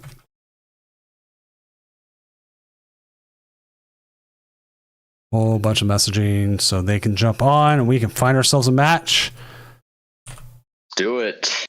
All right, so we know Joyful Sandwich can stream, and we know Kelly Moore can. We'll see who's anyone of them's jumped on yet.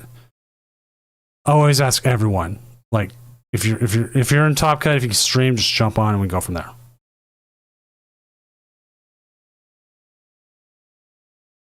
It looks like we got Joyful Sandwich race set up. We got.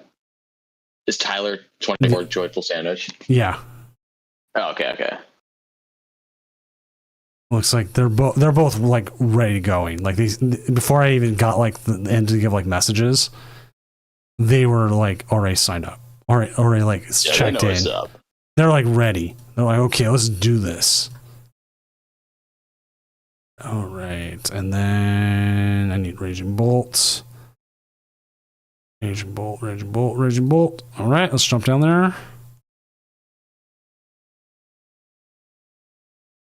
I'm assuming they're gonna get. Yeah, they're gonna get 127. Oh my gosh. Wow. Cooking up the sauce. I always have to go through and like delete all my old decks because they just start stacking up. I delete every time a new set comes out.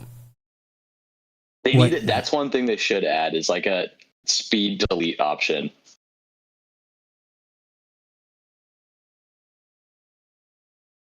I always have to like go through and click on them individually.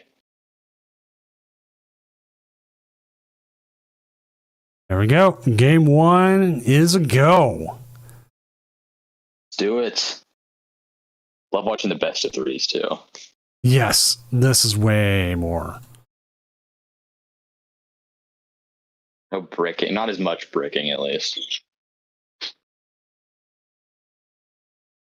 Ooh, choosing first. Makes sense. Oh, nice start.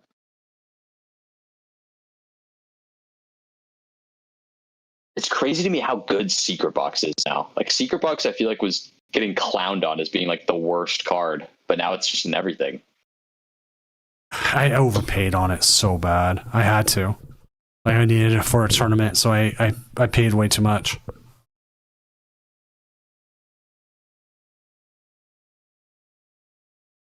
It's a double Charmander.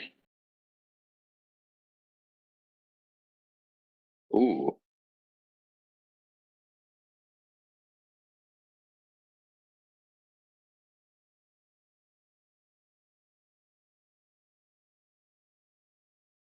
Double Pidgey, that's interesting. I don't hate it. Why is Dragapult so good in these tournaments? Well, best of one for one thing, and second, a lot of the people who play it are just that good. Best of one does help.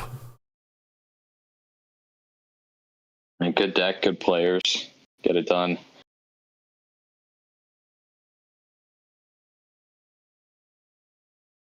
So really valuing this Pidgeot here. Getting the double Pidgey over the second Charmander.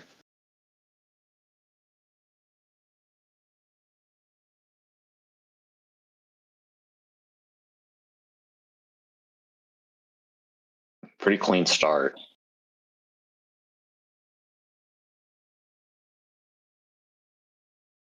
When they start the Raging Bolt, I'm always so concerned that they're just going to rip the Crispin turn one.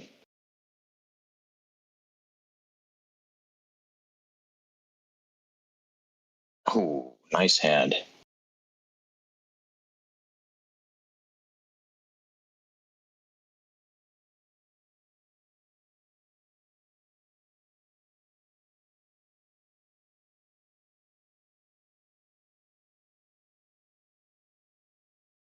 Curious to see if he's going to try and attack this turn.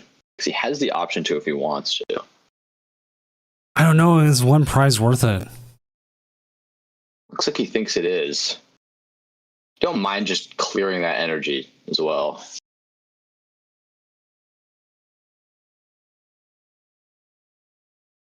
I think it'd be a pretty big factor in this matchup, especially when you can use the Ogre Pawn to one-shot a Zard.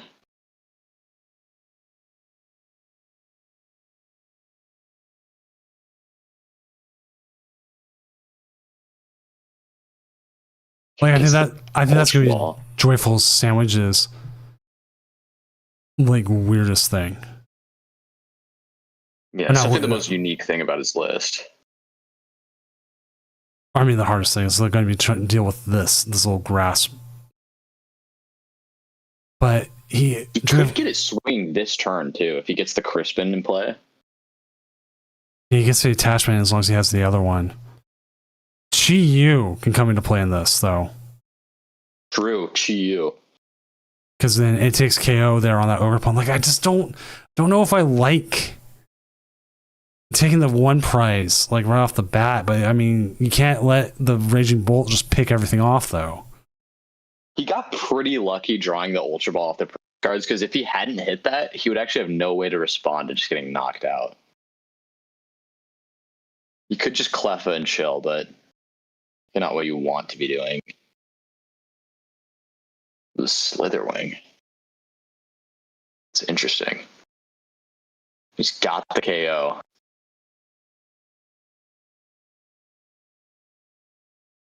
Yeah, I don't know if I like that one prize kill now that I'm seeing it play out.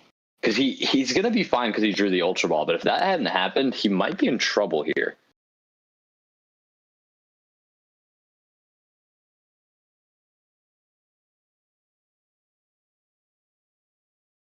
Charizard, the only thing about this one prize KO that's really helpful is that now Briar is going to be really strong because he's going to go down to 3, and if his opponent takes 2, then he can just Briar win. Could be tricky to find it though.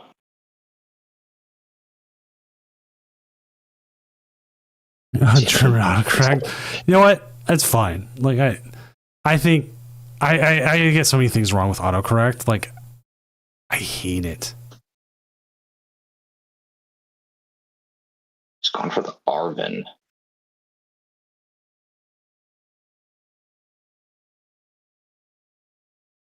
Ooh, I like that. Gets the extra card to discard off the Ultra.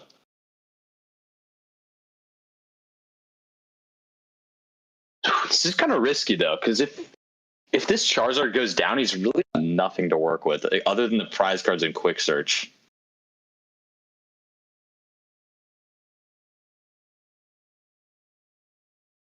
Still think I would have liked to see him thin out that energy. Maybe I'm missing something, but don't see a reason not to do that.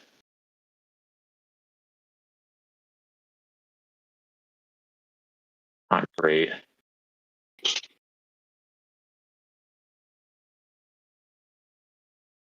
really just going to come down to whether Airbot can find the kill here with the Raging Bolt. Or he could power up another Teal Mask.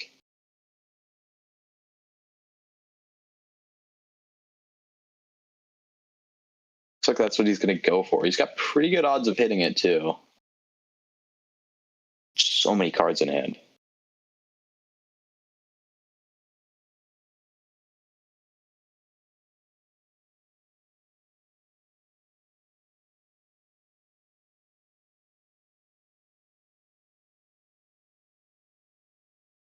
Charizard player is actually pretty close to pulling off the Briar kill in the next turn because he has access to the Secret Box, if I'm not mistaken. But I don't think the Secret Box will be able to get him the Candy Zard plus the Briar.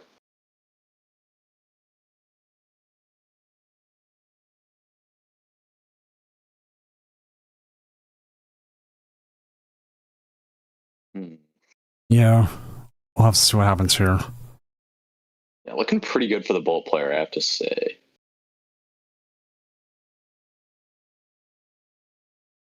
This is one of the problems with Quick Search, too, is while finding one card is really useful, it's oftentimes just not enough. Just need more. Especially when we're working with a low hand size like this.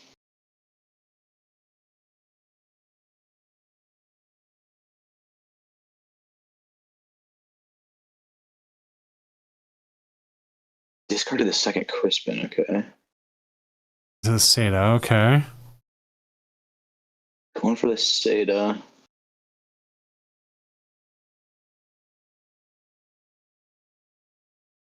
Just going to need attach return plus another Teal Mask, or the Glass Trumpet would also work. Glass Trumpet's pretty cool in this deck just to power up the Raging Bolt attack. With a Prime Catcher. Ooh. Going after the Pidgeot.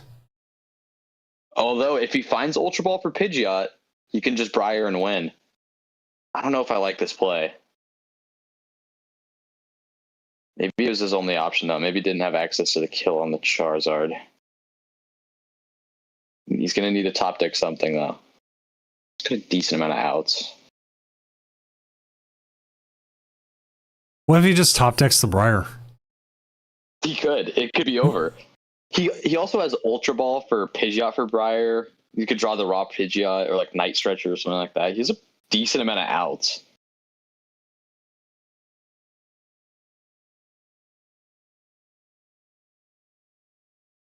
And also, the Raging Bolt player is still going to have to find the KO for 2 price cards on the next turn, which is going to be tricky without Prime Catcher. So actually, I'm thinking the Charizard player is in a pretty good spot.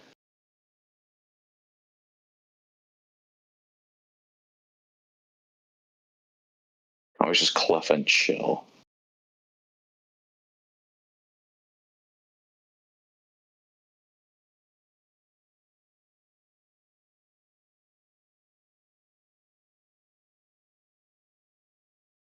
Because, like, yeah, you can Clef and chill because, like,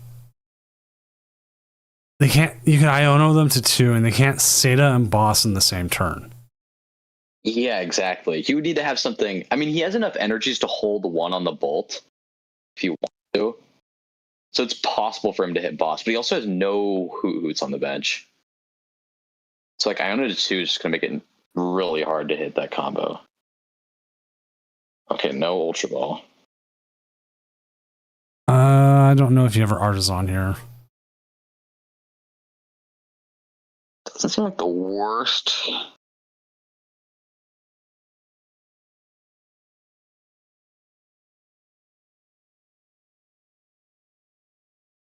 He also have shenanigans with like Dusknoir he could pull off. Yeah. You need to hit like Candy Dusknoir off this Iono though. Even then, you're only getting 3 cards off of it.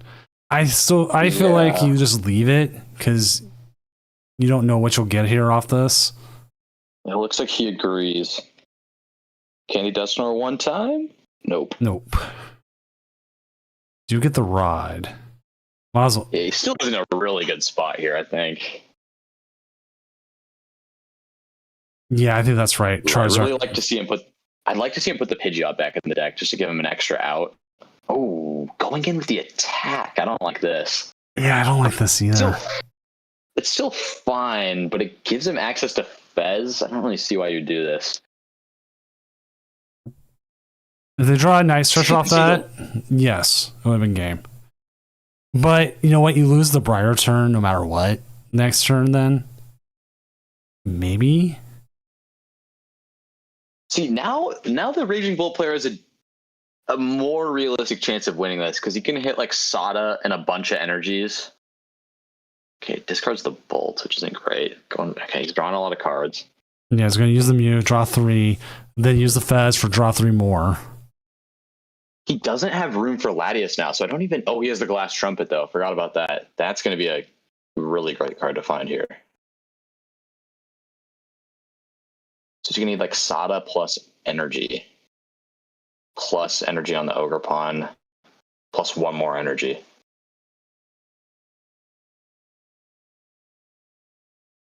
Okay, going in with a Teal Dance.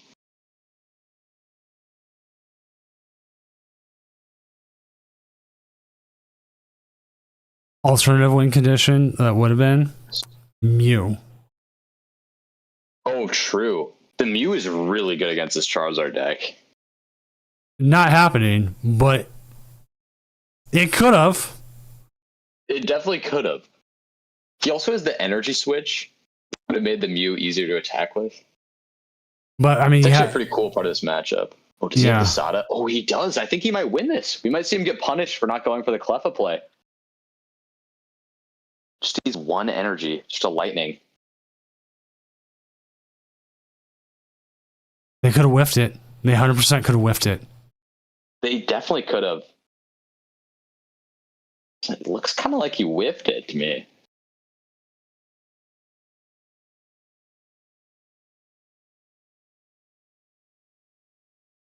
I think a lot of us were like, Oh, another teal dance. One card?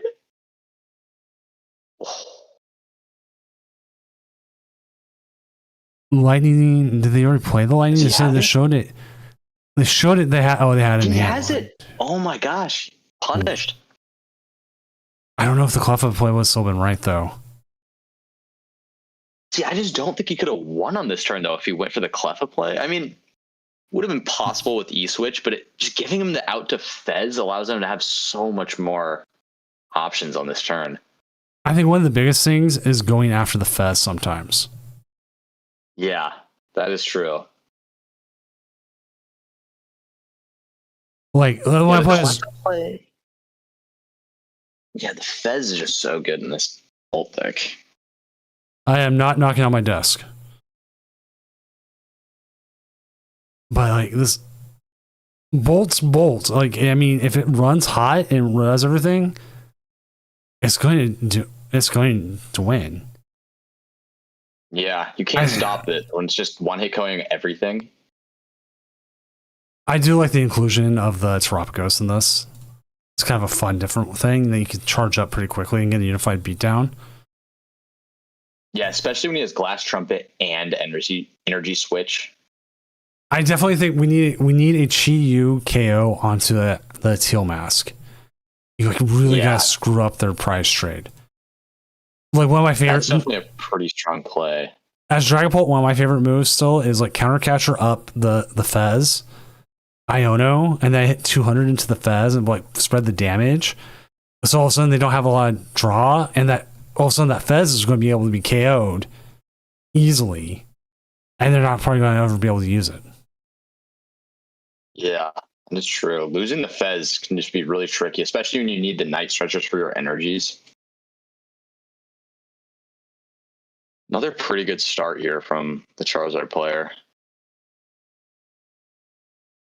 The double Pidgey again. See that Messagoza, another interesting inclusion.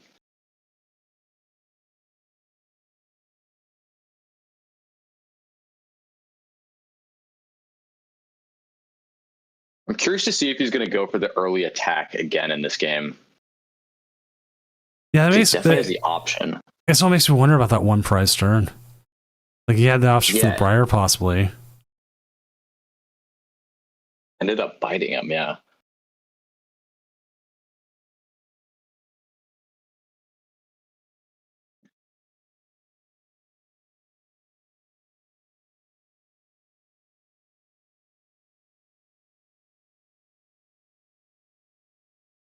I love those gold Ultra Balls. If I could have one card in real life to use in my decks, it'd definitely be these gold Ultra Balls. They just toss a Seda. That means they're probably going after Squawk or something like the Rotom. Yeah. The Fan Rotom. Yeah. You could even see him just take a prize here if he draws into one of the stadiums. You could use Fan Rotom. Going with the Ditto. They go for the Ditto. They had a stadium out. I think they would have went with the Rotom. Yeah, you're right. Also pretty smart that the Charizard player didn't put down the Messagoza and give them that free option. A lot of people would be tempted to just slam down the Messagoza and start flipping.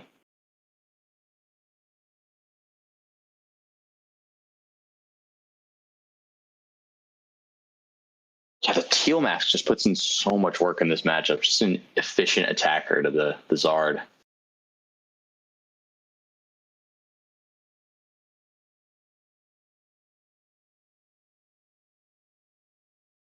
Nest Ball. Maybe going for Squawk? Nope, just another Teal Mask. Okay, and the pass. Ooh, Secret Box. I'd love to see that. He's got a couple ways he could play out this hand. I'm curious to see what he goes for.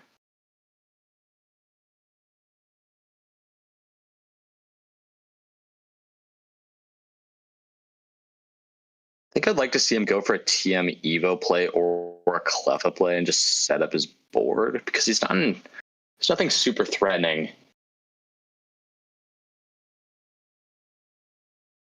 Pidgeot's relatively safe.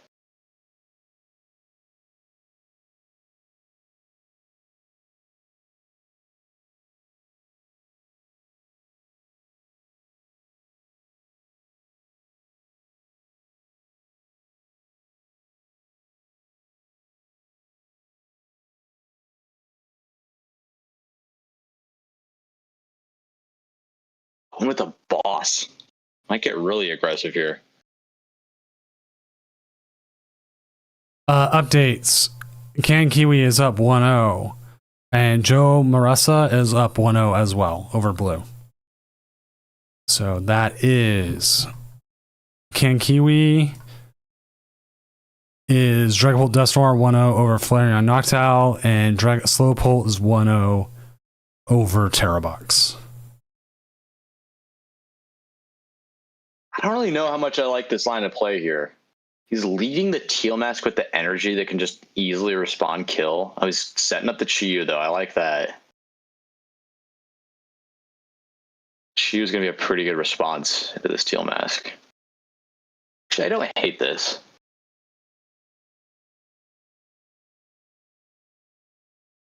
I'm not against putting damage on here. I think what he's eyeing up is Adius and taking 2. Oh, you know what? Yeah, Latios is 2 right there. They take the KO back. They either get the Chiyu or they get the Charizard taking the KO.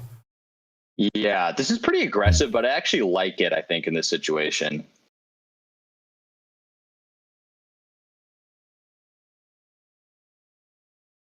Got the easy response with the Teal Mask, with the Chiyu just lined up.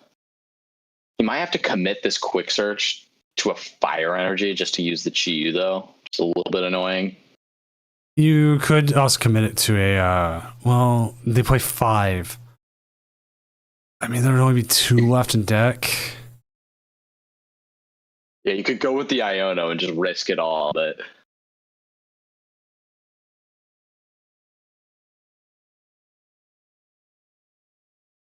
He's got the Jacques in hand, so we can at least evolve the Charmeleon, which is pretty nice. And even get the Pidgeotto going, so he has a backup Pidgeot.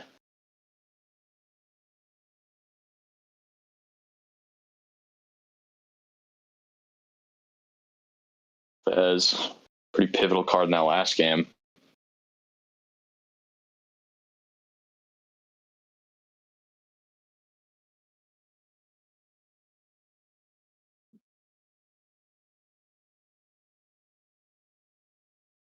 I think in this game, Briar's not going to be as much of an issue because they're both going down this like 2-2-2 route. Mm-hmm. Huh.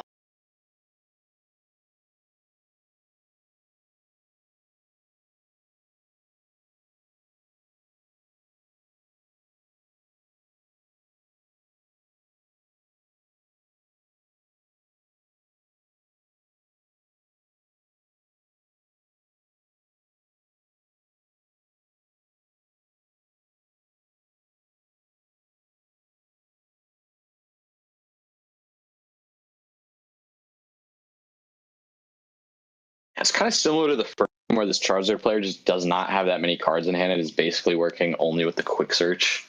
So it kind of goes south for them earlier. I'm committing another Noctowl.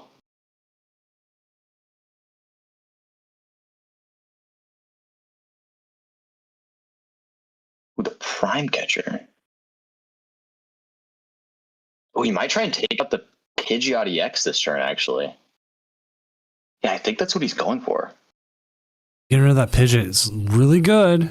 But again, that Charizard's in a really good spot just to blow stuff up. Yeah, and he's even got the backup Pidgey that he can start evolving. Yeah, now you just Always go... good to take out the Pidgeot. Yeah, I think now you just go Jacques. Get the Charmeleon, get the Pidgeot. The Pidgeotto. Not the Pidgeot, Pidgeotto. and then go from there. This might be too much for the Bolt player to overcome. He's got double Charizard going, or Charizard and Charmeleon, plus the Chi-Yu waiting in the wings. Only thing they're missing is the energy right now. Yeah, true. And he even has the Ultra Ball in hand, so he can evolve the Charmeleon next turn if this Charizard goes down. I think that's the way to do it. Do it. Get that. Play the Jacques. Get the two things you need. Just grip the hand. You're taking KO. Just get yourself set up so that Ultra Ball does the rest of the work next turn. The Bolt player technically does play Judge, but Judge isn't like that great of a disruption option, so it's not a huge problem. Yeah, because it's not going to put you down to 2 like Iono would. Yeah. If anything, you want them to play the Judge more so than Iono. Yeah, and just grip the rest of the hand. It'd definitely be better than Iono. Yeah, I wasn't liking the aggressive kill the Latias, but now that I'm seeing it play out, that was a pretty strong play from him. Just get the 2 early. Yeah, I agree. And now they're set up in a spot where they should be able to win this game now very easily. He's down the Judge. Oh, he's down the Judge? Checkmate at this point. Yeah. So we'll be going to game 3. Pretty fast-paced matchup, but there's a lot of like intricacies that are interesting. Well, I think it was Cal Connor who said it, or I read it, said Bolt has a low floor, but a high ceiling. Like anybody can That's definitely true. Anybody can take Bolt and just like win games. We'll just go boom. But making sure they set themselves up in a way to like set their own checkmate takes a lot more. Especially when the knockdowns are involved. Like I feel like old Bolt was a lot more straightforward, but now that you have the knockdowns like tutoring out specific cards, it just takes a lot more precision to get the maximum potential.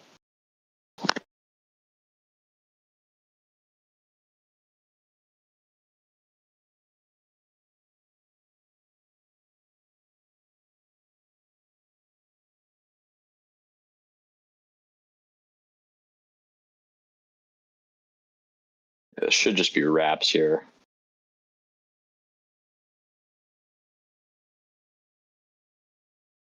He's got the Mist Energies deck. It's kind of a mainstay in these Charizard decks. Pretty interesting card. Really good into the Dragapult deck.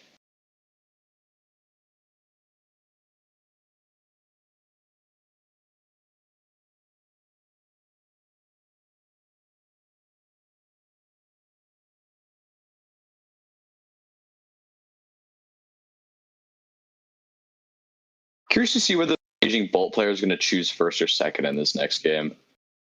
I'm assuming they're going to go first, but there is some merit to choosing second. You don't promote the Chi-Yu. You always promote. Work. Huh? Because he has Zard to power it up. Oh, that's true too. I say that also out of just like having good, or you just Pidgeot, get what you need. It's just a good thing to always put your free retreater up. It's something you should be doing, if only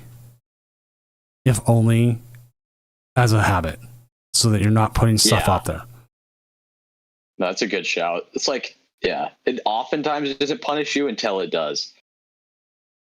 Like, oh, I put this thing up. If you have a free retreater, you always do it. That was something I learned super early, was that you do the free retreater. It was when Tapu Koko from Guardians Rising. Oh. Everybody even played that just as a free retreater. That's one of my favorite cards. I forgot about that card. The Tapu Koko with the spread attack. Yeah. That was really interesting. So many games I played with that Tapu Koko just as my free retreater. Quick updates. Blue and Joe are now tied 1-1. Infinity Ring and Confidante, I think that's how you say it, are currently 0-1 with Confidante up 1 with the win. That puts them... That's Dragapult has beaten Goldango for 1 game. So the winner of this will play the winner of Blue and Joe Marisa. The winner of Can Kiwi and Codas plays the winner of Confidante and Infinity Ring. Ooh, not a super weak start, but not quite as good as his other hands. Yeah. You just don't want to give him the Fez. I think opponent went first. Yeah. That makes a lot of sense to me. Just set up your board and allow for you to have an easier time, like making some kind of boss play. That might actually come up because, no, Fan Rotom's bad. Okay, top 6 is the Charmander, which is really nice. Is this an Evo turn? This could be an Evo turn. I would not. Yeah, it's actually, I think it definitely is an Evo turn. The question, Pidgeot in hand. I think you go double Charmeleon if you can. You go Charmander Pidgey here, and then you're just sitting on Candy Pidgeot for next turn. You don't even need a. Yeah. I think that sets you up best. Didn't see him check the prize cards. There's a chance he prized one and gets punished here. Pretty low odds, but it happens. I mean, it can happen. Okay, he's debating. I don't love this. Unless he prized one. Okay, he did. He didn't, but I still don't love it. But if they chase the Charmeleon, they've got Candy Pidgeot. They can Pidgeot and then just grab the Charizard and set up. If they only go after the active, it's essentially the same thing. You can just Pidgeot, grab the Charizard and Candy. And you got So I was wondering if they're going to chase something. Prime Catcher. I think. Yep. See, and this is why going for the double Charmeleon would have been slightly better, I think. Well, you're going to have the Pheasantipity. You do have a Duskull down. You can KO this. Yeah, that's nice. We haven't seen the... only hit 70? Was that a misclick? That had to be a misclick. Oh, that's brutal. Or are they setting up for a later turn? There's no way. I can't imagine that was correct. That had to be... Oh, no, that's brutal. Whoops. In the game chat. Oh, no. Oh, you hate to see it go that way. It's still kind of interesting. He would have to pop a Dusclops to kill this.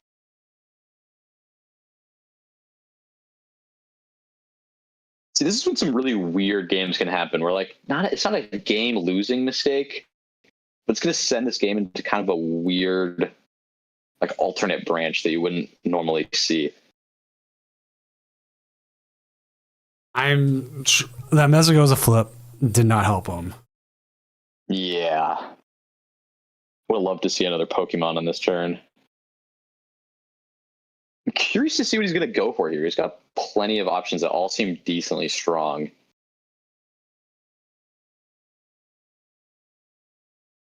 Is Secret Box actually the play here?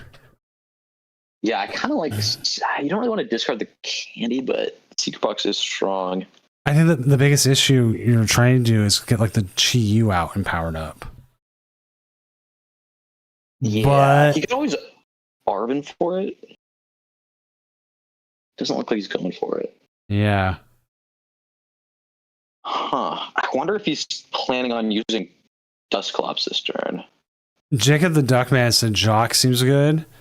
It could have been because they could have grabbed. Oh yeah, Jock's a great shout.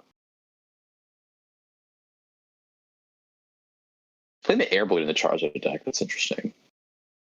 Yeah, it helps with certain matchups. I think we're going to see the dust pop here. He wants to take that bolt out. Really weird though, because now this is lining up for Briar. Technically, with Briar, the Raging Bolt player is actually winning the prize trade here. But they have to actually get the Briar and use it, which is no easy feat. They have 0 owls out.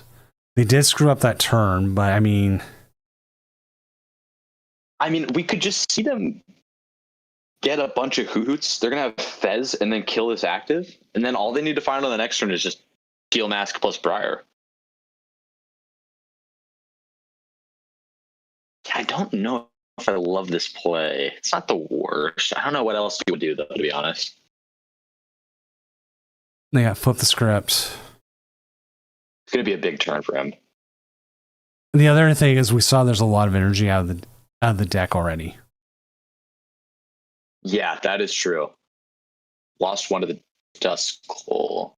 And they prized one. He prized one.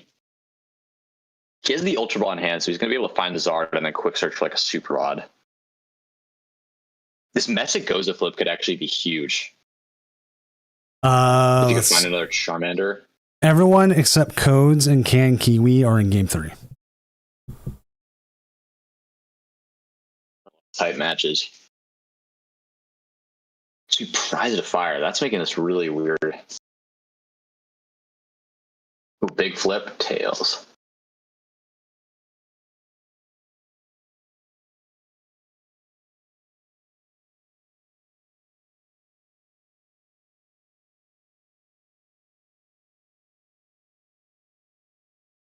Ooh, not a great turn. We'd love to see more energies hit the field. Maybe another Teal Mask with the Teal Dance.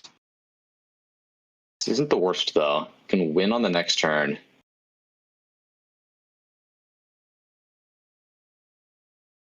She would be really good here. Don't know if he has access to it, though. Well, we'll see with the Mezzagoza flip. Ooh, a lot of tails. Both players are striking out. This is going to be weird. Because, like, you need the rod, and then you need to play the Ultra Ball, and... Yeah. Is there some line with Secret Box here? Is it worth maybe Ionoing? Iona would be really strong here. He could go... If you could get Super Rod, I don't... That look huge, actually, because it hit heads. He could grab the Charizard, Secret Box for Super Rod, and the Iono, and then Iono kill. But now Airbot's going to have a lot of cards to work with on this next turn. I mean, one knocked out, which is a bit unfortunate, but definitely has a good shot of hitting this. I think Secret Box is the move. You grab the Secret Box, and it gives you so many cards to work with. Well, he's got to make a choice now. Oh, it goes the Super Rod, okay. It's Super Rod. They've got this a lot is going to be weird. They've got a lot of cards to work with. Benches the Charmander? No, you can't bench the Charmander. Although if he doesn't bench the Charmander and only has one Charizard, then the Briar isn't even important. You just have to kill this Charizard, and then you're smooth sailing. Like, you just don't have the energy right now. You have to. Yeah. This is why I love the prize card mechanic, because it just makes these weird games where you have to play in like strange ways.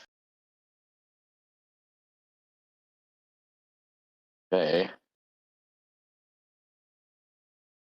I mean, they have a lot of cards to work with.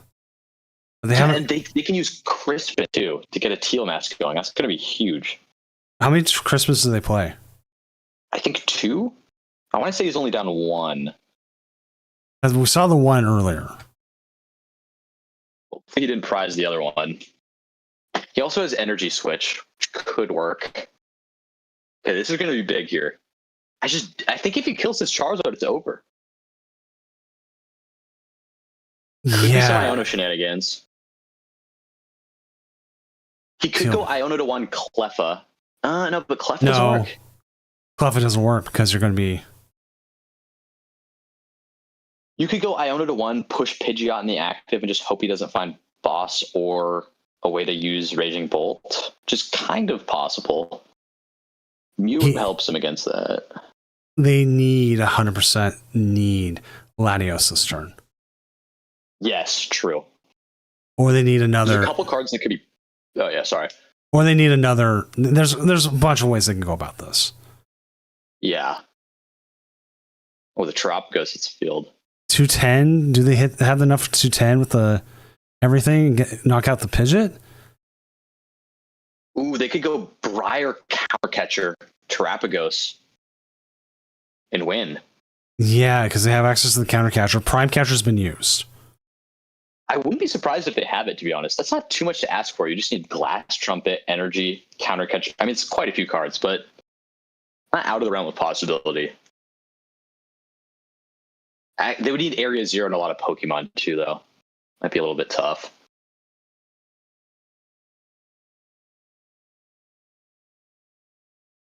Ooh.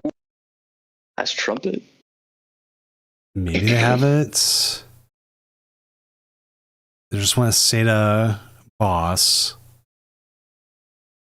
This is turning out to be a great game. Yeah. Even with that brutal misclick at the beginning. Another Ogre Pawn. Shield Mask. Okay. Imagine if someone actually hit heads on the Mesagoza. Yeah. Have we seen a heads yet? I think No. it's all been tails. Every single one's been tails. It's crazy. Stretcher. Another Does he Grass have access Energy. to Latias? What if they prize Latias? Yeah, that honestly could be the case. Maybe that's why he went for the energy switch. He's going to go Glass, Trumpet, energy switch, something like that. I don't know. Oh, there's the Trumpet. Okay. Energy Going on the switch. switch, okay.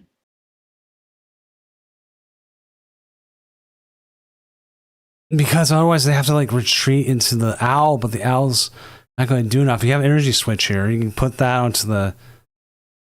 Yeah, it comes down to do they have He has energy Latias? switch in hand too. Yeah, it really comes down to the Latias. I kind of feel like they don't have it. I think they'd be playing this quicker if they did. Yeah, I think they're right now trying to figure out what to do.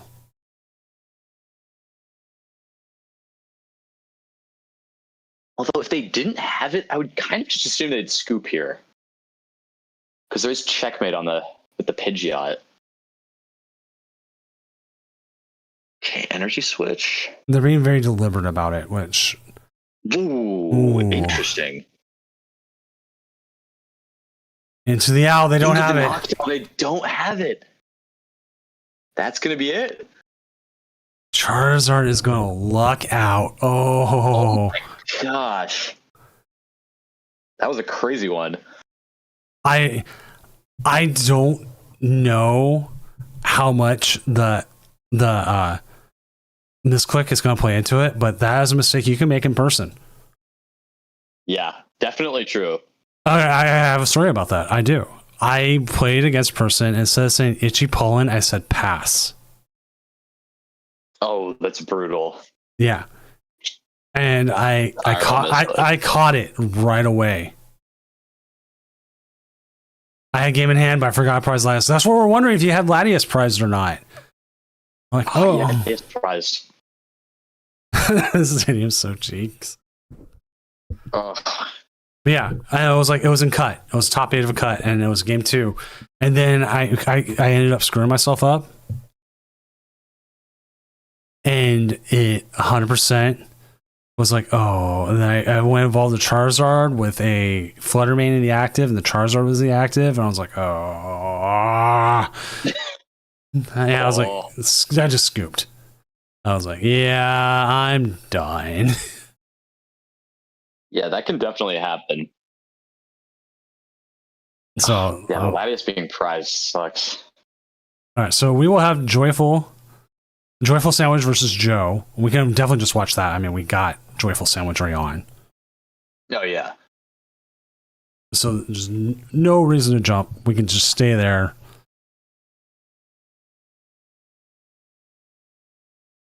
Let's see. Yeah, Those are 1-1 in these other games. Yeah, and those are all in game 3. Sadly, I don't think we can jump to any of them. No, we just I got don't see any of them. we got Mr. Sandwich right now. But that game should come up pretty quick. I'm going to go ahead and just set up the stuff for it.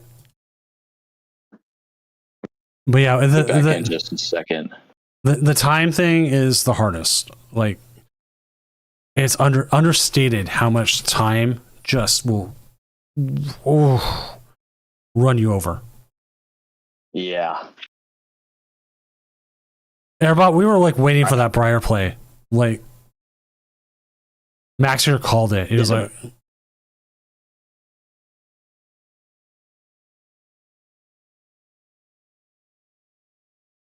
let's see. That means I gotta start setting up the champion stuff because we should have our first placements. So I'll be back in just a second. I'm gonna grab a sip of water. I'll do it, man. This is the time to do it.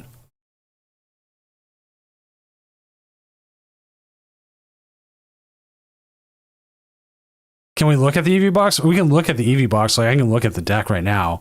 Watching a game, the game is on whoever's able to stream or wants to stream. It's not always able. Sometimes it's that they want to. So like, if the EV box person matchup, I think we could. If Callie, I think is who we need to win. No, if Callie wins, EV box will be out.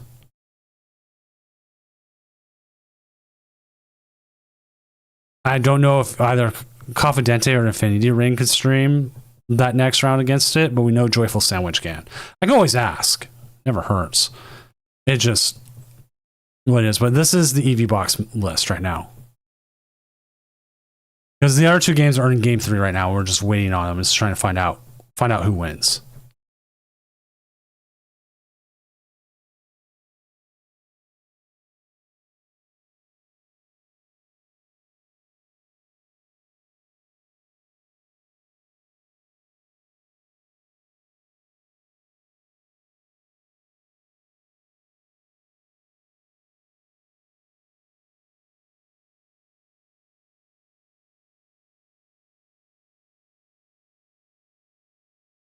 I mean, like, I'm an EV Box fan, Terra Box fan. Like, I think those are great decks, but they have trouble closing out games.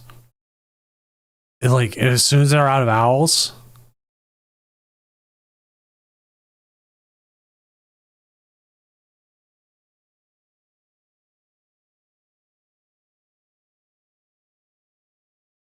I mean, like, how well does it do?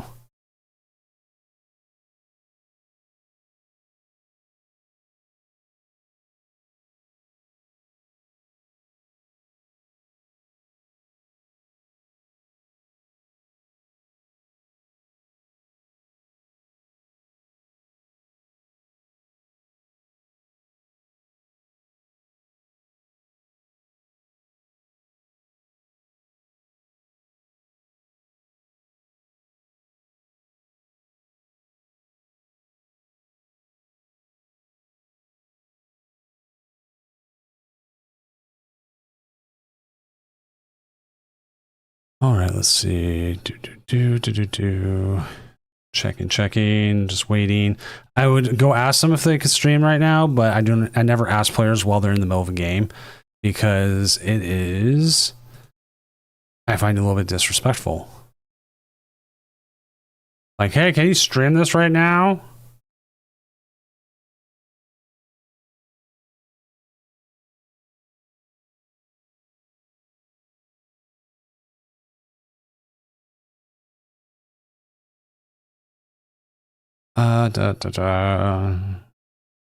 But the worst part of it is like you have to sit here and wait. It's like I can't do much about it, but we do have our thing here. I do have like a bunch of the decks open. Like we have the Charizard with Mezzagoza, but as Sandwich was saying, Mezzagoza has not worked for them once.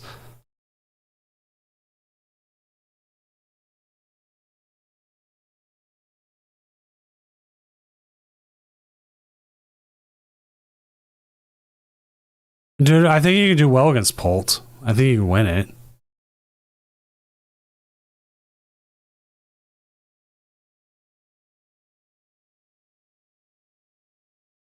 Plus, like, I won't lie, I am a Charizard stan. Like, I like the Charizard deck.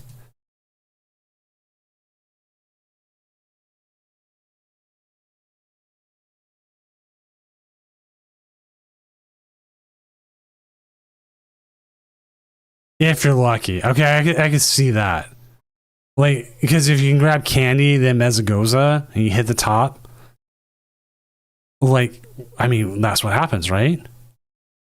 It's like, okay, cool. Now I got the Zard.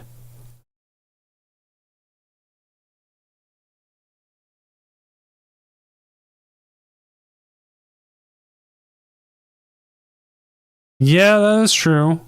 I do like the max belt. Max belt does fix the math.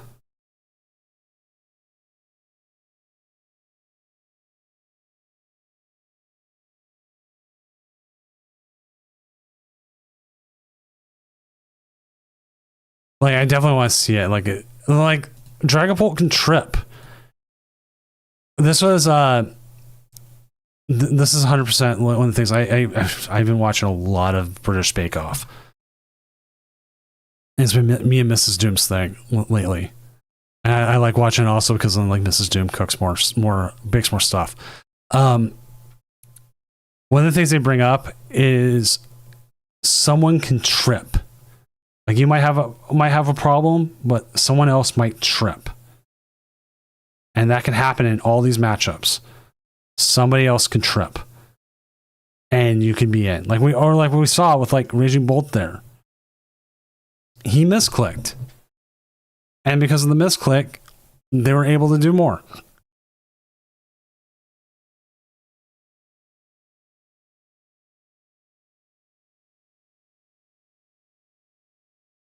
And that's like all it takes is just a misclick.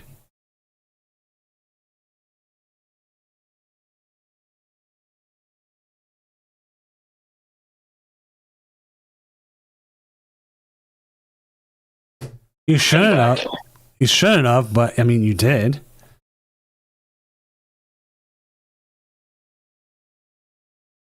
Yeah, we're just talking about Joyful Sandwich versus Joe because we do know that matchup. Ooh. Yeah, let me peek at the bracket real quick. Oh yeah. Joyful doesn't think they have it, but I'm saying like anyone can. Anybody can trip. Never punished, you know. Definitely the straight pull deck is more favorable for Charizard than the Dusknor variant. And the Charizard is running the Dusknor line. You can force damage out there, and you can force plays. Wrongless. Yeah, no, I think he's definitely got a pretty good shot into this matchup. Or glitch, yeah. Funny enough, sometimes the computer trips. Funny enough, we had like 0 disconnects tonight. It was just so. I think it actually came out to 2, but still so little tonight compared to like some nights, previous nights. It's just, I'm just like, you know what? I will take that. It's a live miracle. Retreat lock is a problem. It will always be a problem. I think a lot of decks have issues with it.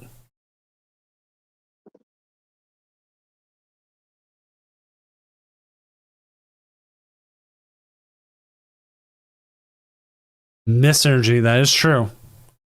Miss Energy does negate the effect. Yeah, that'll be huge in this matchup. Also, Briar could be pretty massive.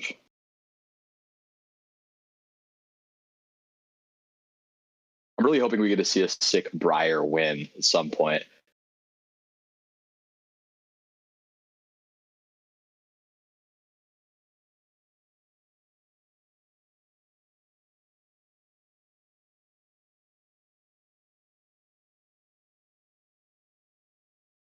Let me read this Toad School card. I wonder if it has any. Yeah, it shouldn't be too relevant in this matchup. There's 2 more dead cards in the Dragon Ball deck. Let's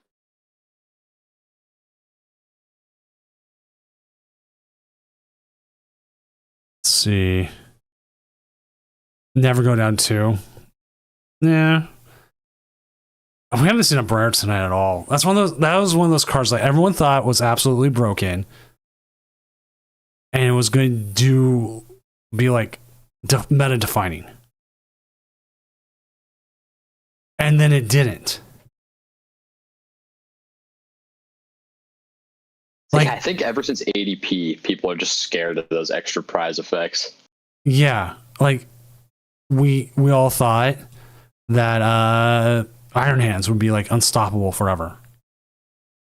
I would love to be able to come in here. That's one of the things I should ask Robin. And be like, just overall, how many percentages of these decks ran Iron Hands tonight? I can tell you which one did, for sure. Joltik Box. I can see how much Joltik Box ran it. They all ran 2. Dango Joltik. Django ran 1.9. Someone didn't run 2.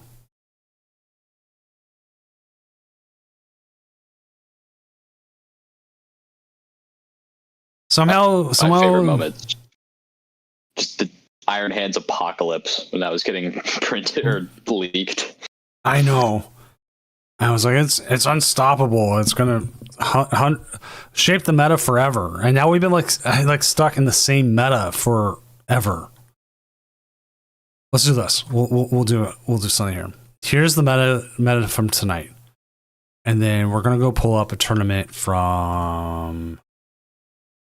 How far back do we want to go? Let's use January. Equalish number 226.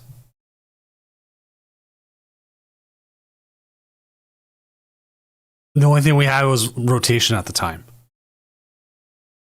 Gardevoir, Dragapult, Dusknoir. Raging Bull, Ogerpon was still around. Like that. Okay, that one's not even a fair comparison because there was rotation. So rotation, prepare for rotation. Last one in this format, regionals. Let's do this League Cup style.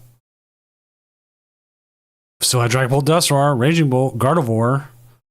Goldango had a different partner. Like a lot of these decks are still around. Goldango's still around. Grimmsnarl wasn't out yet. Terrabox was out there. Charizard Pidgeot saw not a lot of play, but I mean, some of these decks weren't out there. But I mean, still, we were seeing some of these cards still out there. Azumarill completely fell off the face of the earth. That was good for like what, 6 minutes? Azumarill. Wait, what does that card do? It's like, oh crap. What does it do? Oh, it's like, can it attack for less if like you have a Terra or something like that? Yeah. Card is pretty cool. If you have any Terra Pokemon in play, this Pokemon can use double edge attack for 1 psychic. So if your opponent has a Terra in play, I think it might just be straight up you, but it wasn't really that good.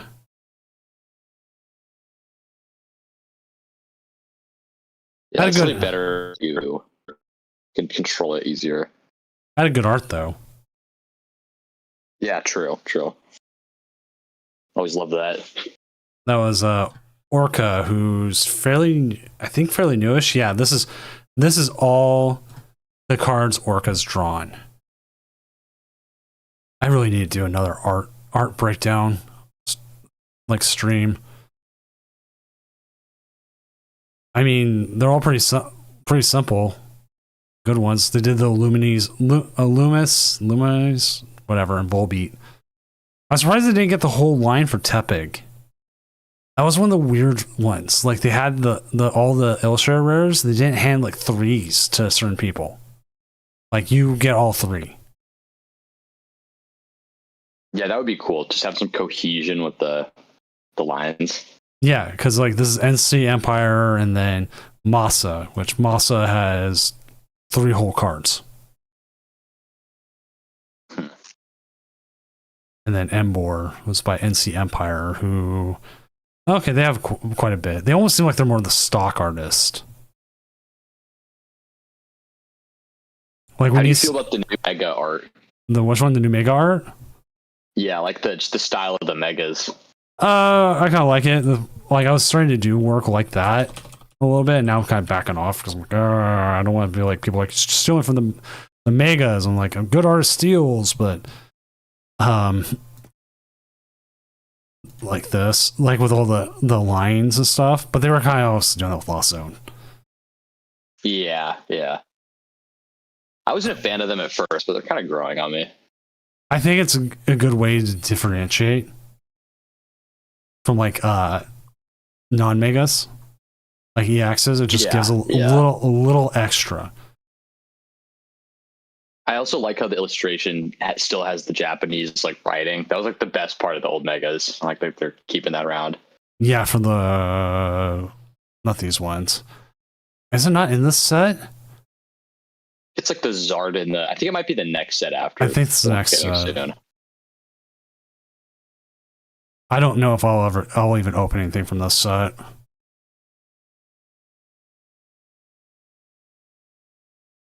My one beef with the megas, I don't like that little like box in the top right that's like, this is the mega evolved form of Gardevoir. Like, I don't know. That part annoys me. I thought megas, like if they were going to go 3 prizes, like Mega Gardevoir should have evolved from Gardevoir. Yeah, that part's kind of weird too. Like I just made them like breaks. Right? Like I liked breaks. I thought breaks was a good idea. I thought that might see something coming back. I feel like it's an underused mechanic, like keeping the attacks of the old stage and then like adding HP and more attacks. Like the breaks like weren't that good, but or not all of them were that good, but I think the idea was cool. Greninja was good. Yeah, Greninja was like the main one, and Trev. Yeah, Trev has to play. Let's see, where's the breaks? Break. Oh, round's done. Doesn't matter.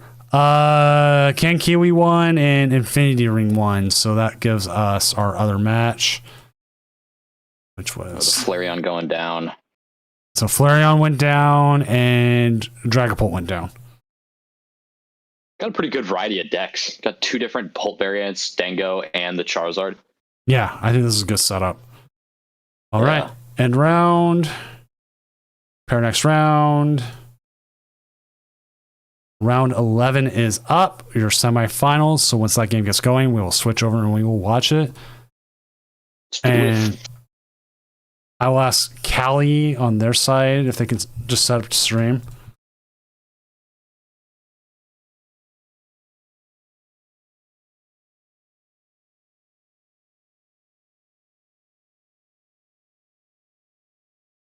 I think this tournament could really go any player's way. Like, there's not one deck that's really just destroying all the rest. It's all pretty even. Because I'm asking Callie too, so like if this game goes fast for whatever reason, we would be able to jump to their game. Oh yeah, that'd be awesome. Vice versa. I mean, I could pull Callie into here, but I don't have a fully set up yet where I could jump from games and keep the scoreboard updated.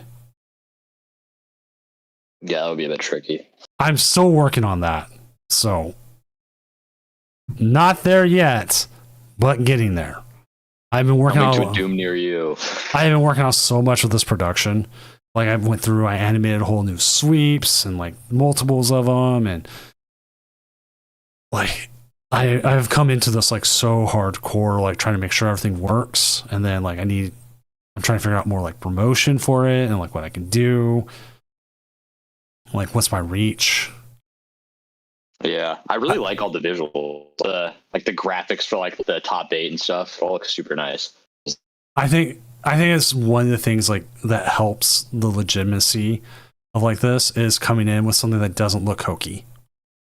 Yeah, I agree. Just like immediately draws you in, and it looks super legit. You just stumble across it on. Like on Twitch, right? And you see it and you go, oh. Yeah. Like, it was legit. Is this top 4? Yes, it is.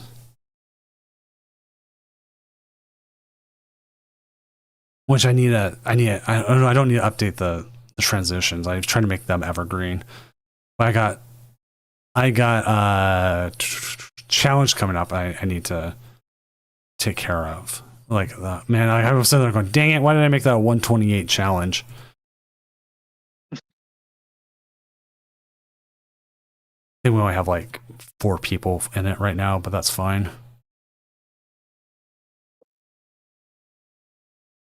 13. But like everyone will join at the end and they sit there like, why don't you have 128? Why don't I have 164?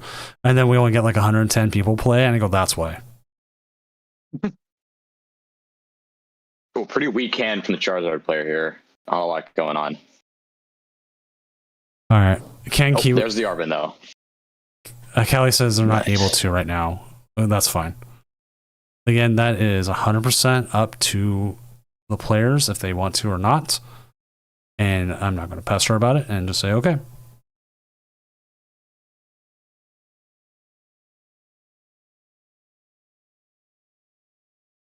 That is shakeup. Gladius.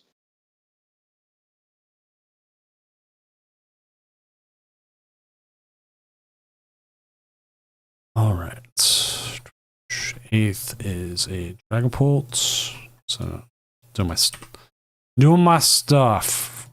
This is like why I'm doing it. That's part of what I was saying, like doing legitimate kind of stuff is like I'm going through and making this like top cut thing every week. So it's not just coming from like Pokestats. Nothing wrong with Pokestats coming with it. They're 100% legit and cash is awesome. But I think just having it for me as well. Yeah.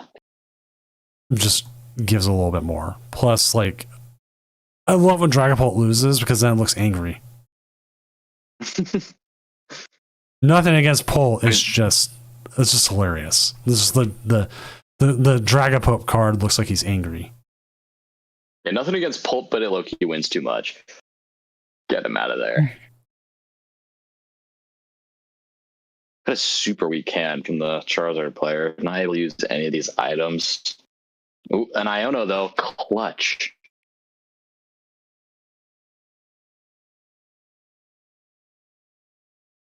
Pretty curious as to why the player didn't opt to use a support on the last turn. We saw him discard the research, but then they just didn't attach an energy and didn't use a supporter.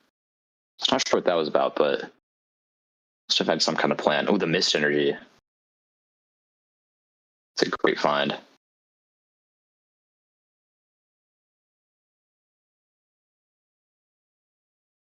Still not much going on.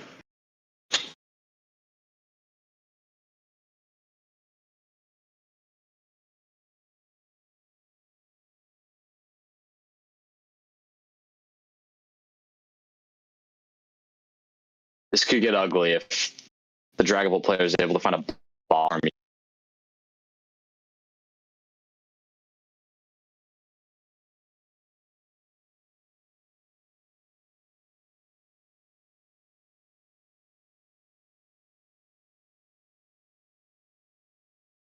You say that they play 3 of them, so not horribly unlikely that they find it. Yeah, that's always the problem. Like when you know they play a lot. Yeah, it's coming at some point soon. Oh, there's a Dragapult. Just the question is when. Yeah. Oh, it could be right now. No. Okay. I actually really don't like this play. Giving him items and you're leaving the Charmeleon alive. This is giving the Charizard player a really good shot here. They're gonna have Candy Pidgeot plus swing with Charizard.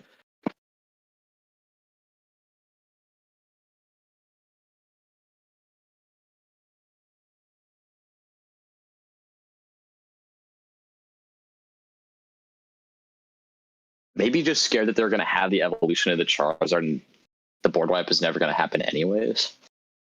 Getting rid of the 2 Duskulls is also nice.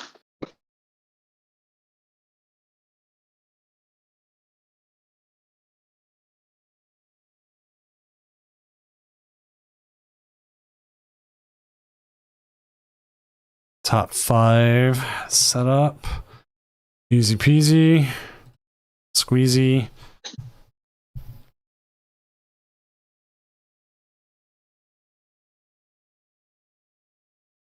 Finding that mist energy is so nice. Having that on the Pidgeot.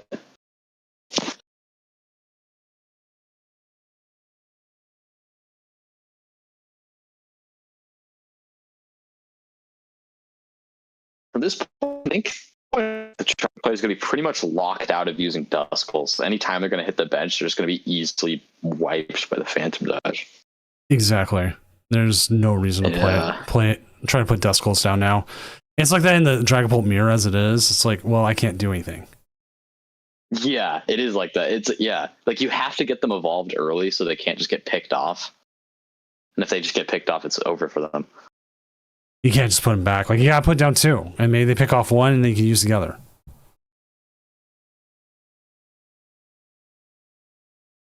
Actually, a lot worse if the Dragapult player is playing Dusknors of their own. We know they don't have that option available.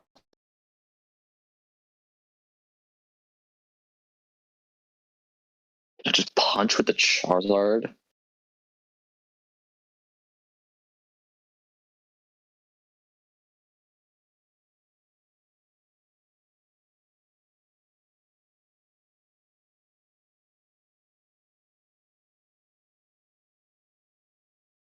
I wonder if there's any math that damage. I don't think there's anything huge. I guess you could attack with the baby Charmeleon to kill it. I don't think that's going to be a huge. Yeah, like sit here. Does the Pidgeot ever do anything? We're gonna see something get KO'd here. Using the Pidgeot to attack is going to be something interesting that we might see happen. Blustery Wind's not bad. We saw Gabe Fernandez do that a lot against the Dragapult Dusknoir in the finals of NAIC. He was doing a lot of Pheasantipity attacking and a lot of attacking with Pidgeot. I will 100% be sad that he did not complete the perfect season. I was definitely rooting for him. Got the brutal matchup in the finals. Not a lot you can do about that, but yeah, there was just nothing he could do. Like he played it as best as he can. He just hit the worst matchup, and it happens. And I mean, he still came fairly close. That would have been epic if he got that. It would have been like probably never gonna get close to seeing that happen.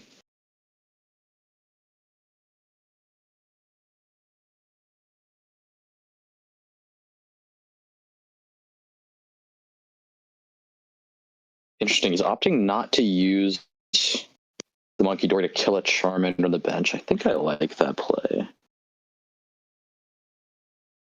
Ooh, top deck the Iono is awesome there. Oh, opting to use the quick search first.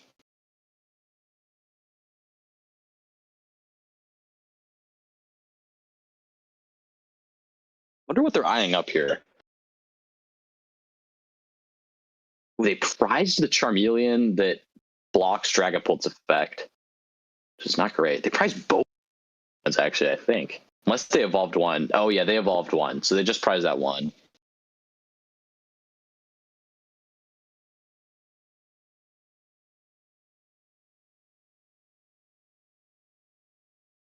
I think I would have liked to see him hold off on this quick search until after the Iono. I don't know what unless there's something really specific the Charizard player is looking for here. You can double Duskull. Double Duskull, okay. Yeah, wait, what? I do not like that quick search there. He just grabbed a TM Evo and threw it to the bottom. That does not make a lot of sense to me.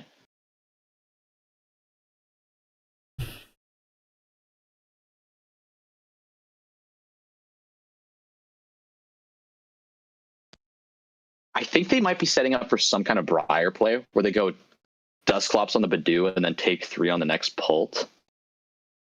But that can't just be negated by a boss and kill both Duskulls. Oh, only getting the 1. I think you got to get 2 Duskulls here.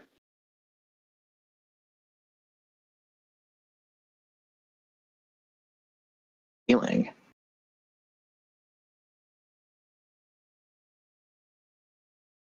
Well, we'll have to see what happens this next turn. They can't find the dragon. Yeah. Oh, there's the Charmeleon you wanted.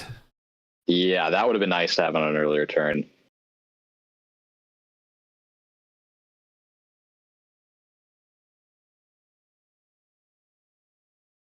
This Duskull does act as like bait. Like it makes you kill that instead of like the Charmeleon. Yeah, because you take a 3. Well, no, what? You take a 3 price turn here if you attack with the Dragapult. We could actually see the Dragapult player win here. They could. I think they on their deck. Yeah, they do. So they could go Halucha, Turo, Halucha, kill the Charmander, and then kill both and take 3. A little bit tricky to pull off, but it's possible. Let's see what they do here. Yeah.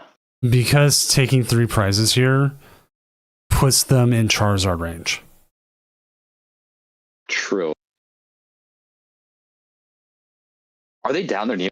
I don't think they are. Because if they're down there near upper, Dragon Ball goes down. Could be problematic. Yeah. There's boss. Getting rid of the Duskull. Oh, man. Maybe only going to take 1 prize here and protect the Dragon Ball. Well, no, it doesn't protect the I Dragon actually Ball. like that quite a bit. Well, okay, if they only take 1 prize, that's the right move. Because Yeah. but if they take 2, okay, they only took 1. That's what they're going for. I like that a lot. Now they're pretty well set, but we know he has access to the Charmeleon. That can go down, and the other one could evolve into a Charizard this turn. Yeah, that is a good punish for this line. That actually might be pretty powerful here. Although he still has a lot of prize cards. He could go boss on Latias and then boss on Fett next turn. He actually has that in hand. That looks pretty strong to me. I would, yeah, because you could go here. I would have put the Mezagoza down. Does he have another boss in deck? No, he did not. Yeah, Mesagoza would be strong. Yeah, you evolve the 70, the one with 1 damage on it. Then you Charizard evolve the other one. Ooh, this is a pretty good line. I definitely did not see this. So now you got another Charizard set up. I would put it on the Pidgeot. Now the Pidgeot becomes an attacker. Yeah, I think you do. You could put it on the Charmander and just protect from some retreat lock BS where you like stall it up. It's probably not going to come into play, but you take the Faz. You don't even take. You can get the Latias next turn if possible, but you take the Faz. Turo could be huge here. I think Turo's going to be what Dragon Ball player is looking for. Now, if they have boss, they do have game in hand. Do they? Oh, yes, you're right. So that shouldn't be too difficult to find. And Counter Catcher's also live. So they have a couple outs. Yeah, there's the boss. Yep, there it is. That's what we were waiting for. Yep. I mean, evolving the Charmeleon was the right move. It's a Charmeleon. Yeah, definitely the right move. I don't know if ever benching that single Duskull was the right move. Yeah, that didn't make a lot of sense to me. I mean, I guess they can just lock you out of Dusknor by taking 3 there and going down to 1 prize. That was a pretty complex one. Yeah.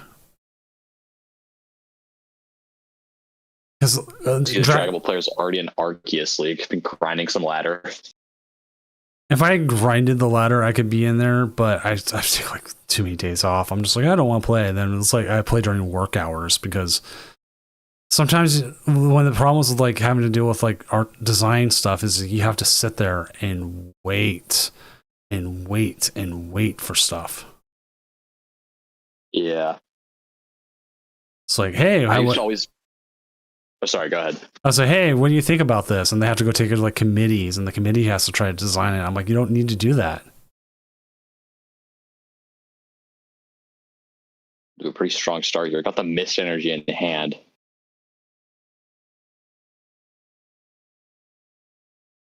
Yeah, my biggest downfall on ladder, I'd like try and play at school. Yeah, I've done that. Tank my elo.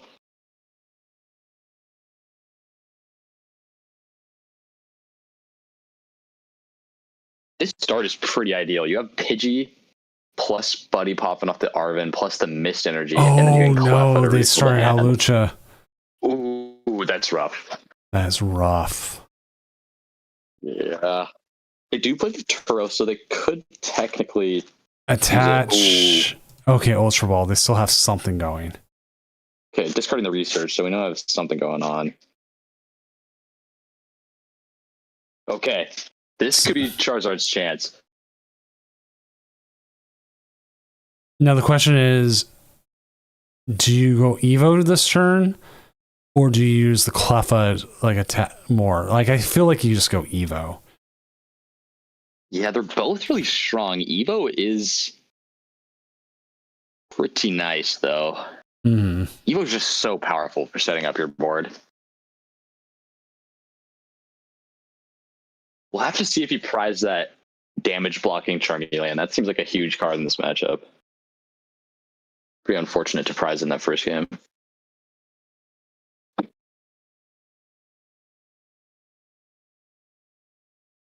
We'll also have to see if they're able to evolve a Dusknoir earlier and stop it from getting KO'd early. I think I would have liked to see a Duskull there. Also, if they're going to go for the Evo, I'd like them to miss. This is fine. This is fine. Oh, I did forget to update the card. I did everything but the card. Nobody said anything. It's late. I get away from it. But yeah, put it on the bingo. Yeah, I think this is I don't know fun. if I love this. I would have liked to see them retreat into the and missed, because next turn they can just evolve Pidgeotto and retreat. Iono would be the only issue. Research, okay. Ooh, double pull Double pull. hurts. That does hurt. We see they do play the third, so they do another one in deck, but still never like to see that. Ooh, discarding a boss, that's good.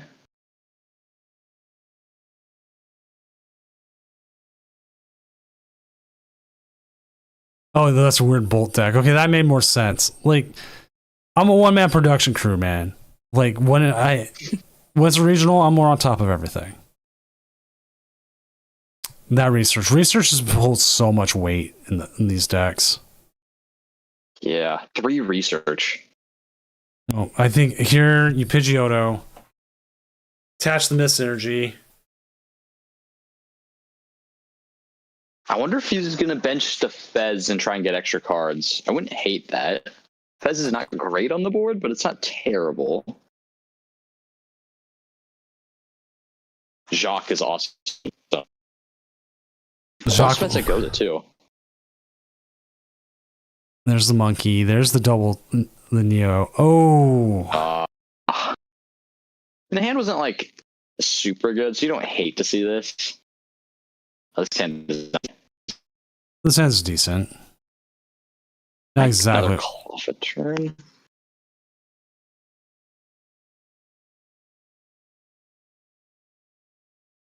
Really would have liked to see a Pidgeot there.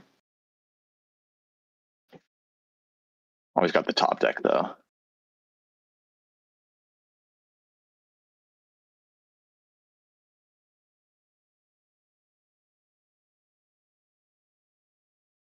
Discarding that boss early is also going to hurt their finding the boss and the Pidgeotto on the next turn. Because if you can take out that Pidgeotto, it'd be pretty powerful.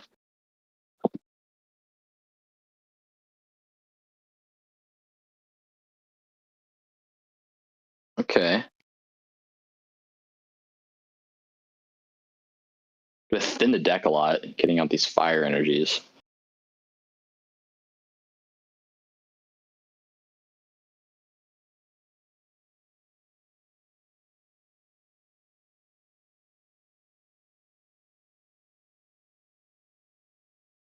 This next turn is going to be big. It's going to be whether this Dragapult player finds boss plus Bolt on the Pidgeotto.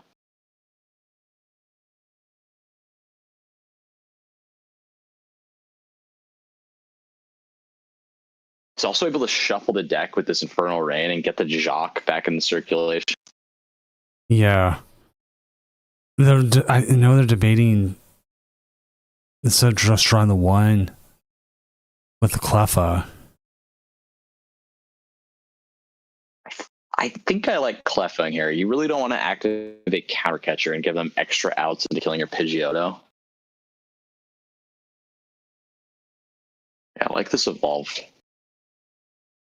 I think I just bench Charmander and Cleffa. Doesn't feel awesome, but I think it's better than killing. Yeah, it looks like that's what they're going to go for.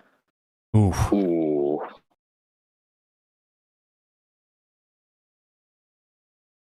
Clef is putting on a lot of work this game.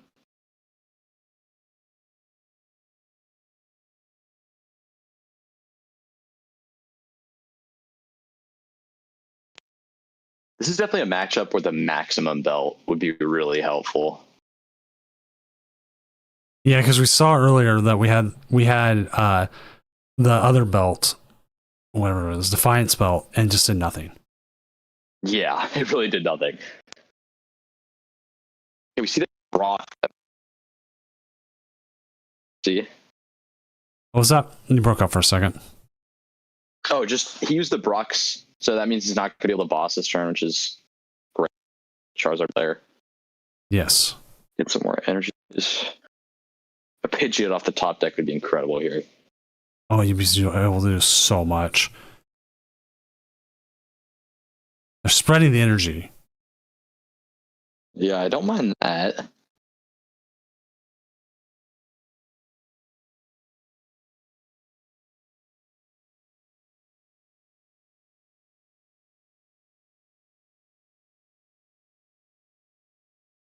Doing a lot of deck thinning here. Already 19 cards in deck. Gonna make it easier to hit combos in the late game. We're discarding a counter catcher.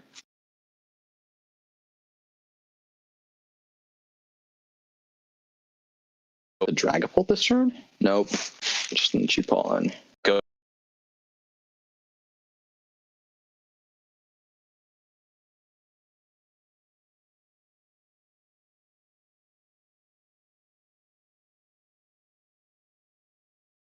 Double Duskull's not bad. Got a pretty big diversity of threats on the bench here. Like if the opponent wants to kill the Pidgeotto, they're gonna have to leave a Duskull alive. They can go after double Duskull. Like, we don't know what they're going to go after. Yeah, you can't take out all of them.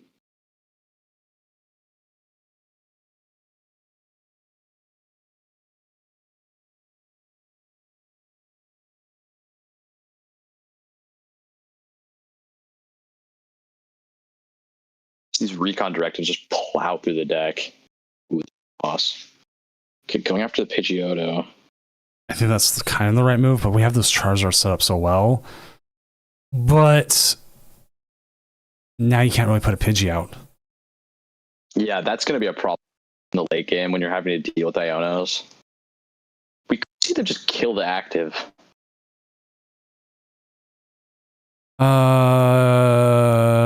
There is a play where you could take out one of their Pults with Dusknoir, get the band with Secret Box.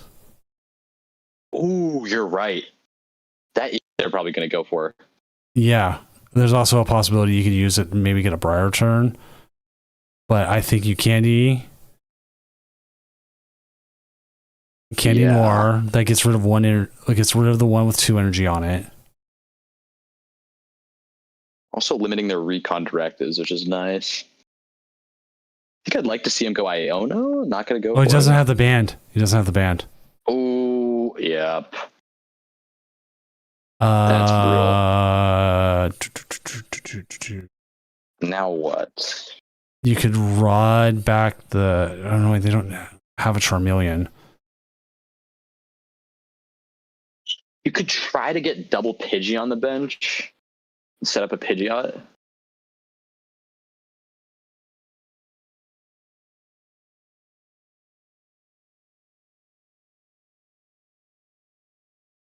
We know they don't have access to the Charmeleon with the damage blocking, which would be awesome to evolve bench Charmander onto. At this point, you've committed to the blast. I think you need to. You could hold it, but I don't know what you'd be waiting for if you held it. Yeah, it looks like he agrees.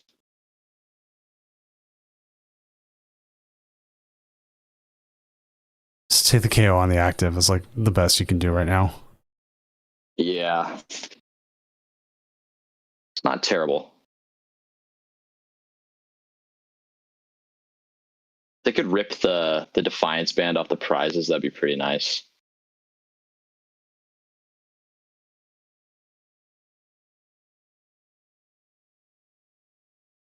Could you imagine they got they have everything for a brighter possibility, but they obviously didn't get the Defiance band.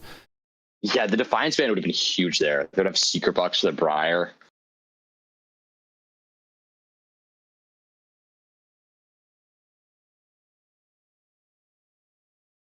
Because your next issue is you have to get like another Charizard set up. Yeah. And then they're still like in such a place.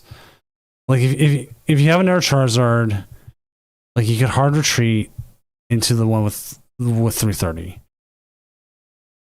Rod maybe Puts down a lot of bosses too. Yeah. Oh, there's Iono. There's Ionoed.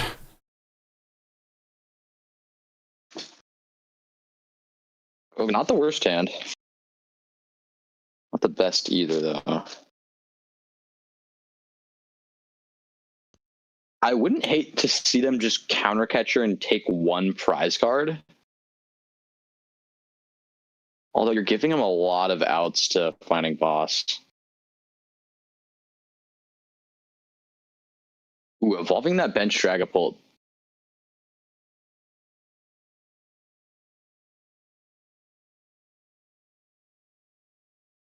Oh man, that is not what you want. That's definitely rough. Like this was just the perfect turn for. I think the play might be counter catcher the Dreepy, knock it out, and just pray they don't find boss. And then pray you find boss on the next turn per game. Although they do play the Turo as well. It's another out they have. Yeah, it looks like they agree. Huh? Well, boss doesn't necessarily. They have to retreat. Yeah, I'm like, boss doesn't win again. No, they got to retreat. No, unless you took a K, they took a KO last turn. There's no reason to bench the Fez. Yeah. They're not going to take a KO until they win the game, probably. Even though at that point, instead of taking the Dreepy, would have it been worth taking the Fez out? Well, the thing with taking out the Fez is you'd activate counter catcher and just make it all the more likely that they find the win. That is true. And they play a lot of counter catcher. I think Turo or boss would do it here. Flip the script.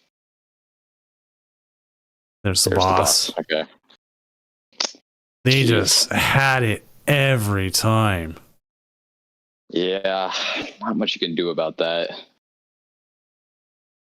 It's got screwed over by some poor draws in the early game. Dragapult. I mean, it hides behind there. They got set up, and it's like, okay, how aggressive can I be with Charizard?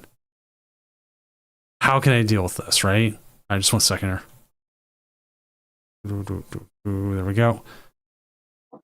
And like this Dragapult deck is just Dragapult.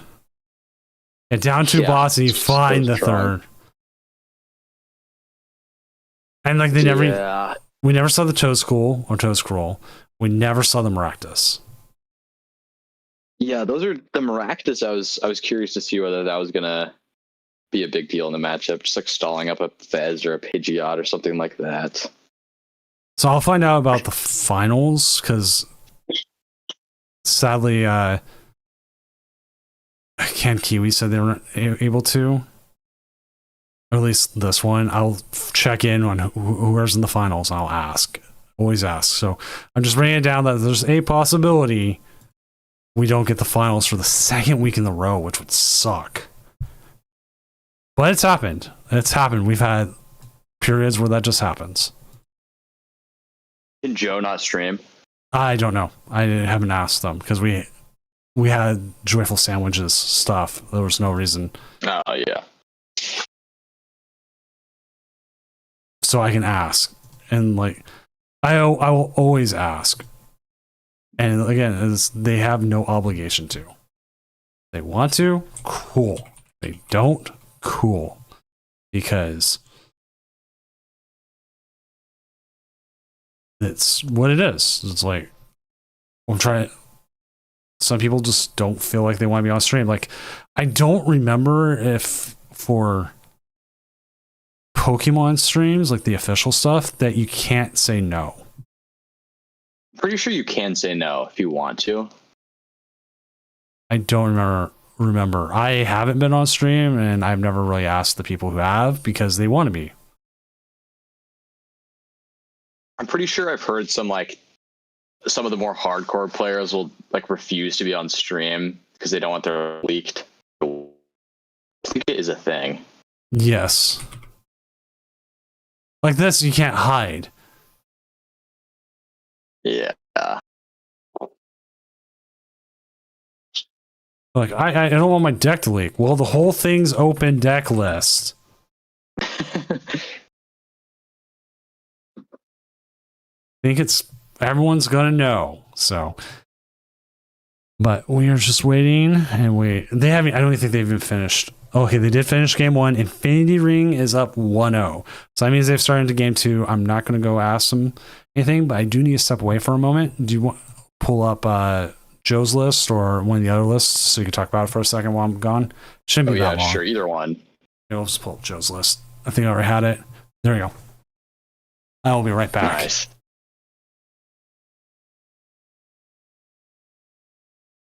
Well, we're Charizard list right now. Did get taken down in top 4, but definitely a cool deck. Seeing definitely some inspiration from the top 8 lists from the World Championships that just happened. He's got the Mestagoza in there, plus the Dusknoir line, which is pretty cool. This might be the exact same 60 as Ocean's list that got top 4 at Worlds. Yeah, definitely not a deck that people expected to see placing so highly at the World Championships. Charizard's been flying under the radar since Dragapult became a dominant force. Yeah, that matchup, as we saw in top 4, is just kind of rough for Charizard. Basically doing the same thing in big stage 2s that hit hard in the active, except Dragapult also spreads damage. And because of that spread damage, you can play around Burning Darkness, taking big KOs in the late game. And we also saw how important that Pidgeot was in top 4. The Pidgeot getting KO'd in the second game, basically sealed things and just made it really hard for the Charizard player to maneuver.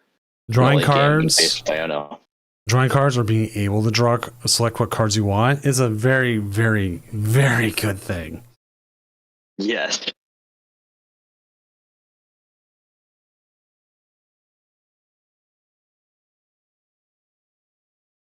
Yeah, I think Mezzagoza, at least for the Charizard list here, I think it's 100% a cut.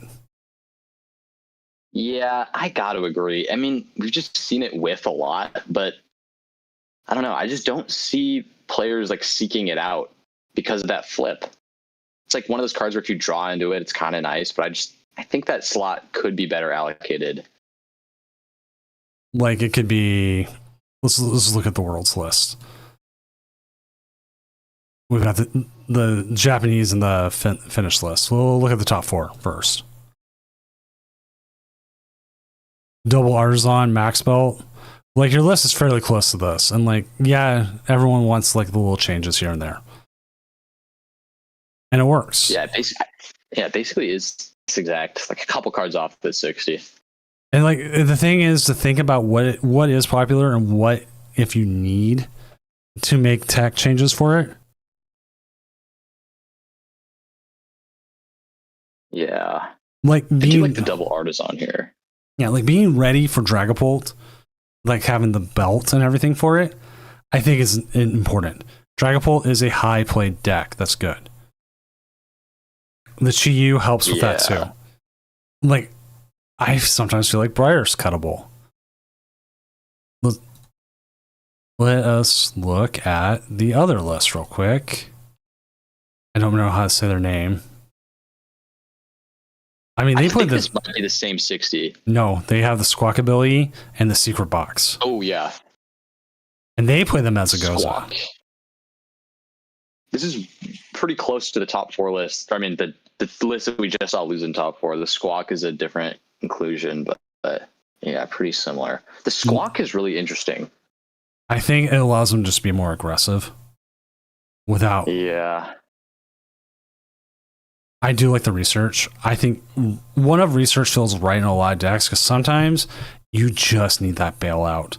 Just get rid of everything, draw 7 new cards. Don't shuffle up your opponent's deck. Yeah, it is nice to have a heavy draw support option that doesn't reset the opponent's hand. You can just opt to draw a bunch of cards. Also, some nice synergy with the Turo and the Squawk. The Squawk becomes a liability. You can just pick it up. Or if they put down something where you can knock off the stadium. Like if they put down if they put out like area 0, then you can put more, knock the stadium off. Like I've seen Bolts playing the Chin Pao that knocks stadiums off because it's easier. Yeah. It's easier to find. Yeah, the Chin Pao is pretty cool.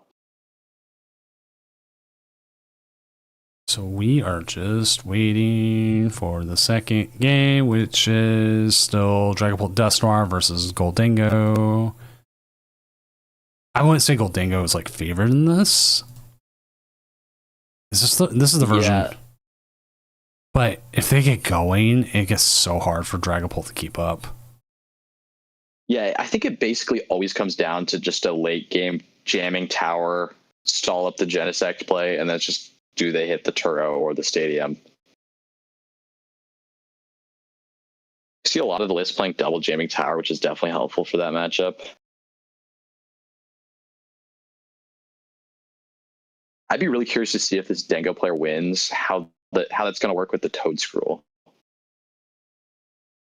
Right. The Toad Scroll is going to make things very difficult for them. They would have to. You would need to target that Toad Scroll as soon as it's down. Yeah, and they only have the 1/1 lines, so if you can take it out, it's going to take a while for them to reestablish it.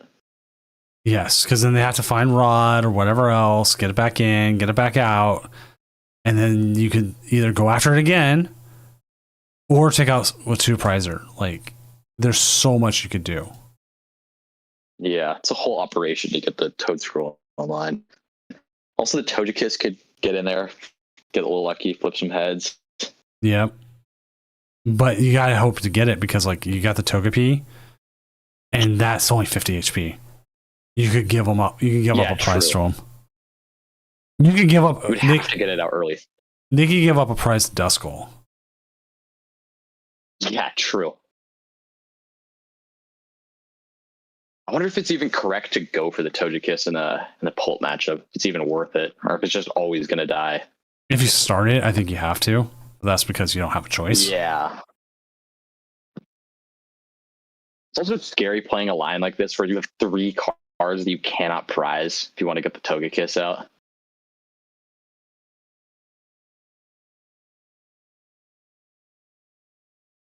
Just waiting. Always the problem. It's also always harsh when it's like just one. It feels like the one game, but this game is actually important. It's like it's not like when you have like the 4 threes holding up the last. Yeah, just gotta watch and wonder what's going on.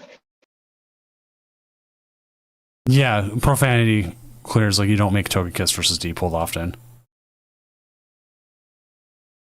It's just too much of a liability, and you got to find that one of like Candy and the Togekiss, and you're not playing a lot of stuff to be able to like just go find it. I think either of these players, like if the Dango or the Pultnor wins, they would both be pretty interesting matchups into this straight Pult deck. Like Straight Pult's gonna have an issue going into the Dingo. Like looking at it, Yeah. like there's the Dango, Straight Pult. Like you can item lock, but then you know what? It's the Toad Scroll still. Yeah, That's the Toad Scroll's the only matchup's like playable. Because like you're gonna hit 200 and then put 6 somewhere, and then they're gonna hit and go more. The Maractus could also get in there if they have to burn a Turo early. Could just Maractus up the Genesect or like a Fez for a couple turns. Wait. And the Oh yeah, you could almost just win the game by making them deck out that way. yeah, because it has resistance. And like if they have 2 metal energy, like already out, Genesect never attacks. Yeah, and even if they do attack with it, they have to commit 3 energies to the Genesect, and that's just 3 energies they don't have for Make It Rain later. Like then they need you to KO it because a lot of times they'll also put the balloon on. So that is a possibility. So like I love to see this matchup. Hopefully, if that's the matchup, Yeah, like, that'd be a really cool one. hopefully Joe or Infinity can. Or if Infinity wins. Right now they're up 1-0, so I mean. Well, if you're already set up with like all your dangos, you'd like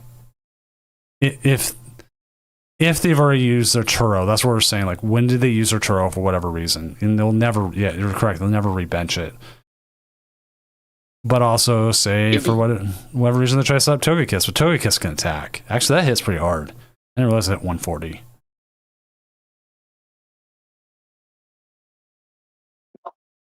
Yeah, I think the Maractus is probably not going to come up just because you have that Turo. It would have to be a weird situation. Have to discard the Turo for some reason with like a superior, but I think they're going to be going out of their way to save the Turo, especially when the Maractus is in the other person's deck. Yeah, and they don't have a lot of discarding cards. Like, I mean, Earthen Vessel for whatever reason. Yeah. Well, Togekiss will never get set up because item lock. You never want to set it up anyways. Yeah, it's not like a research center deck where you might just like have the Turo and have to research it. You're gonna have pretty good control over when that hits the board. Oh, they did the Mew. I was like, man, this art looks familiar. I wonder why. That's why. Yeah. They did extremely overpriced Mew. Oh, I know. I'm sorry. This is the extremely overpriced Mew. Wasn't that like a promo in like some kind of box? Yeah. Jeez, $700. Well, look at the chart for it. 1 year. Oh wow. Last year it was at like $82, which even then I think was still overpriced. I wish I could get like the longer one, like a longer than a 1 year snapshot. Oh, we can.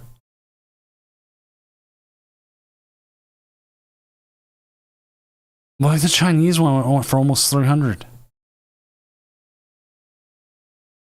Yeah, you're never seen that one. Never seen that one.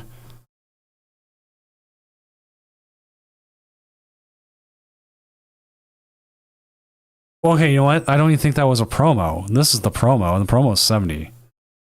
Oh, you're right. That is the promo. The other one is the alt from 151.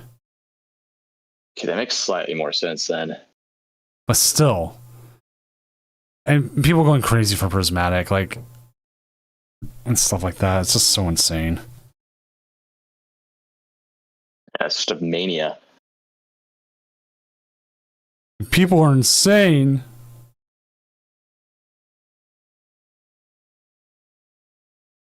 Wait, someone was playing Regigigas. That's kind of cool, actually. Just kill a Dragapult. I mean, it works. Does the trick. Oh, you know what we can do here? We'll look up artists. I'll tell you if they suck or not. They all suck. No. Oh, my precious. It's everyone's love, right? Yes, I did. It's actually it was the deck that won me my first cup. Oh, no way. Yeah. I went into a very Buzzwole heavy cup. Oh yeah. I'm like Malamar with Dawn Wings Necrozma, and I'm like just going everything like it's nothing. And I'm like, thanks. That was a pretty cool. It just comes back. And, I'm wondering if it will get someone with a Mega Malamar with it. I think they could have something with Malamar. Like, Malamar VMAX, like card wise, wasn't that horrible. The Max Jammer. It was used in a couple of good decks, right? Yeah, like if you could have them with 0 cards in hand every turn. It's toxic. Especially if they're, or they luck out and get something, but. It's like that Trevnor deck and expanded. Oh my like won the God. regional. And then I wonder if it's going to be closer cool, to that. Malamar. I think it'll be closer to this one. Maximar. Wasn't this used in like? That's funny. Wasn't this used in like Turbo Dark a bit? I think for a so. bit? I wish at least on Cool Pokemon card. cards they would give us like links to like decks for it, but it doesn't. Oh, Sadly, yeah, that'd be a nice touch. I mean, it has a lot to it already. Well, I like that Forbidden Light one. I actually think I didn't have that one. I had a hard enough time just trying to get the Malamars at the time. This is what, $2 or something. I need to go back and I need, there's stamped cards I need to get still. I had like I was like, I think from Sun Moon all the way up to a point I have at least one of every stamped card, and some of them I have all 4. I need to go back and check, but that's something I want to do because a lot of them are not that expensive. Like, I mean, this one says $10, but I mean, $3 for a lightly played holofoil. I'd do that, or $2. Not too bad at all. No, I'm not looking to like as a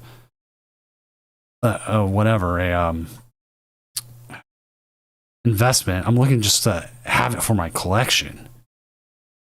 Like I got the Guru. I've got these 4. I will never get this one. I hate Bruxish. It's the worst Pokemon of Sun and Moon. That's the worst, one of the worst Pokemon ever. Actually, I think exclamation point Bruxis still works. Yeah, it I does. think there's like a tag team. You know, like the tag team podcast. Yeah. Yeah, I think they had an episode where they're like ranking the Pokemon, and they were like talking about how much they hated Bruxish, and I'd never seen it before, and I like looked it up, and I was just horrified. Oh, so bad. Worse. Well, here's the greatest Tapu Koko ever. Like, they printed it like 5 times. Yeah. You got the shiny version, then you had 2 here. Ooh, the Espeon GX, that was a cool card. Yes. That was part of Garbodor. Yeah. Serena GX was the first card my oldest like loved. And it wasn't a good card or anything, but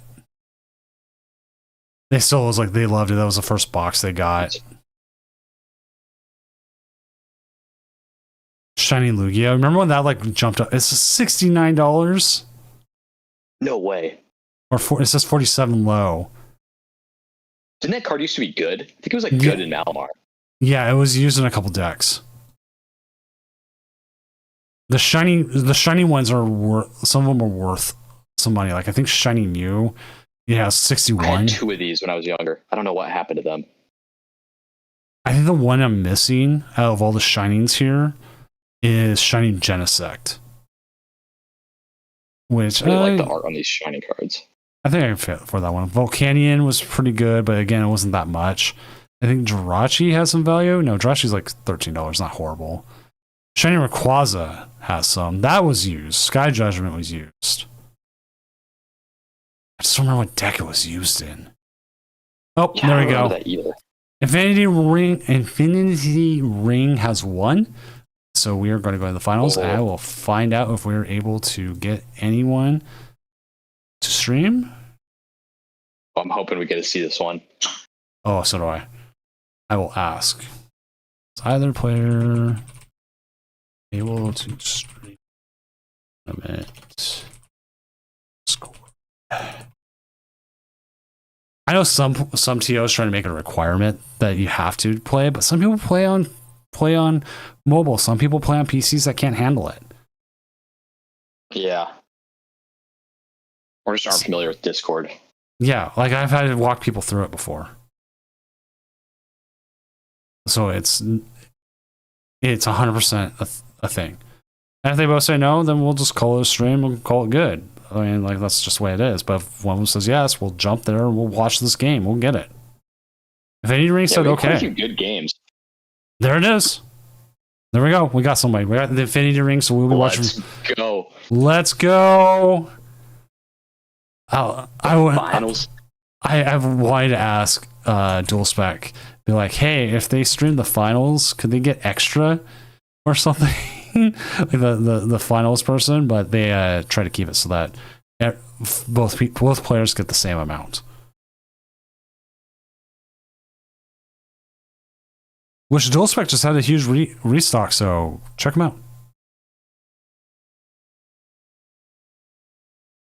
out.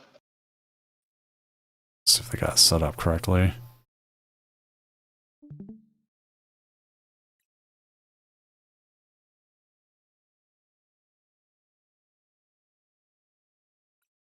All right. Deafen and mute them so they don't hear us. Even though I probably give them the worst stuff.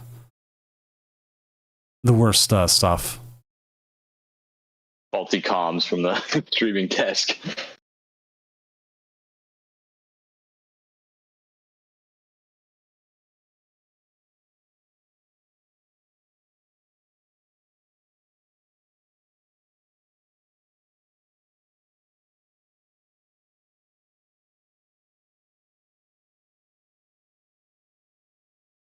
Just letting them know why I serve them, because I don't give horrible advice. It kind of is sometimes, but also it's unfair if we're sitting here talking their ear and their opponent doesn't get the same thing. Yeah. That'd be funny to play one where they can just both hear the stream and they're like getting tips. We have had both sides to a game before, where it was two friends playing, and they're just like, you know what? Have us both on. So we would flip every turn, and they didn't care.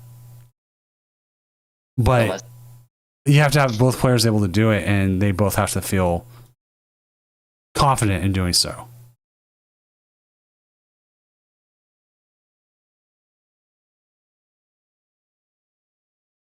A pretty solid hand, not the best. You got the Ghoul, you got the Arvin. You're gonna have access to one Dango at least. Sadly, it's not Call for Family. Yeah. You would love to have started that there. I like how many different gimme ghouls there are. There's like a bajillion of them.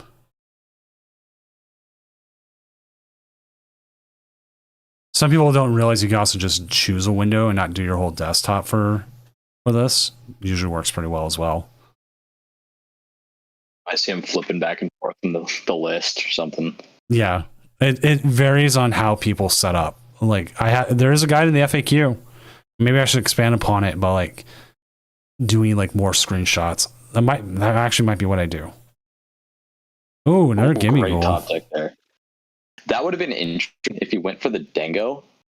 We could have seen a dragon headbutt. All right, do you go? Poffin? Yeah, like He's got to be Nespo here. Yeah, you know what? You know they're not attacking. They're not attacking. Yeah. Or they're not attacking for KO. Poffin seems way too risky. They So can even get in with the minor Aaron running this turn, which would be pretty good. yeah, I think they got the right call here. You go Nest Ball, you go Air Balloon. So that way they can't try to easily lock your Genesect. Yeah. Get that Air Balloon down early is nice. We're gonna have access to the Darkened Hand, which is always nice. It's gonna make it slightly easier to get the Monkey Dory online. Got the Turin deck, which is pretty big. And eSearch Pro.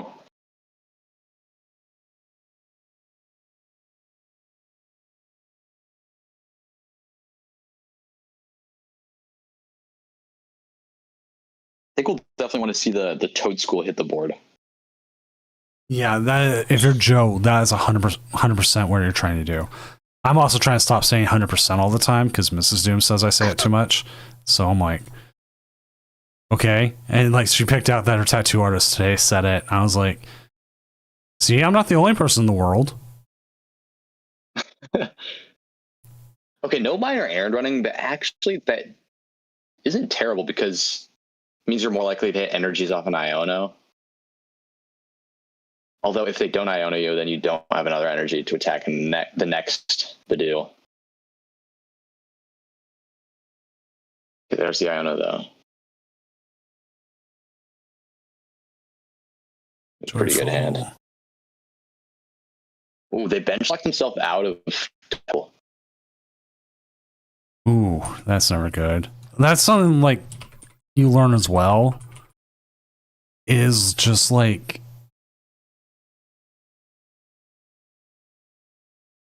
learning not to bench lock yourself. Yeah. Benching the Fez is interesting. Like too many times you do. Maybe they're just assuming that this Badoo is going to go down and they just plan on setting it up next turn. That is true. Or maybe a piece is prized. You never know.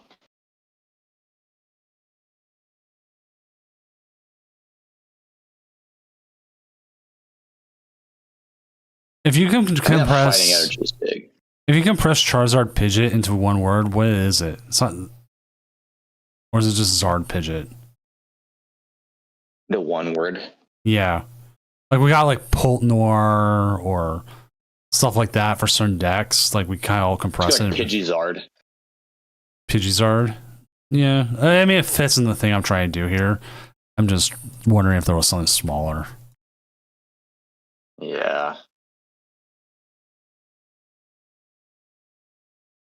These ciphers are always interesting. You just have so many options. Just stacking up the hand for next turn.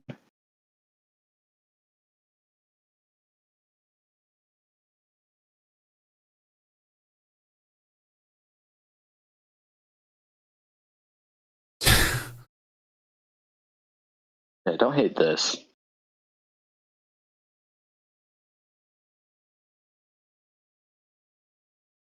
Also pretty heads up to just stack the cards on top and not draw into them.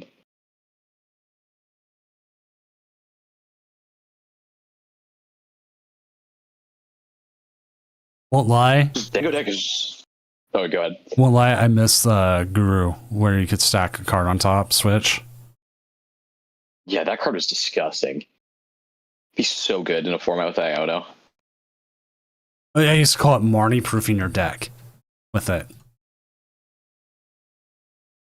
Yeah, that's a cool dynamic they've added where Iono just shuffles to the bottom. So there's like more play around like the top deck and like knowing the cards in the order that they are in your deck. We're due up for a new some sort of a opponent shuffle or opponent hand disruption.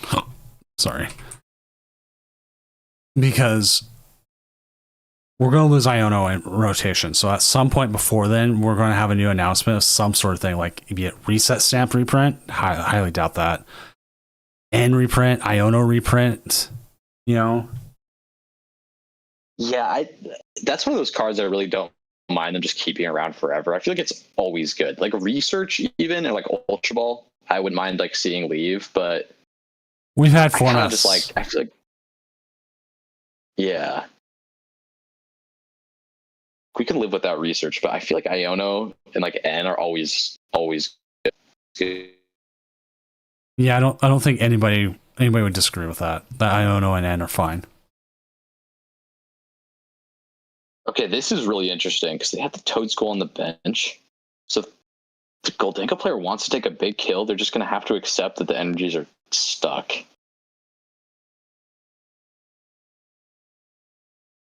Now that I'm seeing this play out, I think this might be pretty favored for the Dragon Ball player. This Toad Skull is just super annoying. Yeah, and they don't have an easy way of just trying to get rid of it now. Yeah. You'd have to boss and just take one prize, but then they just Night Stretcher and put it back. And you want to take 2 prizes. Yeah, exactly. Does Levincia go around Toad Scroll? I don't think it does. I was looking at that earlier because I was wondering that same thing. But Toad Scroll just says like, I think it's just affects. You know what? Let's pull it up. There it is. Cards in your opponent's discard pile can't be put into their hands by affecting your opponent's abilities or trainer cards. So that should work on Levincia, right? Yes, because I think that is a trainer card. Yeah, it has trainer right on it. 100%. So it will work against Levincia. Or at least technically. Yeah. Oh, there's the boss. They're eyeing up that Toad School. I think you have to. I'm gonna check how many night stretchers they have. Okay, they only got 2 night stretchers, so it's not super easy to find.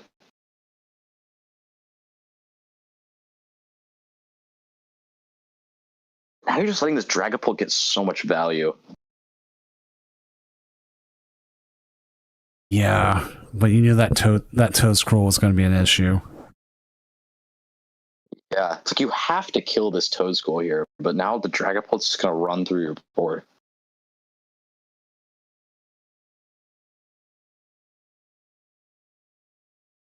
Playing the Levincia down. Because now they're just like the Dragapult player doesn't have any stadium, so the Levincia's there the whole game.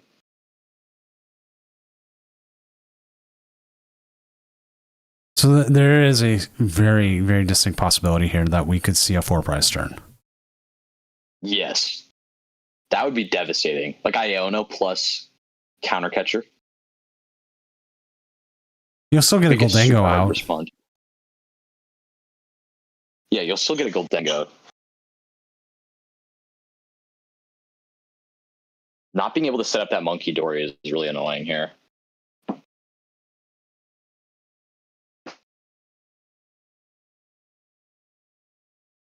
We could have maybe seen them pre-attach the air balloon on the bench. I don't know. I don't really remember what was going on in the first turn. I don't know if that made sense, but having the air balloon on this Goldango in the active would have allowed them to maybe retreat and then attach the dark to the monkey, which would stop this 4-prize turn. Yes. This is where like the basket comes in really well. The picnic basket. Oh, true.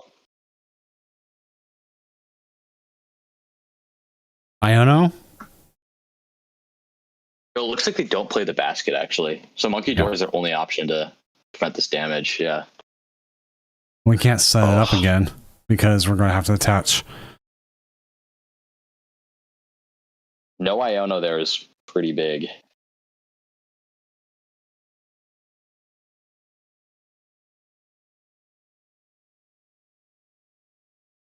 Now this Dragon Ball player is just winning on the prize trade, though. You can just boss up the Genesect. They still need to play Blood another. Moon it. Okay, yeah, Blood Moon. Oh, so they still need. Or even Holucha plus. They've got options. Yeah, they definitely have options.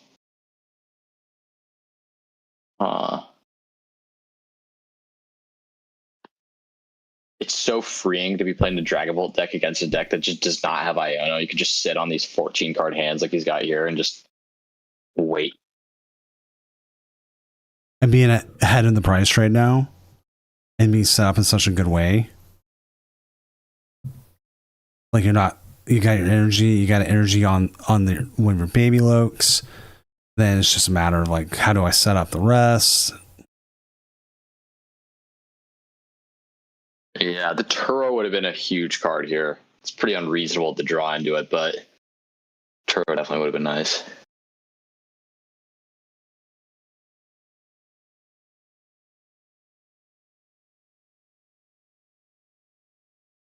Levincia is such a powerful stadium in this deck. Just like lessens the strain on your superiors.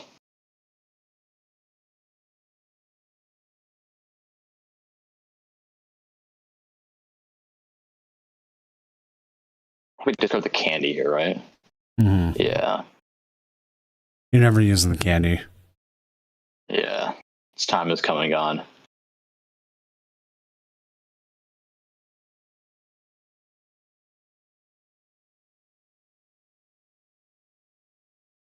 At this point, you're just hoping the Dragapult doesn't have it.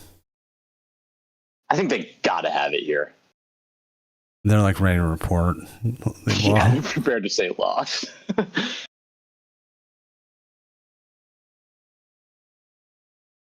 There's no way they whiff it. They're drawing, what, like 7 cards? Easily. Yeah. There's There Bear, it is. Attach, Boss, Bang. GG. We're going to game 2.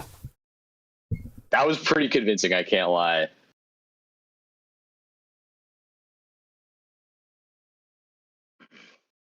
I've seen this Toad Scroll in the straight pull. I've never actually seen it in action against the Dango. Well, was- if anything, pretty- if anything, it's a distraction. They had to waste Yeah. resources on that. And even if you prize the Toad Scroll, you could just bench the Toad Scroll and just like fake him out.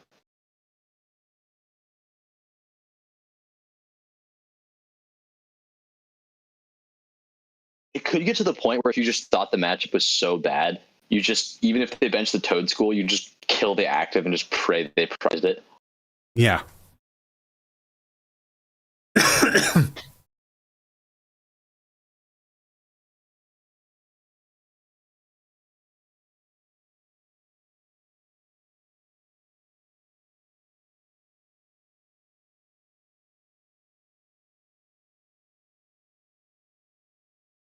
Oh, Dragon Ball player is opting. Oh wait, no, they got a pick. Never mind.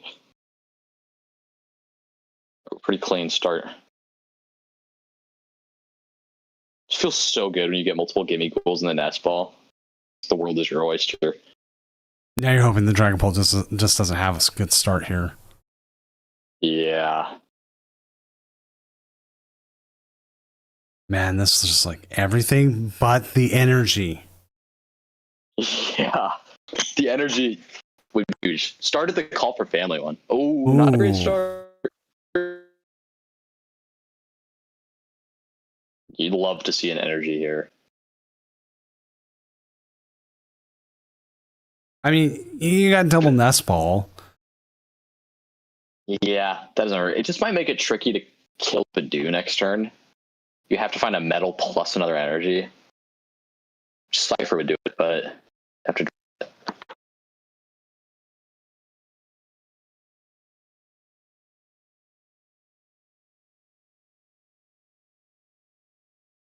What's up, Samra?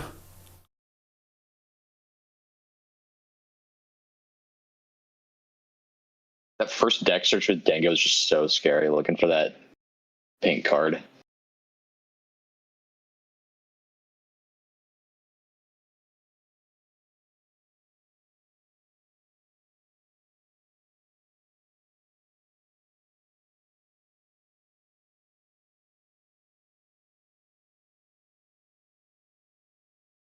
Got a lot of their energies, which is nice.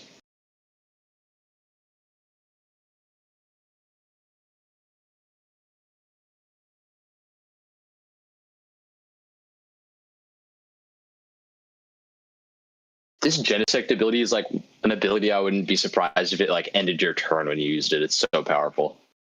But no, Right? it's not. Like I feel like the card would still be really good even if it ended your turn. Which, you know what?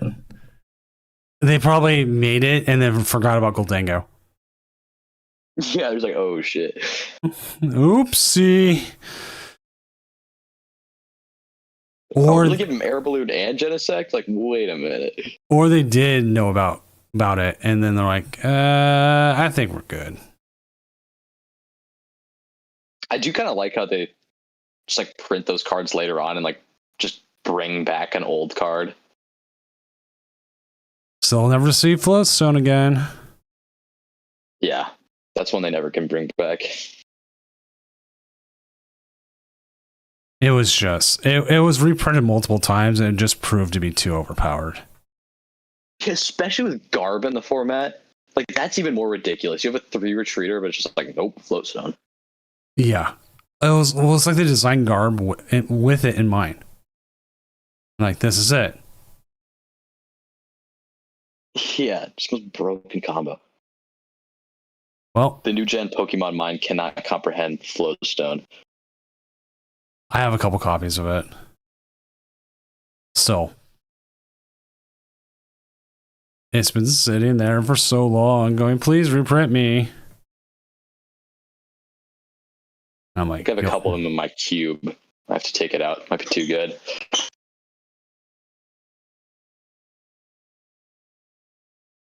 Ooh, the metal would be really good here. Mm-hmm. Or even a cipher. Nope. Nope. Whiffing on energy One right time. now. Nope. We might Man, have seen a Tur on the Genesect. it's not a threat yet. Put Artisan Yeah. and get the monkey out. Ooh, I actually like that a lot. Just take an off turn, get the monkey at least. Unless for some reason you like don't want to give it to him that badly. I think it's probably worth it here.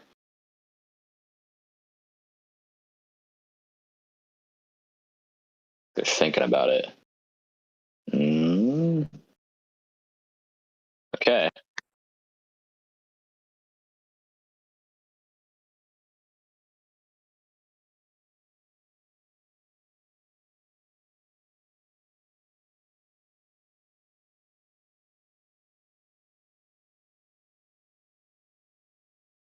Oh, we do see Iono here, and this actually kind of benefits the Goldango. Yeah, it definitely does. Oh, still no energies. Oh my gosh. I wonder if they're going to swing with Pulp this turn or just try and build up energies. Kind of like to just see him Badoo again. Yeah, I think they are purposely just bench locking themselves because they just know they don't need the Toad School this early. They really only need it when they're swinging with Pult. Earthen Vessel. I think I would have liked to see him Turo the Genesect last turn because now you just don't know when the next opportunity you're gonna have Turo. It's not a huge deal, but It removes there's a the win metal. condition. yeah, exactly. But then again, you know what? Oh, you can cipher. Oh, you No can't other cipher. energy? Can't cipher Maniac here. That sucks. And there's nothing else, man. I think they should have used coin bonus, the one with 2 first, in case they hit a cipher. So they could yeah, have just ciphered 1 energy. Not like I don't think it mattered because the cipher was the last card, but yeah. Got the metal at least.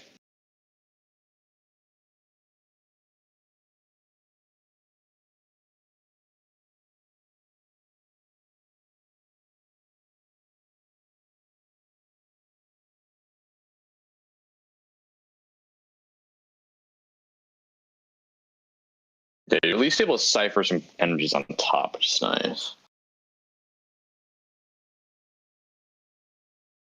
That's just the new gen guru, Cipher Maniac. yes. I don't think I've ever played Cipher Maniac in any deck I have. I do have a playset. Like, I bought a playset early. I was like, you know what? This is going to be probably a lot of decks. Nope. Yeah, it's like pretty much only in Dango.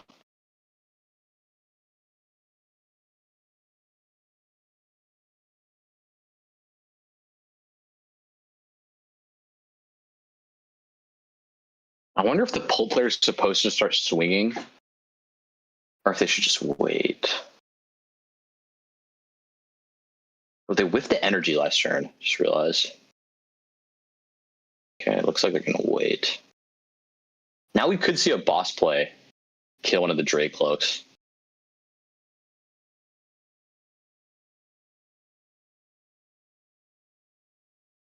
Yeah, like,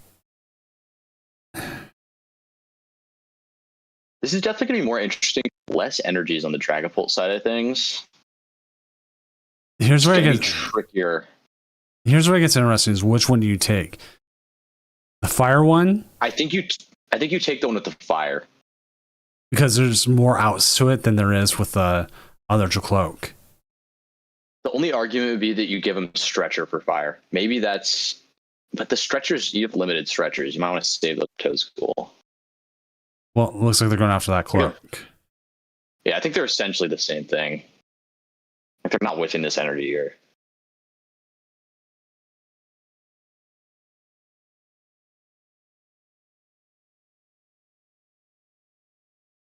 Yeah, I would like to see him thin out the Dengo first, but not a big deal. Now the Dragon Ball players can have like a million cards to work with.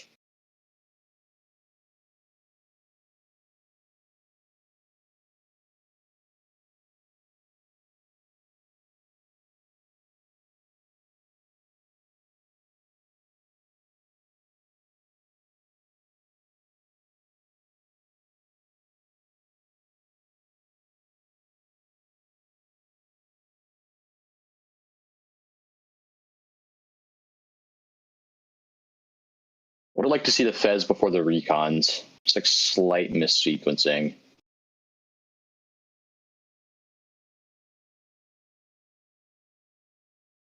Ooh, not a great hand. A lot of superior energy retrievals again. Quits up the Monkey Dory, though. There's the Toad. Yeah, that is true. That's Toad's back. Now we're like in the exact same situation. Ooh. Interesting. Going after the Dengo.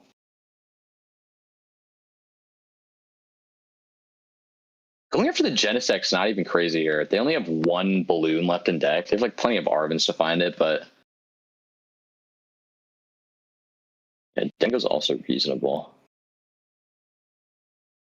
The baby went out. We're gonna see bonus here. Yeah, making sure to shuffle the deck before coin bonusing is heads up. That comes into play so often. Yeah. Just having the option to shuffle your deck with Genesect is pretty cool. Should probably rip the E-Search Pro first. If any actually chose to go second for chat, that who's like arguing, but I don't care because like arguments about games is kind of needed sometimes. If I feel like you're going too far, I will step in, but I don't think anyone's past that just yet.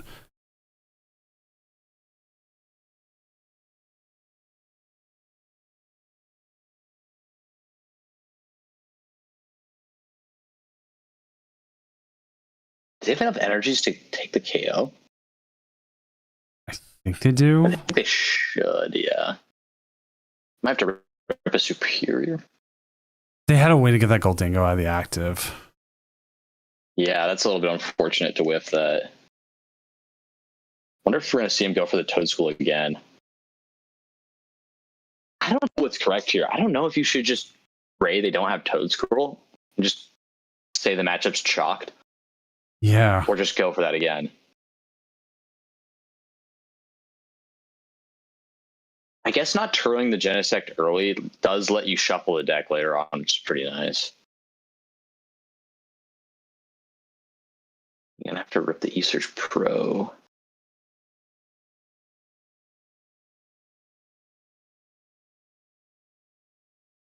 Oh, I guess you have Levincia.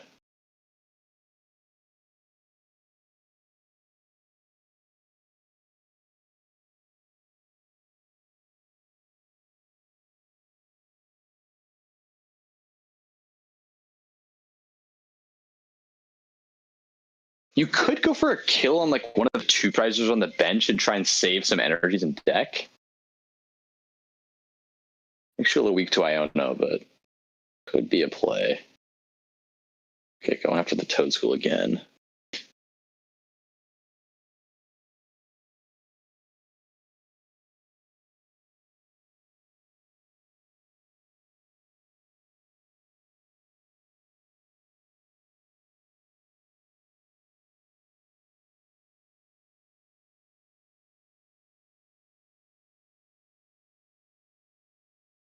Yeah, I think binning more energy. Yeah, it gives them more options, right? Yeah, makes you less susceptible to like an Iono too.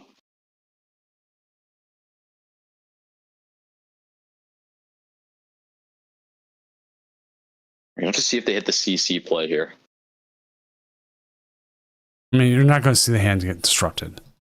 We're never seeing the hand get disrupted here.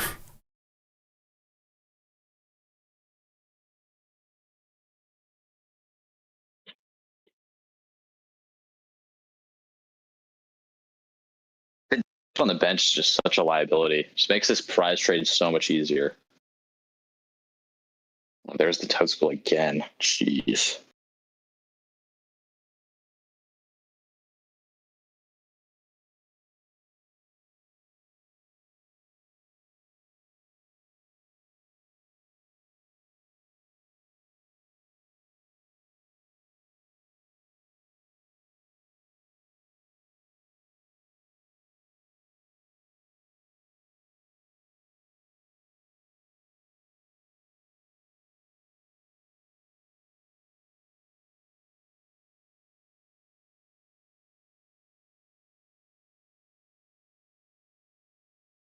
I like how this Dragapult player is just utilizing the fact that there's no hand disruption, just like grabbing the Blood Moon like that and thinning it out, just knowing it can't be set to the bottom.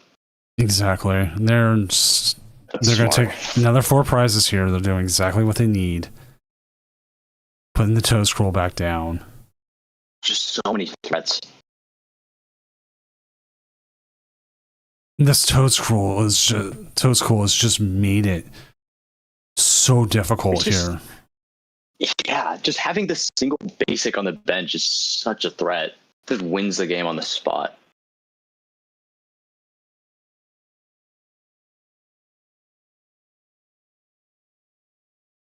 Okay, I think they need to rip the Turo here.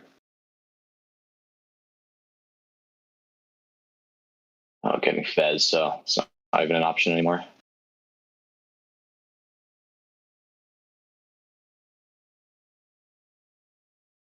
Ooh, they could be trying to line up some kind of play where they take Toads. Oh, there's the Turo.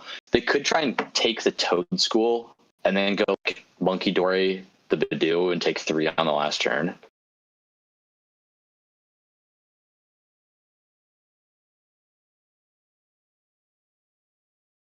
Oh, that is true.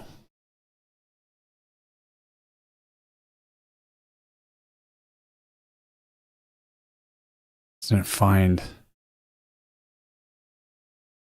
No boss. Ugh. Yeah. That's gonna feel horrible because like you put all this energy in hand, and you could just watch it get Iono to the bottom. Yeah.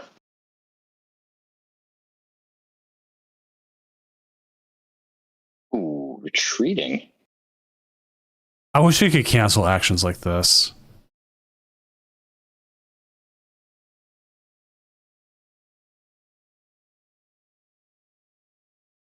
It's gonna turn.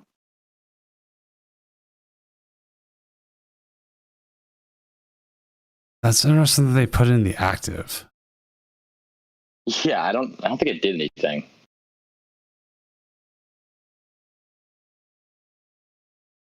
Because you can take KO here. They're just gonna win the game on the next turn, though. They should just have boss plus Blood Moon for the game. Right? Even just getting the Toad Scroll down is devastating. I feel like Dragapult's going to take the dub here. Yeah, this is just so convincing. They just never didn't have it. Yeah, I mean, you're just drawing that many cards, you're never whiffing. Jeez, there it is. Yeah, like the lack of disruption just absolutely killed. Pretty cool deck. Like just adding the Toad Scroll back, just I don't want to say fix the matchup, but it made the matchup way different. Yeah, it like totally changes the dynamic. It's so cool to me that he could have had the Toad Scroll prize the whole game, and it just doesn't. Like, I don't know, just the threat of having that basic is so huge. Like I'm not getting things out. I'm 100% like just doomed. Which I mean, like, you know, we're the tournament of doom. That's just what we are. Oh crap! I forgot. Yep. Thank you. I forgot to tell them how to get their stuff. Oh. Joe just like being judge.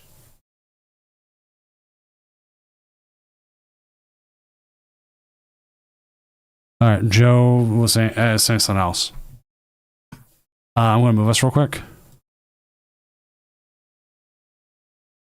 Okay, unmute and undeafen so they can just do whatever they need to.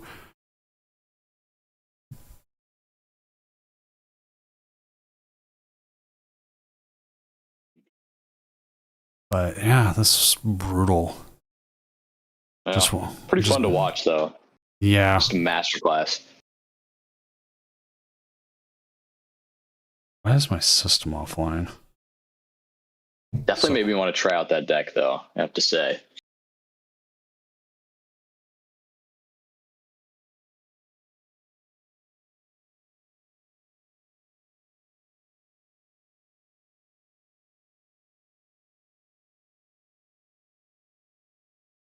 Sec. Gmail.com. Just making sure. I think he wanted to ask a question. That's why he wanted to be unmuted and stuff. But because we're still on stream, I don't want to answer the questions like on stream kind of thing. But still, Yeah. I'm at the point. I'm like, yep, I'm done. Start packing it up for the night, everybody, or the morning. Yeah, I think I'm gonna get out of here. Yeah, why don't you go ahead and give yourself a little goodbye, last second promotion, however you want to do, and then I'll do mine, and we'll be all good. Thanks so much for having me on. Like, I appreciate it. It's my first casting opportunity. Been meaning to do it or wanting to get into it. If anyone wants to follow me on Twitter, it's Leedy LEEDI_Max. I don't really do much on there, but just if you want to, I guess go for it. Yeah. But yeah, thanks so much for having me on. And thanks for coming on. It was great having you on. I think you did quite well. So, and I'm here, and yeah, I think I'm going to send everyone off to the cats. I like this Japanese cat channel. It's like my favorite. Awesome. It's a cat rescue, and they have like a whole bunch of cats, and it's so cool.